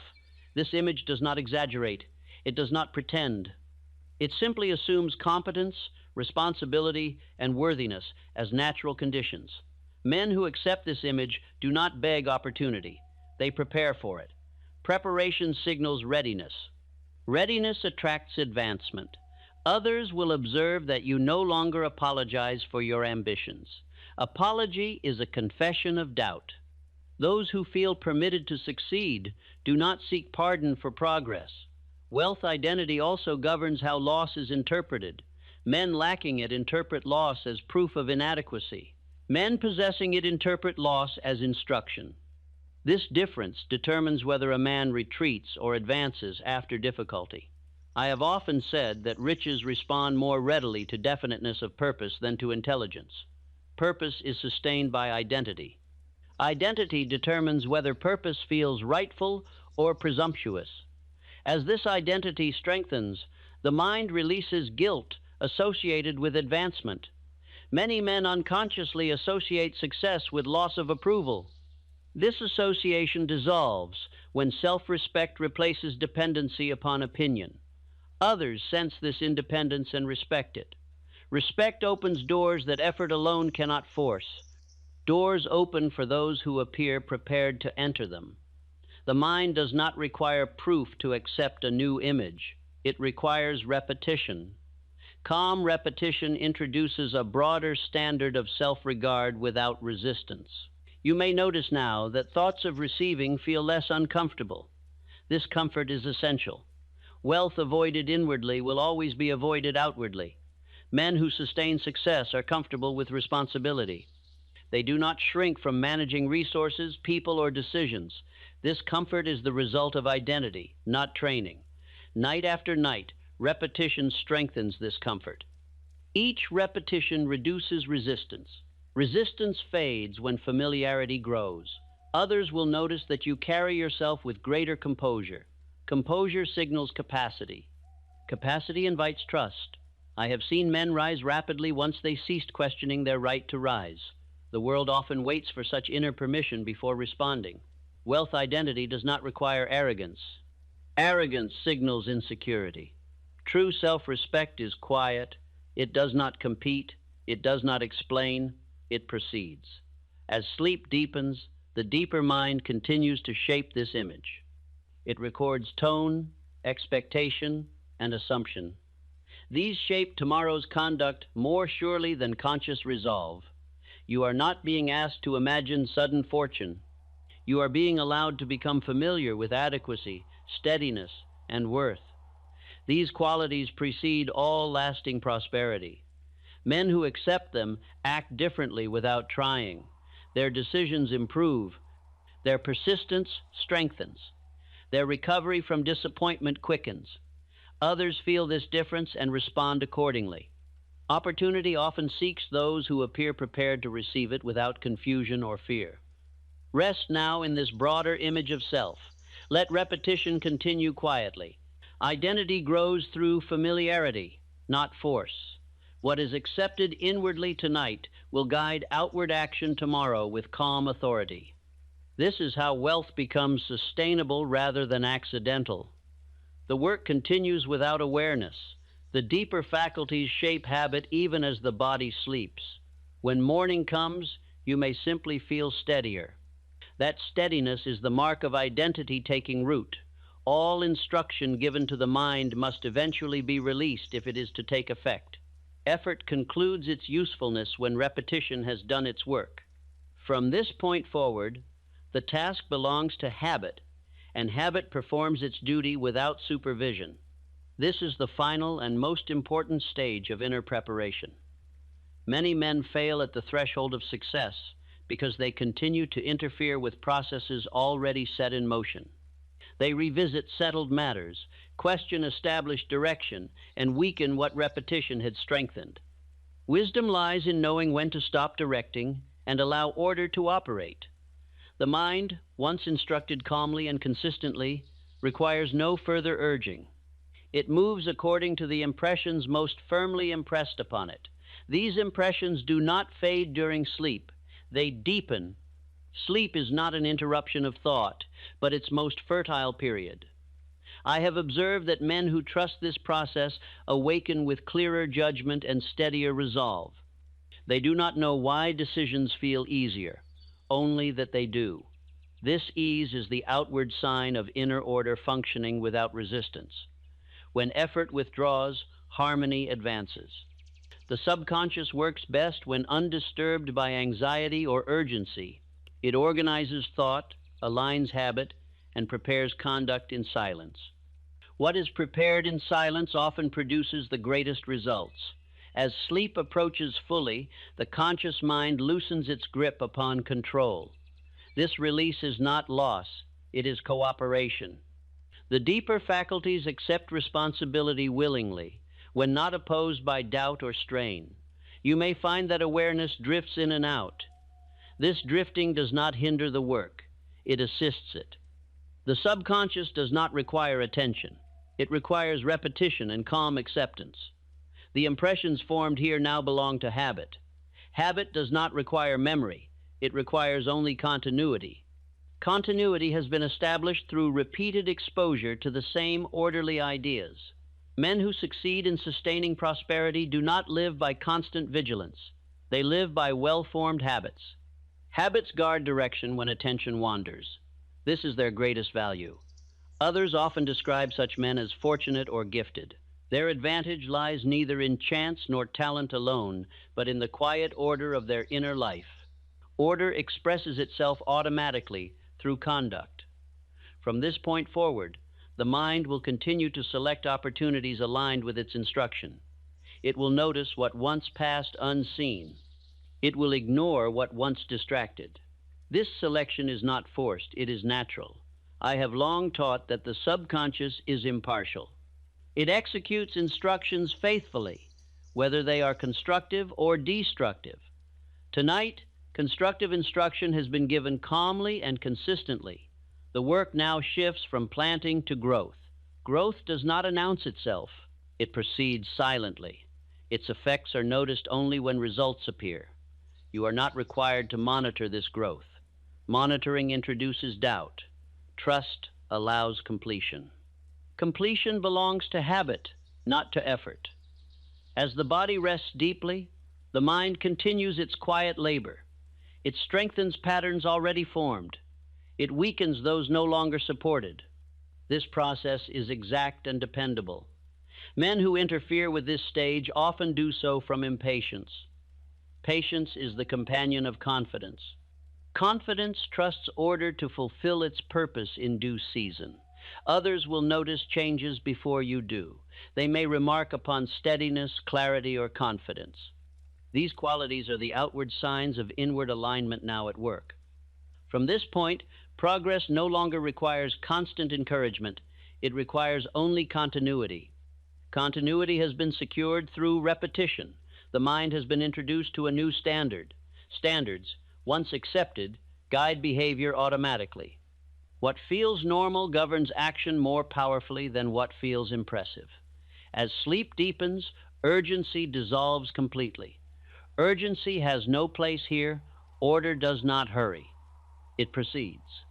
I have known men whose lives changed permanently because they learned when to stop forcing and allow habit to rule. Their greatest advances came after they ceased interference. This is why rest is essential to achievement. Rest permits the deeper faculties to perform their function without obstruction. You may awaken tomorrow with no conscious memory of these words. That is of no concern. Memory is not required. Impression is. Impression shapes expectation. Expectation shapes conduct. Conduct shapes result. This chain is now in motion. The mind, once ordered, seeks order everywhere. It arranges time more wisely. It chooses effort more carefully. It persists without strain. Others respond to this order instinctively. They cooperate. They trust. They offer opportunity. Order invites these responses without request. From this point forward, growth is no longer something to pursue. It is something to allow. Allowance replaces struggle. I have often said that success is the result of laws applied, not wishes expressed. Those laws are now at work quietly and faithfully. Rest now without concern. The mind knows what to do. It has been instructed. It will continue its work without attention. Sleep carries this instruction deeper, where it becomes habit. Habit becomes character. Character determines destiny. When morning comes, action will follow naturally. Decisions will feel steadier. Persistence will feel easier. Confidence will feel calmer. This is not accident. It is order. The work is complete for now. Nothing more is required. Release control and rest. What has been planted will grow. There is a doorway into wealth that most men will never discover. They search for it in opportunity, in luck, in strategy. But the doorway is not out there. It is inside the mind. And tonight, while you sleep, that doorway will open for you. You are about to enter the wealth dimension. You have spent years thinking about money with the patterns inherited from fear patterns that shrink your ambition, patterns that limit your imagination, patterns that convince you wealth is rare. But wealth is not rare. Wealth is responsive. It obeys the man whose mind is built to receive it. Tonight your mind begins that reconstruction. Think about this. The richest people in history were not born with superior advantages. They were born with ordinary minds, minds that they rewired with extraordinary discipline. While others slept in poverty thinking, they slept in prosperity thinking. They trained their subconscious to hunt opportunity, not avoid risk, and that is exactly what you will do tonight. Imagine falling asleep and feeling something shift inside you like a curtain being pulled back, revealing a part of you you've never fully used. A part capable of decisive thinking, bold vision, and unshakable wealth alignment. A part that knows money is not an accident, but an effect. The subconscious is the cause. Wealth is the result. Tonight you begin mastering the cause. You may not realize how often your thoughts betray you. When money is mentioned, your body tightens. When opportunity appears, hesitation rises. When a vision excites you, doubt whispers. These responses are not logical, they are programmed, and any program can be rewritten. Tonight, we rewrite the entire system. Picture a version of yourself living 12 months from now calmer, richer, more commanding. He makes decisions quickly. He sees ideas before others notice them. He attracts allies effortlessly. He speaks with authority. He walks as though wealth is already responding to him. That version of you is not imaginary. He is simply untrained. Tonight you begin training him. Let me take you to a small moment in your own life. It is morning. You stand at your sink, water running over your hands. You look up and see someone stronger looking back at you, someone with certainty in his eyes, someone with a millionaire mind. The shift is subtle but unmistakable. You know something inside you has changed. That is what happens when the subconscious accepts a new financial identity. But hear me carefully. Millionaire thinking does not come from learning more. It comes from unlearning the beliefs that imprison you. Beliefs such as, money takes too long, I need luck, I'm afraid to lose, success happens to others, I don't have what wealthy people have. These statements have been repeated so often they feel like truth. But they are not truth, they are chains. And tonight, those chains dissolve. As your mind drifts into rest, you will enter a state where resistance disappears. This is where the deepest transformations occur, not in the noise of daytime effort, but in the quiet darkness where the subconscious listens without argument. In that space, I will plant new laws. That wealth seeks you, that opportunity gravitates toward you, that ideas flow through you, that you are capable of commanding money, not chasing it. These laws will override the old patterns of financial fear. Let me interrupt you for a moment with purpose. Stop, feel your breath, notice the quiet shift happening already. Your mind is preparing itself for a different kind of night, a night that changes everything after it. As you sink deeper, your subconscious will begin rearranging the assumptions that have shaped your financial life. You will no longer assume difficulty, you will assume advantage. You will no longer react to money, you will anticipate it. You will no longer wait for certainty, you will create it. This is the foundation of millionaire thinking. Wealth responds to the man who expects it. Now imagine another scene. You are in a conversation days from now. Normally, you would stay quiet, unsure of your ideas. But this time, words come easily. Your thoughts are clear. Your posture is strong. You feel aligned with something powerful, your own growing mastery. People sense it. They respond to you differently. This is the behavior of a man whose subconscious has been rewired for wealth. Confidence is not the cause of wealth. Confidence is the side effect of identity, and identity is what you rebuild tonight. But I must warn you, if you treat this audio as background noise, nothing will shift. Wealth does not respond to the man who listens casually. It responds to the man who listens with intention. So allow the words to settle deeply. Do not analyze. Do not resist. Let them enter the parts of you that have been untouched for years. Your wealth dimension opens only when your conscious guard relaxes, and sleep is the key. You are not merely falling asleep tonight. You are stepping into a mental state where your thoughts and your future begin forming a partnership. A state where you no longer sabotage yourself. A state where wealth becomes a natural outcome, not a distant dream. Let your mind soften. Let the weight of today fade. Let your breathing slow. You are entering the laboratory of the subconscious where new realities are built. Over the next 3 hours, your mind will rehearse prosperity instead of fear. You will hear messages that strengthen your self-image, expand your vision, and install decisiveness. You will absorb ideas that make wealth feel familiar, not foreign. And tomorrow, you will notice the first signs. A calmer reaction to money, a clearer mind around decisions, a sudden sense of possibility, a shift in posture, a spark of ambition. These are not coincidences. These are indicators that your subconscious is being upgraded. In the days that follow, your thinking will sharpen, your expectations will rise, your fear will shrink. And eventually, you will cross a threshold where you no longer hope for wealth, you identify with it. That identity is the magnet that pulls riches toward you. Tonight you step through that threshold. Let yourself drift. Let yourself open. Let the wealth dimension receive you. Tonight you sleep. Tomorrow you think differently. And the day after that, wealth begins answering. There is a fundamental error that keeps men poor, which few ever recognize. They believe money responds to effort alone. They believe wealth is granted through strain, struggle, and visible labor. This belief poisons the mind long before it affects the pocket. Wealth does not respond first to the hands. It responds to the mind that commands the hands. The mind is the receiving station of riches. Where the mind is closed, money does not enter. Where the mind is unfamiliar with wealth, wealth feels unwelcome and stays away.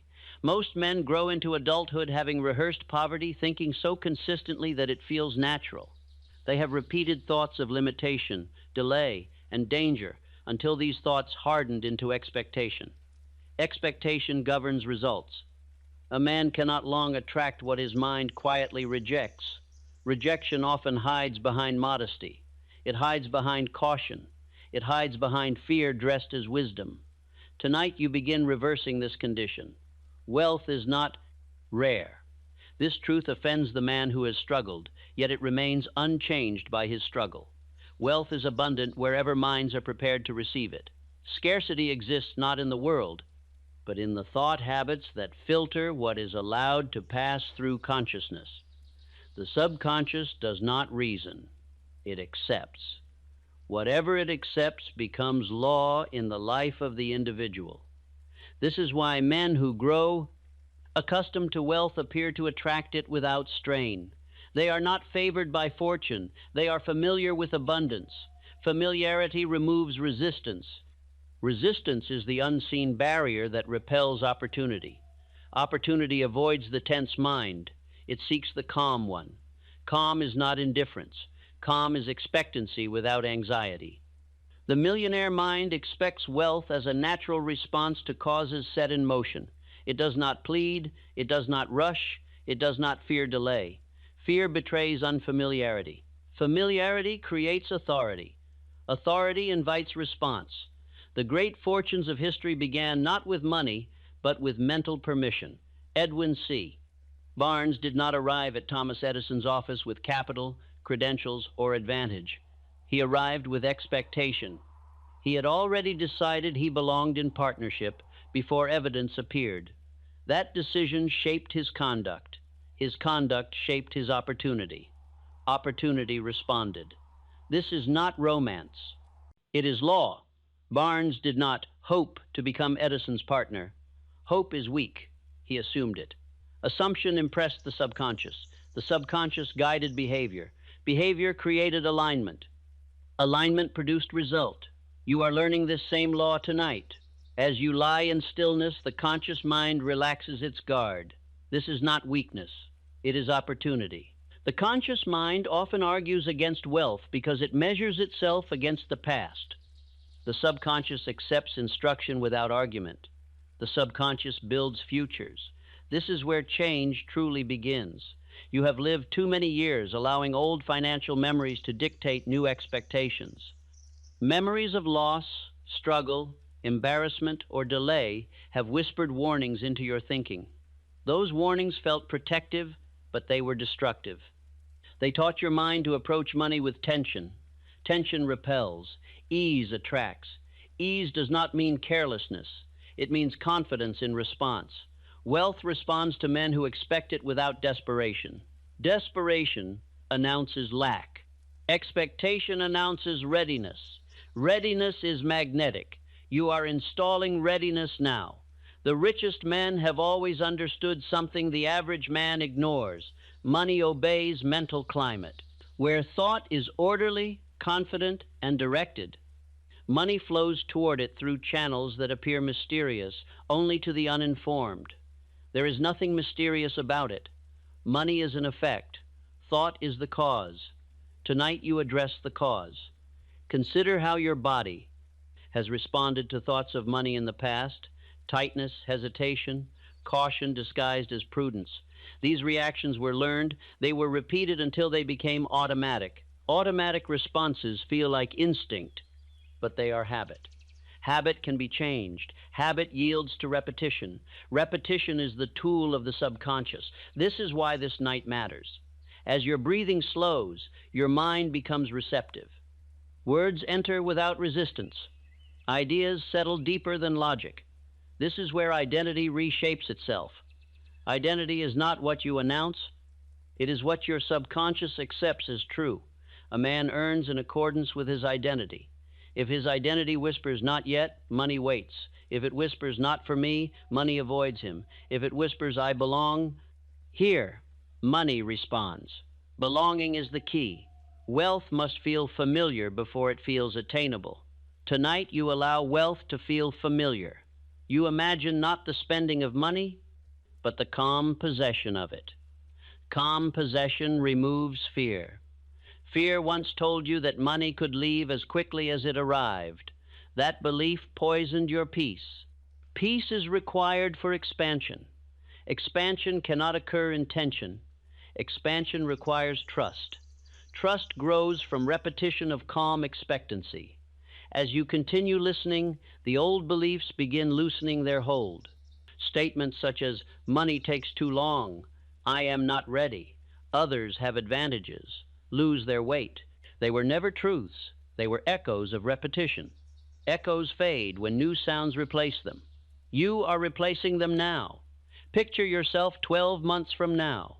Not excited, not boasting, calm, decisive, unhurried. You make choices without apology. You speak without hesitation. Others notice. They do not know why you seem different, but they respond differently. Response follows authority. Authority grows from identity. Identity is being rebuilt tonight. You are no longer training the mind to fear loss. You are training it to expect alignment. Alignment between effort and result. Alignment between thought and outcome. Alignment between decision and opportunity. Opportunity does not arrive randomly. It follows mental readiness. The mind that expects wealth sees ideas others overlook. It hears invitations others miss. It recognizes openings others ignore. This is not luck. It is perception sharpened by expectation. Expectation is the lens. You are adjusting the lens now. As sleep approaches, resistance dissolves further. The subconscious accepts new laws quietly, without ceremony. These laws do not shout. They settle. That wealth seeks the prepared mind. That money responds to clarity. That opportunity gravitates toward confidence. That you are capable of commanding money, not chasing it. These laws do not need belief to work. They need acceptance. Acceptance occurs most easily now. You are not forcing change. You are allowing it. Allowing is powerful. Allowing removes struggle. Struggle implies opposition. There is no opposition now. There is only installation. Installation is quiet. It works while you rest. Over the coming days, you will notice subtle shifts. Your reactions soften. Your thoughts expand. Your hesitation shortens. Your ambition feels less dangerous. These are not coincidences. They are signs of a mind becoming familiar with wealth. Familiarity breeds confidence. Confidence breeds action. Action breeds result. Result reinforces identity. This cycle sustains itself. Tonight is not about effort. It is about orientation. You are orienting the mind toward abundance rather than defense. Defense belongs to scarcity. Creation belongs to wealth. Creation requires imagination disciplined by expectation. Expectation is now being trained. Rest now in this work. The wealth dimension does not open with noise. It opens with quiet certainty, and that certainty is taking root. There comes a moment in every man's progress when wishing must end and decision must begin. Poverty thinking lingers longest, not because men lack opportunity, but because they postpone commitment. They think, they weigh, they compare, and in doing so they drain the very force that attracts riches. Wealth responds to firmness, not deliberation without end. Decision is the line wealth crosses. Indecision is the barrier it avoids. Most men mistake delay for wisdom. They believe waiting protects them. In truth, waiting weakens them. The subconscious interprets delay as doubt, and doubt sends a clear instruction. Do not move resources here. Money obeys confidence. It withdraws from uncertainty as surely as water withdraws from heat. The millionaire mind does not rush, but it does decide. Decision does not guarantee success. It guarantees movement. Movement clarifies. Clarification attracts assistance. Assistance multiplies effort. This sequence has never failed when followed persistently. It is the law behind every fortune ever built. Henry Ford did not know how to build the V8 engine when he demanded it be built. He knew only that it must be built. His engineers doubted. Experts laughed. Ford remained firm. That firmness organized intelligence around his demand. Intelligence responds to direction. Direction precedes method. Method follows decision. You are learning this same principle now. Indecision scatters the mind. Scattered minds repel wealth because they emit confusion. Confusion signals risk. Money avoids risk unless guided by certainty. Certainty is not knowledge of outcome. It is commitment to course. Commitment steadies the subconscious. The subconscious directs perception. Perception reveals opportunity. Opportunity responds. The man who decides quickly trains his mind to expect cooperation. The man who delays trains his mind to expect obstruction. Expectation becomes habit. Habit becomes character. Character governs income. You are reshaping character tonight. As your conscious mind softens, the deeper mind listens. It hears whether you are firm or uncertain. Tonight you speak firmness into it. You replace hesitation with resolve. Resolve does not shout. It settles quietly and directs action without drama. Drama belongs to doubt. Resolve belongs to wealth. Wealth seeks the man who knows what he wants, even if he does not yet know how he will get it. The how reveals itself only after the what is fixed. This law confounds the cautious and rewards the bold. Boldness is calm certainty, not recklessness. The millionaire thinker does not gamble, he commits. Commitment organizes circumstances. Circumstances appear accidental only to those who do not understand the law behind them. The law is simple. Thought backed by decision creates channels. Channels bring money. No decision, no channel. Consider how many ideas you have abandoned because you waited for perfect clarity. Perfect clarity never arrives before movement. It arrives because of movement. Men who wait for readiness train themselves never to feel ready. You are ending that training. From this night forward, your mind accepts a new instruction. Decide, then adjust. Adjustment is strength. Fear resists adjustment because it equates change with failure. Wealth embraces adjustment because it refines method. Method grows through use. Use follows decision. Decision dissolves fear. Fear of loss once whispered that decision was dangerous. That whisper was not protective. It was paralyzing. You are no longer listening to it. You are listening to law. Law rewards firmness. As decision becomes habit, something subtle changes in how others respond to you. They feel it in your tone. They notice it in your posture. You speak with finality rather than speculation. People trust finality. They align with it. Alignment multiplies power. Power attracts resources. Resources respond to decisiveness. This is why leaders are followed before they succeed. Success is the effect. Decision is the cause.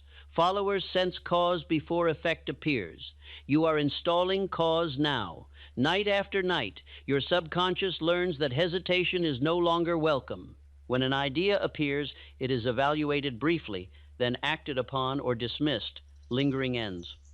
Lingering wastes force. Force conserved strengthens will. Will directs action. Action brings result. As this pattern deepens, the future feels less threatening. Threat arises when choices are postponed. Postponement creates backlog. Backlog creates pressure. Pressure feeds anxiety. Decision clears pressure. Clarity restores calm. The millionaire mind values speed of decision more than perfection of choice. Perfect choices are rare. Correctable choices are abundant. Correctability is sufficient. Wealth grows through correction. not avoidance. Avoidance starves progress. Progress feeds confidence. Confidence attracts opportunity. Opportunity follows decision. This cycle is now being rehearsed within you. As you drift deeper into rest, imagine yourself deciding calmly, not emotionally, calmly. A man who decides calmly signals authority to the subconscious. Authority attracts cooperation. Cooperation multiplies effort. Effort applied decisively yields compound return. You will notice in the coming days that you no longer negotiate endlessly with yourself. You choose, you act, you move on. This is not impatience. It is maturity. Mature minds do not argue with opportunity. They accept or reject it swiftly. Swift rejection is as powerful as swift acceptance. Both preserve clarity. Clarity attracts wealth. Indecision repels. To it. You are leaving indecision behind. Tonight you train the mind to cross the line when it appears, to choose direction even when the path is not fully visible, to trust adjustment over hesitation, to value movement over comfort. Comfort stagnates, movement liberates. Liberation is magnetic. Rest now in this decisiveness. It is settling. It is becoming familiar, and familiarity is the gateway through which wealth enters. There is no barrier to wealth more destructive than fear of loss. It operates quietly, disguising itself as caution, humility, and reason. Yet beneath these disguises, it performs the same function. It paralyzes initiative. A man who fears losing cannot gain freely, because his mind is divided between desire and retreat. Division weakens force. Unity attracts response. The millionaire mind is unified. It does not dwell on what might be lost. It concentrates on what must be built. Loss is not ignored, but it is not obeyed. Obedience belongs only to purpose. Fear demands obedience without justification. Wealth refuses to serve such a master. Money moves toward confidence. Confidence dissolves fear. Fear of loss teaches a man to grip rather than guide. He clings to what he has, suspicious of change, guarding rather than expanding. This posture repels opportunity. Opportunity seeks movement, not tension. It flows toward minds that expect increase, not toward those who fear decrease. Expectation determines direction. Direction shapes result. Most men learned fear of loss early, long before they understood money. They watched struggle. They absorbed warning. They inherited scarcity without question. Scarcity was not taught deliberately. It was rehearsed emotionally, night after night, until it felt natural. What feels natural feels true, but natural does not mean correct. Tonight, that inheritance loosens its hold. Fear of loss exaggerates consequence. It magnifies the cost of action and minimizes the cost of inaction. Yet inaction carries the greatest loss of all, the loss of momentum. Momentum attracts wealth. Stagnation starves it. Stagnation feels safe. Safety produces poverty. Wealth requires motion. The man who fears loss believes that safety lies in stillness. History proves otherwise. Every fortune ever built required stepping beyond visible security. This does not mean recklessness. It means faith in response rather than certainty of outcome. Faith steadies the hand, fear shakes it. The story of Darby and the gold mine illustrates this law perfectly. Darby quit 3 feet from gold because fear of further loss persuaded him that stopping was wisdom. Years later, he learned persistence in insurance and earned millions. The gold was not lost forever. The lesson was learned. Loss taught alignment. Alignment produced wealth. Fear of loss disappears when a man understands that nothing is truly lost except opportunity delayed. Money moves. Ideas return. Circumstances rearrange. What appears as loss is often instruction. Instruction refines judgment. Judgment improves decision. Decision attracts money. Fear repels it. You are learning to see loss correctly. Loss is not punishment. It is adjustment. Adjustment is strength. This shift alone dissolves much. Anxiety. When fear of loss weakens, generosity increases. The wealthy mind gives value freely, knowing that circulation invites return. Hoarding signals fear. Circulation signals confidence. Money obeys circulation. Circulation attracts abundance. Fear restricts flow. Flow multiplies. As you rest, your subconscious begins accepting a new relationship with risk. Risk no longer means danger. It means engagement. Engagement signals readiness. Readiness invites opportunity. Opportunity avoids the fearful. It seeks the prepared. Prepared minds do not demand guarantees. They rely on their ability to respond. Response is always within control. Control removes fear. You begin trusting your response now. Others will sense this trust in you. They will notice you speak less about what might go wrong and more about what can be done. This language change alters how people treat you. They bring ideas. They offer alliances. They sense your steadiness. Steadiness attracts cooperation. Cooperation multiplies resources. Resources respond to calm courage. The millionaire thinker does not fear losing money because he trusts his capacity to replace it. Replacement is the key belief. When a man knows he can create again, fear dissolves.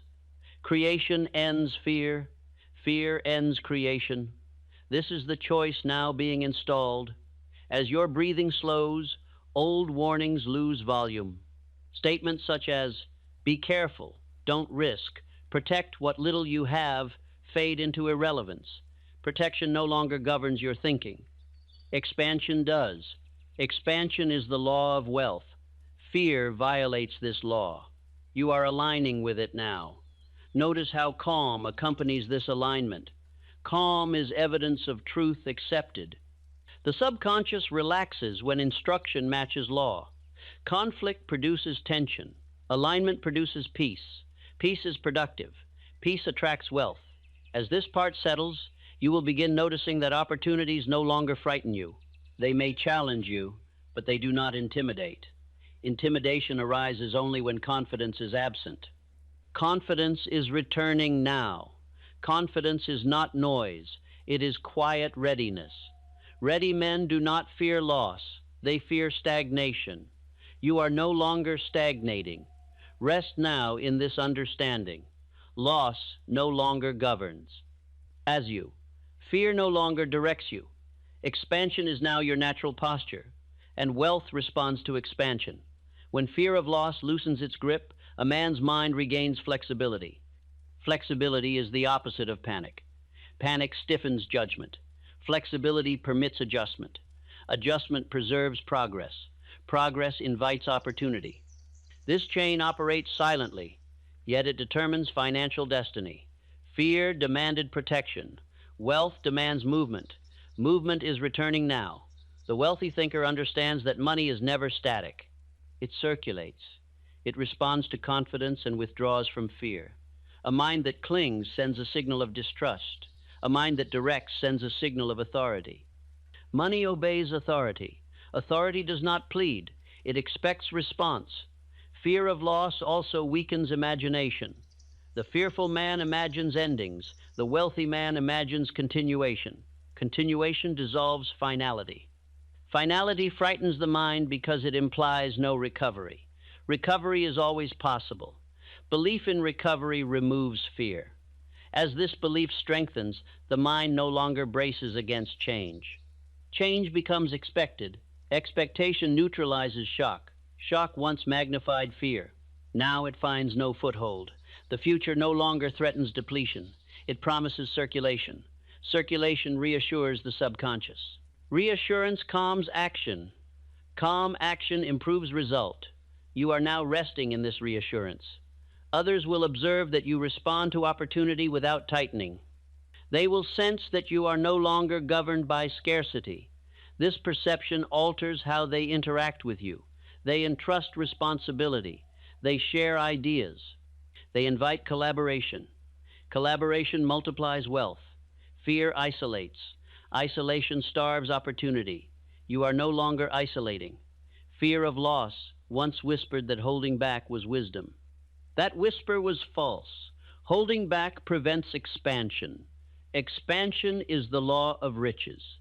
Every fortune has been built by moving forward, while uncertainty remained. Uncertainty does not contradict wealth. Fear does. As fear dissolves, generosity becomes natural. Generosity is not charity. It is confidence expressed through circulation. Confident minds give value freely because they expect return. Return follows expectation. Expectation governs flow. Flow governs increase. Increase dissolves fear. As sleep deepens, the subconscious accepts this law quietly. It no longer associates money with danger. It associates it with movement, exchange, and growth. This association changes everything. Associations shape reaction. Reaction once fed fear. Reaction now feeds courage. Courage is calm willingness to proceed. Proceeding attracts opportunity. Opportunity answers. Courage. You will notice soon that financial decisions feel lighter. You do not grip them. You guide them. Guidance is authority. Authority attracts cooperation from people and circumstance alike. Cooperation reduces strain. Strain once reinforced fear. Fear weakens without strain. The old belief that loss must be avoided at all costs dissolves. In its place stands a stronger belief. Progress must be pursued. Progress produces value. Value attracts money. This is law. Law cannot fail. You are aligning with it now. As this alignment stabilizes, fear of loss will no longer arise automatically. When it does attempt to appear, it will feel unfamiliar. Unfamiliar thoughts lack influence. Influence follows repetition. You are no longer repeating fear. You are repeating expansion. Expansion feels natural now. Naturalness is the final sign of installation. Rest in this new posture. Loss no longer governs your thinking. Confidence directs it. And wealth responds to confidence. The imagination is the most misunderstood faculty of the human mind. When left without discipline, it becomes the servant of fear. When directed with purpose, it becomes the architect of riches. Every fortune ever accumulated began as a picture held persistently in the imagination long before it appeared in form. Fear imagines loss. Wealth imagines structure. Structure attracts substance. Most men imagine unconsciously. They permit the mind to wander into scenes of danger, embarrassment, or failure, especially at night when resistance is low. These scenes impress the subconscious with images of defeat. The subconscious, obedient and impartial, begins shaping conduct in harmony with those images. Conduct follows image. Image precedes result. Tonight you reverse this process. The disciplined imagination does not dream idly. It works. It arranges thought into form. It supplies the subconscious with blueprints rather than warnings. The subconscious cannot distinguish between imagined experience and lived experience. It accepts both as instruction. This is why imagination must be governed. Ungoverned imagination breeds poverty. Governed imagination builds wealth. Thomas Edison failed thousands of times before producing the incandescent lamp. Failure did not discourage him because his imagination was fixed upon completion. Each experiment was not an ending, but a refinement of the picture he held within. The image remained intact while method adjusted. Image must remain steady. Method may change. This principle is now being installed within you. When imagination is trained to picture continuation rather than collapse, fear dissolves. Fear thrives on endings. Endings frighten because they imply no recovery. Continuation reassures because it implies progress. Progress is the law of riches. Fear resists progress. You are aligning imagination with progress.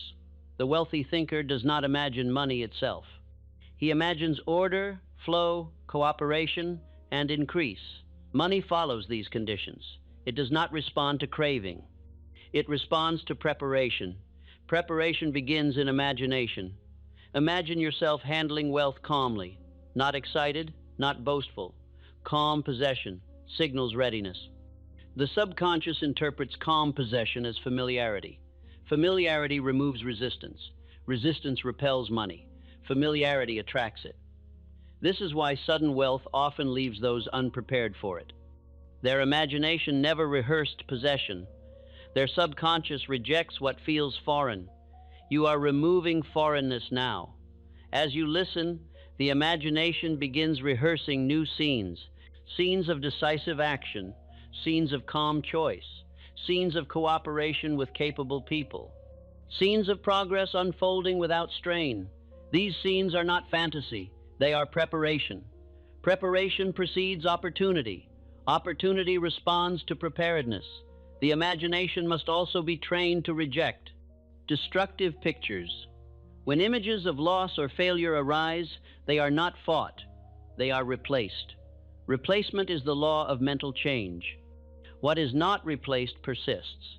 You are replacing now. Each time an image of fear is replaced with an image of response, the subconscious learns a new lesson. It learns that you are capable. Capability dissolves fear more effectively than reassurance. Capability is power. Power attracts wealth. As this discipline continues, imagination becomes quieter. It no longer leaps ahead, inventing trouble. It waits for instruction. This waiting is not emptiness, it is readiness. Readiness invites command. Command directs imagination. Directed imagination constructs destiny. Others will soon sense this change. They will feel that you are seeing ahead. They may say you are visionary. Visionary simply means imagination, disciplined by expectation. Expectation shapes conduct. Conduct shapes result. Result follows image. This law never varies. The imagination also determines scale. Fear imagines smallness. Wealth imagines expansion. Expansion does not require extravagance. It requires allowance. Allowance gives ideas room to grow. Constricted imagination produces small outcomes.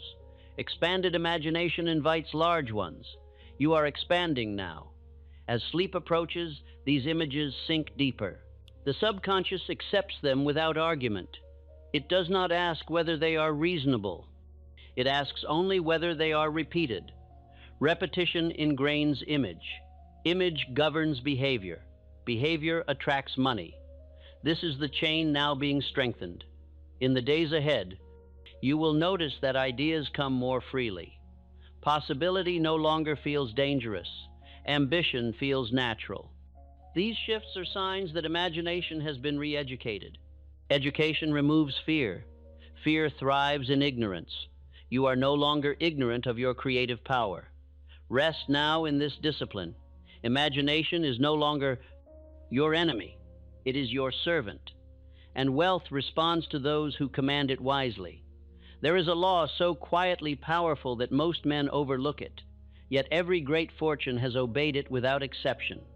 This law declares that riches come to the man who gives more value than he is paid for. This giving is not sacrifice, it is investment. It plants causes that must produce effects, though the time and channel of return are often unseen. Value precedes compensation. Compensation follows service. Most men reverse this order. They ask first what they will receive, and only then consider what they will give. This habit narrows the mind. It places limits upon imagination and closes the channels through which opportunity travels. Wealth avoids the calculating mind and seeks the expansive one. Expansion attracts increase. Calculation repels it. The wealthy thinker understands that service is leverage. When a man renders service with quality, quantity, and spirit, he multiplies his influence. Influence attracts attention. Attention attracts opportunity. Opportunity attracts money. This chain begins with service rendered beyond duty.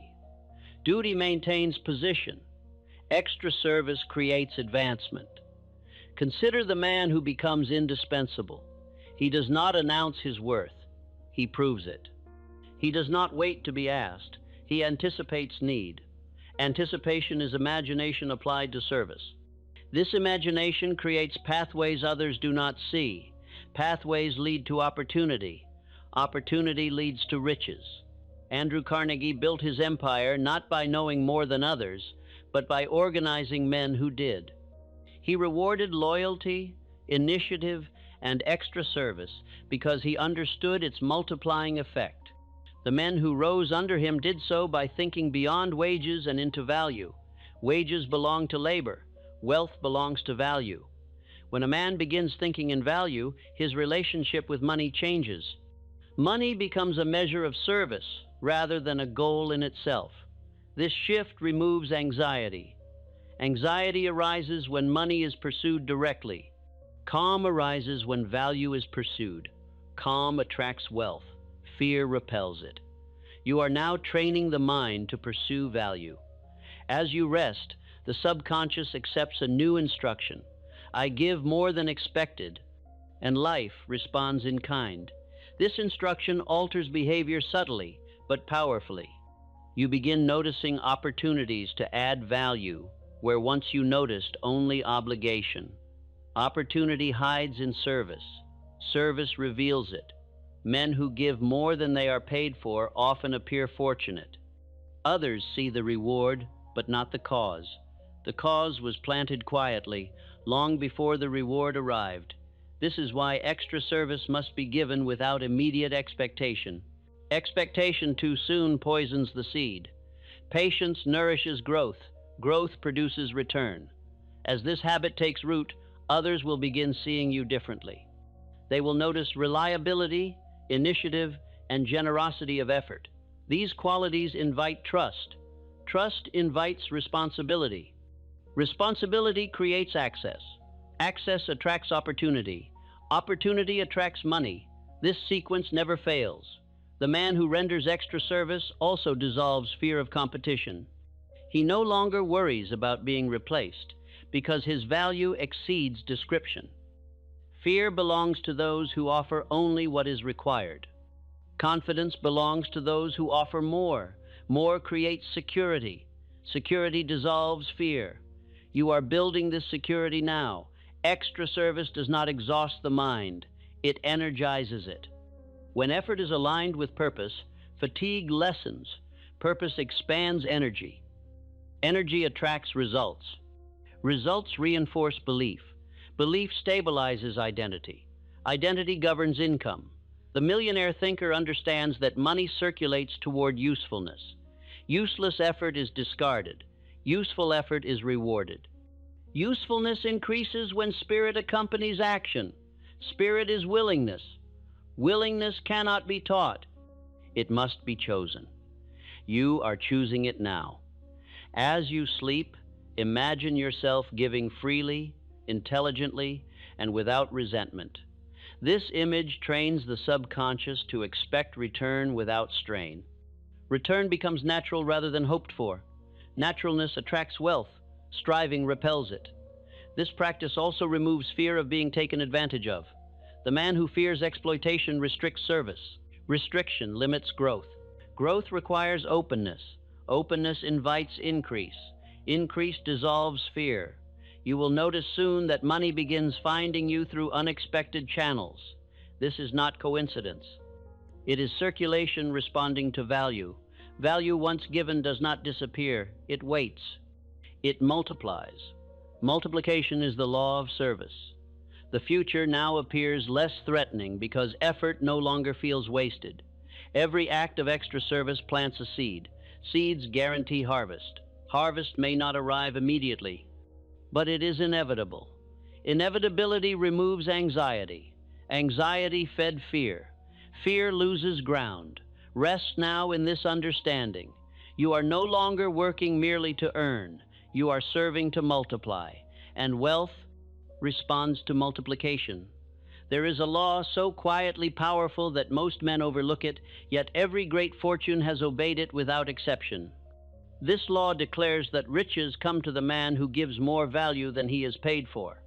This giving is not sacrifice, it is investment. It plants causes that must produce effects, though the time and channel of return are often unseen. Value precedes compensation. Compensation follows service. Most men reverse this order. They ask first what they will receive, and only then consider what they will give. This habit narrows the mind.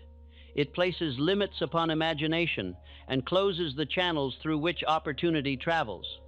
Wealth avoids the calculating mind and seeks the expansive one. Expansion attracts increase. Calculation repels it.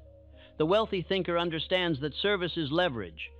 When a man renders service with quality, quantity, and spirit, he multiplies his influence. Influence attracts attention. Attention attracts opportunity. Opportunity attracts money. This chain begins with service rendered beyond duty. Duty maintains position. Extra service creates advancement. Consider the man who becomes indispensable. He does not announce his worth. He proves it. He does not wait to be asked. He anticipates need. Anticipation is imagination applied to service. This imagination creates pathways others do not see. Pathways lead to opportunity. Opportunity leads to riches. Andrew Carnegie built his empire not by knowing more than others, but by organizing men who did. He rewarded loyalty, initiative, and extra service because he understood its multiplying effect. The men who rose under him did so by thinking beyond wages and into value. Wages belong to labor. Wealth belongs to value. When a man begins thinking in value, his relationship with money changes. Money becomes a measure of service rather than a goal in itself. This shift removes anxiety. Anxiety arises when money is pursued directly. Calm arises when value is pursued. Calm attracts wealth. Fear repels it. You are now training the mind to pursue value. As you rest, the subconscious accepts a new instruction. I give more than expected, and life responds in kind. This instruction alters behavior subtly but powerfully. You begin noticing opportunities to add value where once you noticed only obligation. Opportunity hides in service. Service reveals it. Men who give more than they are paid for often appear fortunate. Others see the reward but not the cause. The cause was planted quietly, long before the reward arrived. This is why extra service must be given without immediate expectation. Expectation too soon poisons the seed. Patience nourishes growth. Growth produces return. As this habit takes root, others will begin seeing you differently. They will notice reliability, initiative, and generosity of effort. These qualities invite trust. Trust invites responsibility. Responsibility creates access. Access attracts opportunity. Opportunity attracts money. This sequence never fails. The man who renders extra service also dissolves fear of competition. He no longer worries about being replaced because his value exceeds description. Fear belongs to those who offer only what is required. Confidence belongs to those who offer more. More creates security. Security dissolves fear. You are building this security now. Extra service does not exhaust the mind. It energizes it. When effort is aligned with purpose, fatigue lessens. Purpose expands energy. Energy attracts results. Results reinforce belief. Belief stabilizes identity. Identity governs income. The millionaire thinker understands that money circulates toward usefulness. Useless effort is discarded. Useful effort is rewarded. Usefulness increases when spirit accompanies action. Spirit is willingness. Willingness cannot be taught. It must be chosen. You are choosing it now. As you sleep, imagine yourself giving freely, intelligently, and without resentment. This image trains the subconscious to expect return without strain. Return becomes natural rather than hoped for. Naturalness attracts wealth. Striving repels it. This practice also removes fear of being taken advantage of. The man who fears exploitation restricts service. Restriction limits growth. Growth requires openness. Openness invites increase. Increase dissolves fear. You will notice soon that money begins finding you through unexpected channels. This is not coincidence. It is circulation responding to value. Value once given does not disappear. It waits. It multiplies. Multiplication is the law of service. The future now appears less threatening because effort no longer feels wasted. Every act of extra service plants a seed. Seeds guarantee harvest. Harvest may not arrive immediately, but it is inevitable. Inevitability removes anxiety. Anxiety fed fear. Fear loses ground. Rest now in this understanding. You are no longer working merely to earn.